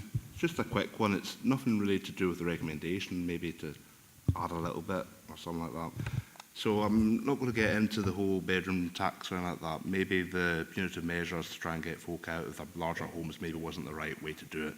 But in a Dumfries and Galloway standing, could we maybe add to either of the motions that we bring back a report to the appropriate committee on what we do to actually help people to downsize homes? That would maybe be something interesting for us to see. Yeah, to what committee? The appropriate committee. Are you happy to add a bit about that into the thing, Councillor Dorward? Yep, we'll bring a report back to tackling poverty. Are you happy to add a bit of that into yours as well? Yep, thank you. So now we'll just go to the vote, Vlad. Yeah, just bear with us while we swap screens, if that's okay. Okay, we'll just proceed to the roll call, convener. Amendment. Deputy convener. Amendment. Councillor Beretti. Motion. Councillor Blake. Amendment. Councillor Doogie Campbell. No. Okay, Councillor John Campbell. Motion. Councillor Ian Carruthers. Amendment. Councillor Karen Carruthers. Still looking for glasses. Councillor Ben Dashper. Motion. Okay, we'll come back for Councillor Dempster. Okay. Councillor Dempster. No. Councillor Dennerley. Amendment, please. Councillor Dorward. Amendment, please. Councillor Drybrough. Amendment. And I think Councillor Drysdale. Yes, I'm able to vote. So amendment, please. Thank you, Vlad. Since she's able to vote, yeah. Okay. Councillor Ferguson. Motion. Councillor Justy. Motion. Councillor Hagman. Motion, please. Councillor Hill. Amendment, please. Okay. Councillor Maureen Johnston. Motion. Councillor Jordan. Amendment, please. Councillor Little. Motion. Councillor Lowe. Motion, please. Councillor McCammon. No. Councillor McFarlane.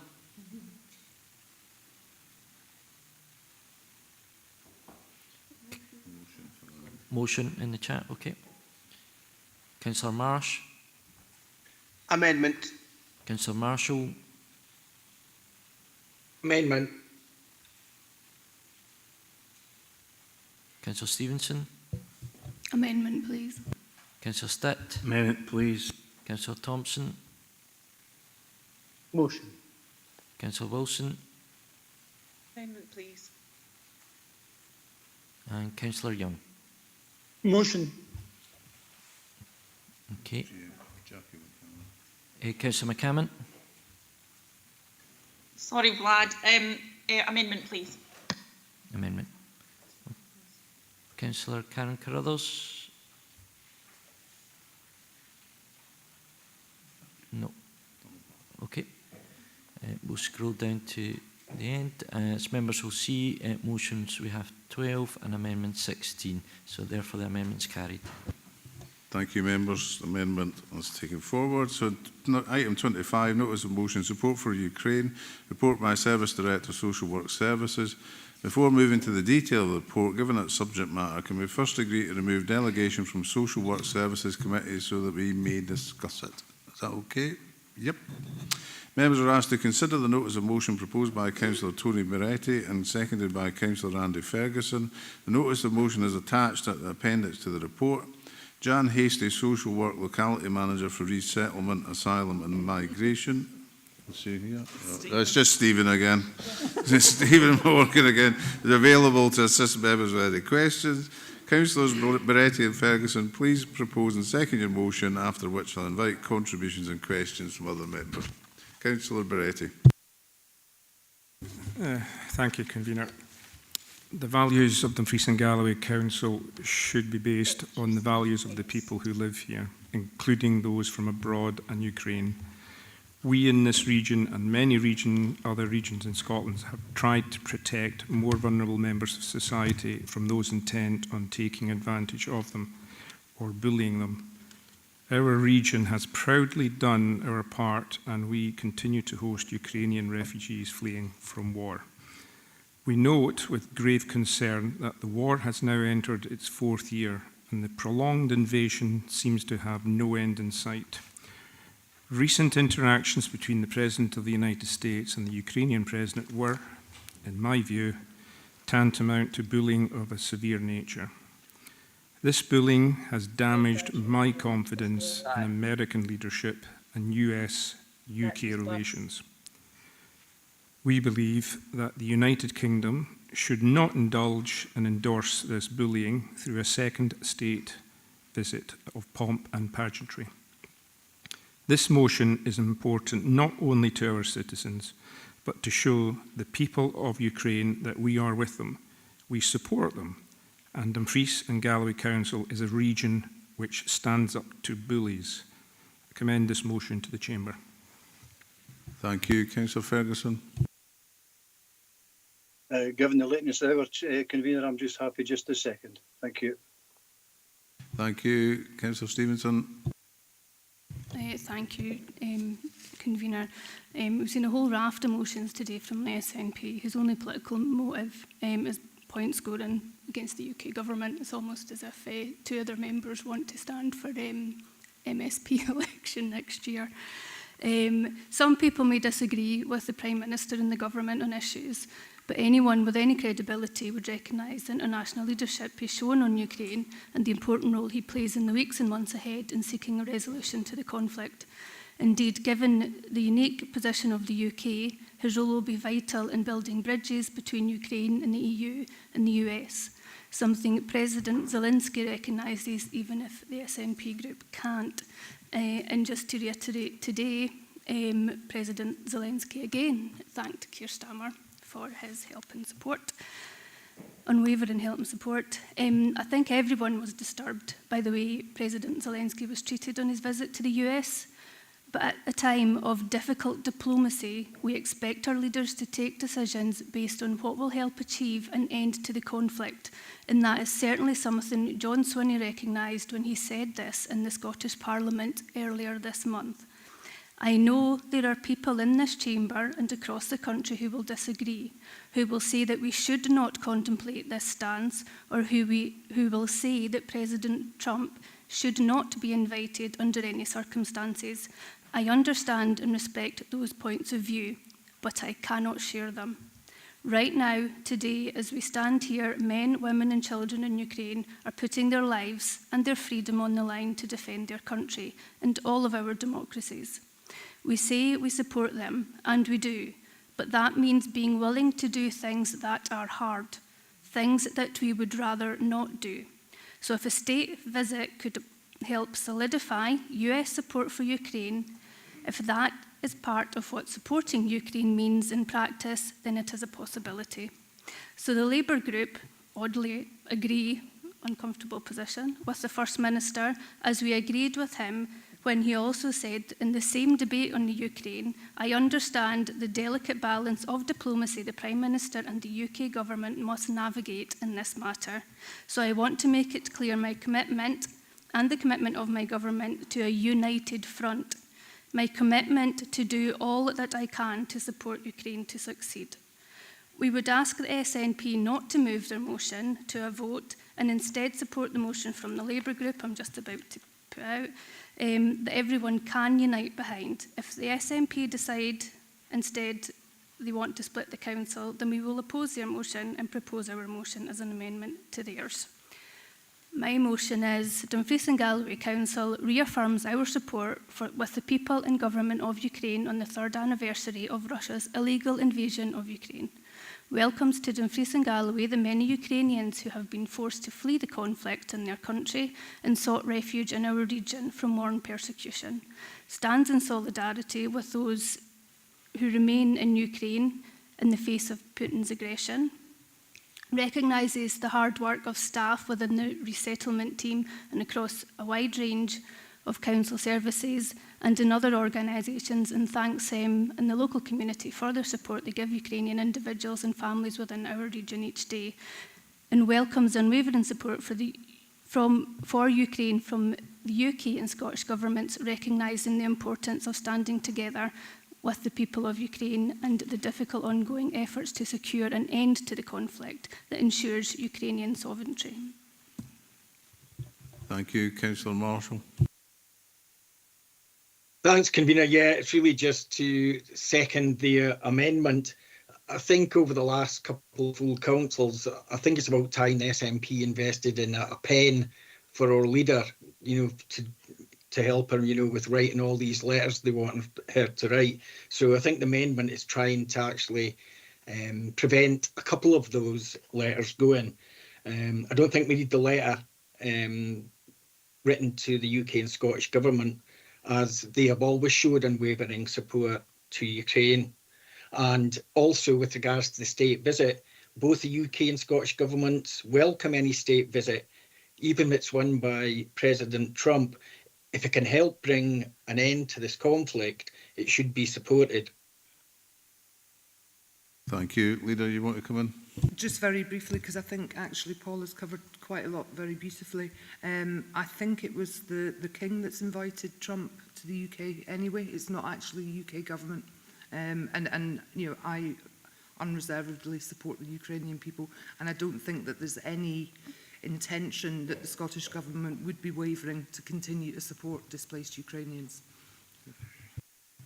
Thank you. Councillor Beretti, do you want to come back? Yeah, I'm not surprised that there is this pushback against this idea. It's clear that everyone thinks that I'm playing politics and we're playing politics, but every time we go to memorial celebration, or not celebrations, when we do the Armistice Day, and we say the 3 words, most important words in English language as far as I'm concerned, least we forget. And this is one of those occasions where the mistakes or the actions that our leaders take could result in things that we were not prepared for. I don't want to accept the Labour proposal. I'm going to stand by my proposal. Yep, you can vote it down, but I will stand by it. Thank you. Councillor Giusti. I don't need to add anything other than we do support Ukraine. Our unfettered support. It's been with Boris Johnson, Rishi Sunak, and our current Prime Minister Keir Starmer, and the First Ministers of Scotland. Everyone supports Ukraine, and I would back the Labour motion. I was going to second it, but Sean came in before me. Thank you. Well, it looks like we have no choice, but we're going to have to go to a vote. So, Vlad, can we sort that out? Yep, we'll just move to the next screen. I think members are clear in terms of the... Councillor Marshall, you want to come in quickly? Yeah, please, because as you've heard, you know, the quotes from John Swinney, you know, so both the Scottish Government and the UK Government welcome the state visit. So I'm just wondering why, in the terms of the motion, that they're opposed to the state visit. I think the time for that's over. We're just going to the vote. Okay, convener. Amendment. Deputy convener. Amendment. Councillor Beretti. Motion. Councillor Blake. Amendment. Councillor Dougie Campbell. No. Councillor John Campbell. Motion. Councillor Ian Carruthers. Amendment. Councillor Karen Carruthers. Councillor Dashpart.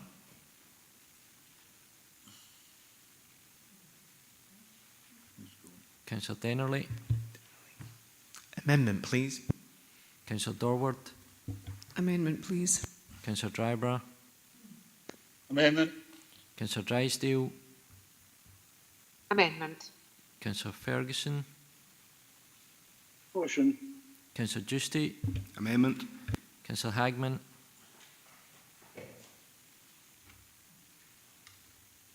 Councillor Hill. Amendment, please. Councillor Maureen Johnson. Amendment, please. Councillor Jordan. Amendment, please. Councillor Little.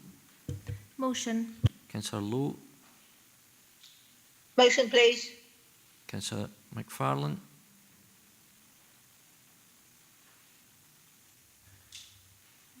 Motion. Councillor Marsh. Amendment, please. Councillor Marshall. Amendment, please. Councillor Stevenson. Amendment, please. Councillor Stitt. Amendment, please. Councillor Thompson. Motion. Councillor Wilson. Amendment, please. Councillor Young. Motion. Okay, thank you, members. As members will see, the motion's 8 and the amendment's 17, and therefore the amendment is carried. Thank you, Vlad. Item 26, notice of motion, extension of settled Ukrainian visa scheme, report by Service Director, Social Work Services. Before moving to the detail of the report, given its subject matter, can we first agree to remove delegation from Social Work Services Committee so we may discuss it? Agreed. Agreed, thank you. Members are asked to consider the notice of motion proposed by Councillor Linda Dodward and seconded by Councillor Caroline Wilson. The notice of motion is attached at the appendix to the report. I think it's just Stephen again that's here to assist with any questions. Councillors Dorward and Wilson, please propose and second your motion, after which I'll open up to questions and contributions. Thank you, convener. Thank you, just Stephen. You're not just Stephen, but thank you, Stephen. Members, as per the written motion, Dumfries and Galloway has taken nearly 800 Ukrainians, getting late, refugees since the war in Ukraine began on the 24th of February 2024. As at October 31st, 2024, I've got that date wrong, about the beginning of the war, but anyway, there were 270 Ukrainian guests still living within our community, 171 adults and 93 children, all of whom have worked hard to integrate and contribute to our region. Most of the children have had to deal with extreme trauma, but have demonstrated a commitment to accessing and embracing Scottish education, whilst continuing links with their own education, culture and language.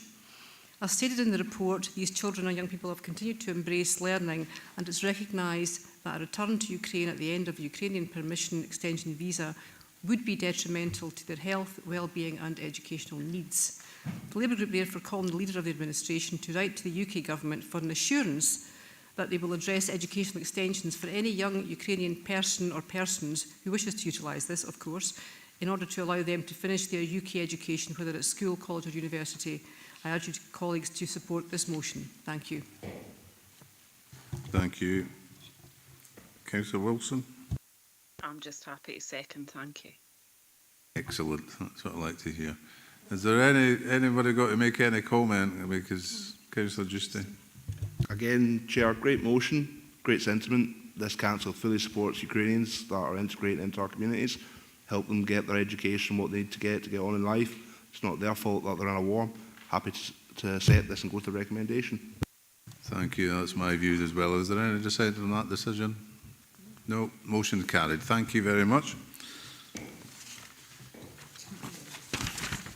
Item 27, notice of motion, fair funding formula, increased single lane road weighting for local authority roads, maintenance funding, report by Executive Director, Economy and Infrastructure. Before moving to the detail of the report, given its subject matter, can we first agree to remove delegation from Economy and Infrastructure Committee so that we may discuss it? Yep. Happy to do so. Members are asked to consider the notice of motion proposed by Councillor Linda Dorward and seconded by Councillor Sean Marshall. The notice of motion is attached to the appendix to the report. Karen Brownlee, Assistant... Oh, you're still here, Karen. Well done. Assistant Director, Transport and Infrastructure, is here to assist members with any questions.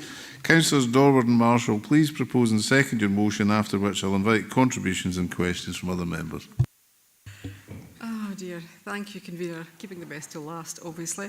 Members, it's notable that recently there have been a tendency by some to be quite prolific with their motions, even if they don't actually make much difference to our primary role of delivering council services. Evidence perhaps of a more populist virtue signalling approach to local politics. Despite this, the Labour Group will continue to focus on what we can actually influence and change for the people and region of Dumfries and Galloway. We always put the needs of people in our region first. From that perspective, it can't have escaped the attention of any local politician that the biggest concern of our constituents continues to be the poor state of our roads. 1/3 of Scotland's road network is accounted for by Highland, Aberdeenshire and D&G councils. We have the third biggest road network, accounting for 8% of the road total, and are responsible for 4,202 kilometres of roads, valued at 3.8 even billion. But we don't get the third biggest funding pot. Why is that? It's due to a Scottish Government road funding formula that favours, shocker, the Central Belt, as it includes a calculation that uses physical road length multiplied by number of lanes. We all know rural authorities, including Dumfries and Galloway, have a much higher proportion of single-track roads, or single-lane roads, if I'm being pedantic, but maintenance on every road includes things like surface upkeep, ditch cleaning, bridge repairs, signage and marking. I won't go into the bridge repairs again, Karen, don't worry. No matter how many lanes a road has, the Labour Group are therefore proposing that overhead costs are not directly proportional to the number of lanes on a road, and would suggest, for example, unblocking a single-lane road's drain does not take half the time resource of a two-lane road. As I've already said, this funding formula favours the Central Belt and ignores the state of the roads in Dumfries and Galloway and their essential use by heavy goods vehicles. That gives single-lane roads, which in comparison to the Central Belt take a disproportionate battering by HGVs, only half the weighting of two-lane roads, and unfairly disadvantages our region and other rural local authorities.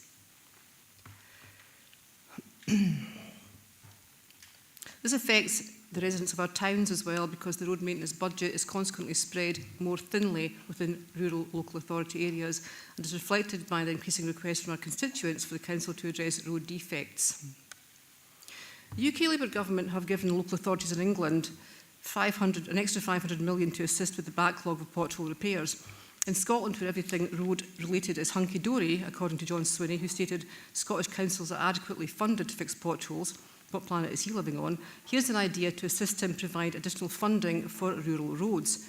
The Labour Group is therefore calling on this council to agree that Leader of the Administration writes to the Scottish Government, calling on them to review the single-lane road weighting, to work with rural local authorities to assess single-lane road overhead costs and their impact on funding formulas across all road-related allocations, and to increase the weighting of single-lane roads for a fair funding formula. To improve health and safety on rural roads, the Scottish Government needs to increase the maintenance funding for rural areas by reviewing the funding formula, rather than looking at the overly simplistic solution of a reduction in speed limits, which again unfairly affects traffic flow in rural areas and will not stop the road deterioration or speed up road maintenance. I urge colleagues to support this motion. Thank you. Thank you. Councillor Marshall.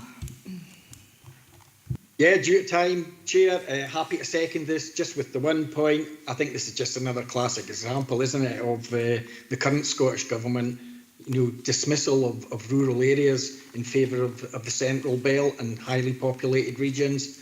So just welcome the motion, and hopefully we can actually get a fair settlement in future from the Scottish Government. Leader, you wanted to come in? Yeah, thank you very much. To wholeheartedly support the motion, absolutely. I think we could maybe strengthen it even more in that I'll commit to working with COSLA to bring it up their agenda, whether it be through leaders or through the Environment and Economy Board. I think it's a matter that needs to be discussed nationally and currently isn't, and we did raise it with the presidential team recently at their visit as well. So if we can embed that within and contain that within letters, plural, I'll get my stamp book out. Thank you. No, thank you, Leader. I'm more than happy with that. Thanks. Yeah, we're going to have to put a budget line in for stamps next time round. So, is there anyone else? No? Sorry, just on that, before we end up getting pilloried, I don't use stamps, I use emails, so there is no expense. That's shocking, no keeping Royal Mail in the job. Yeah, exactly. Is there anybody with any other question or comment, or are we happy just to unanimously accept that? Yep. Thank you. Motion's carried. No, it's all right. I'll state it. We've came up with a plan for the minutes, because there's hardly anybody here that is required to approve them. We're actually going to put them back to the appropriate committees for approval, and any of them that need to be approved by full council will come to the next meeting, if that's okay. So, we're glad to know I have no further business, and thank you all very much for your attendance and contributions. Well done, Chair. Thank you. Thanks, Convener. Thank you, Convener. Thanks, everyone. Good night.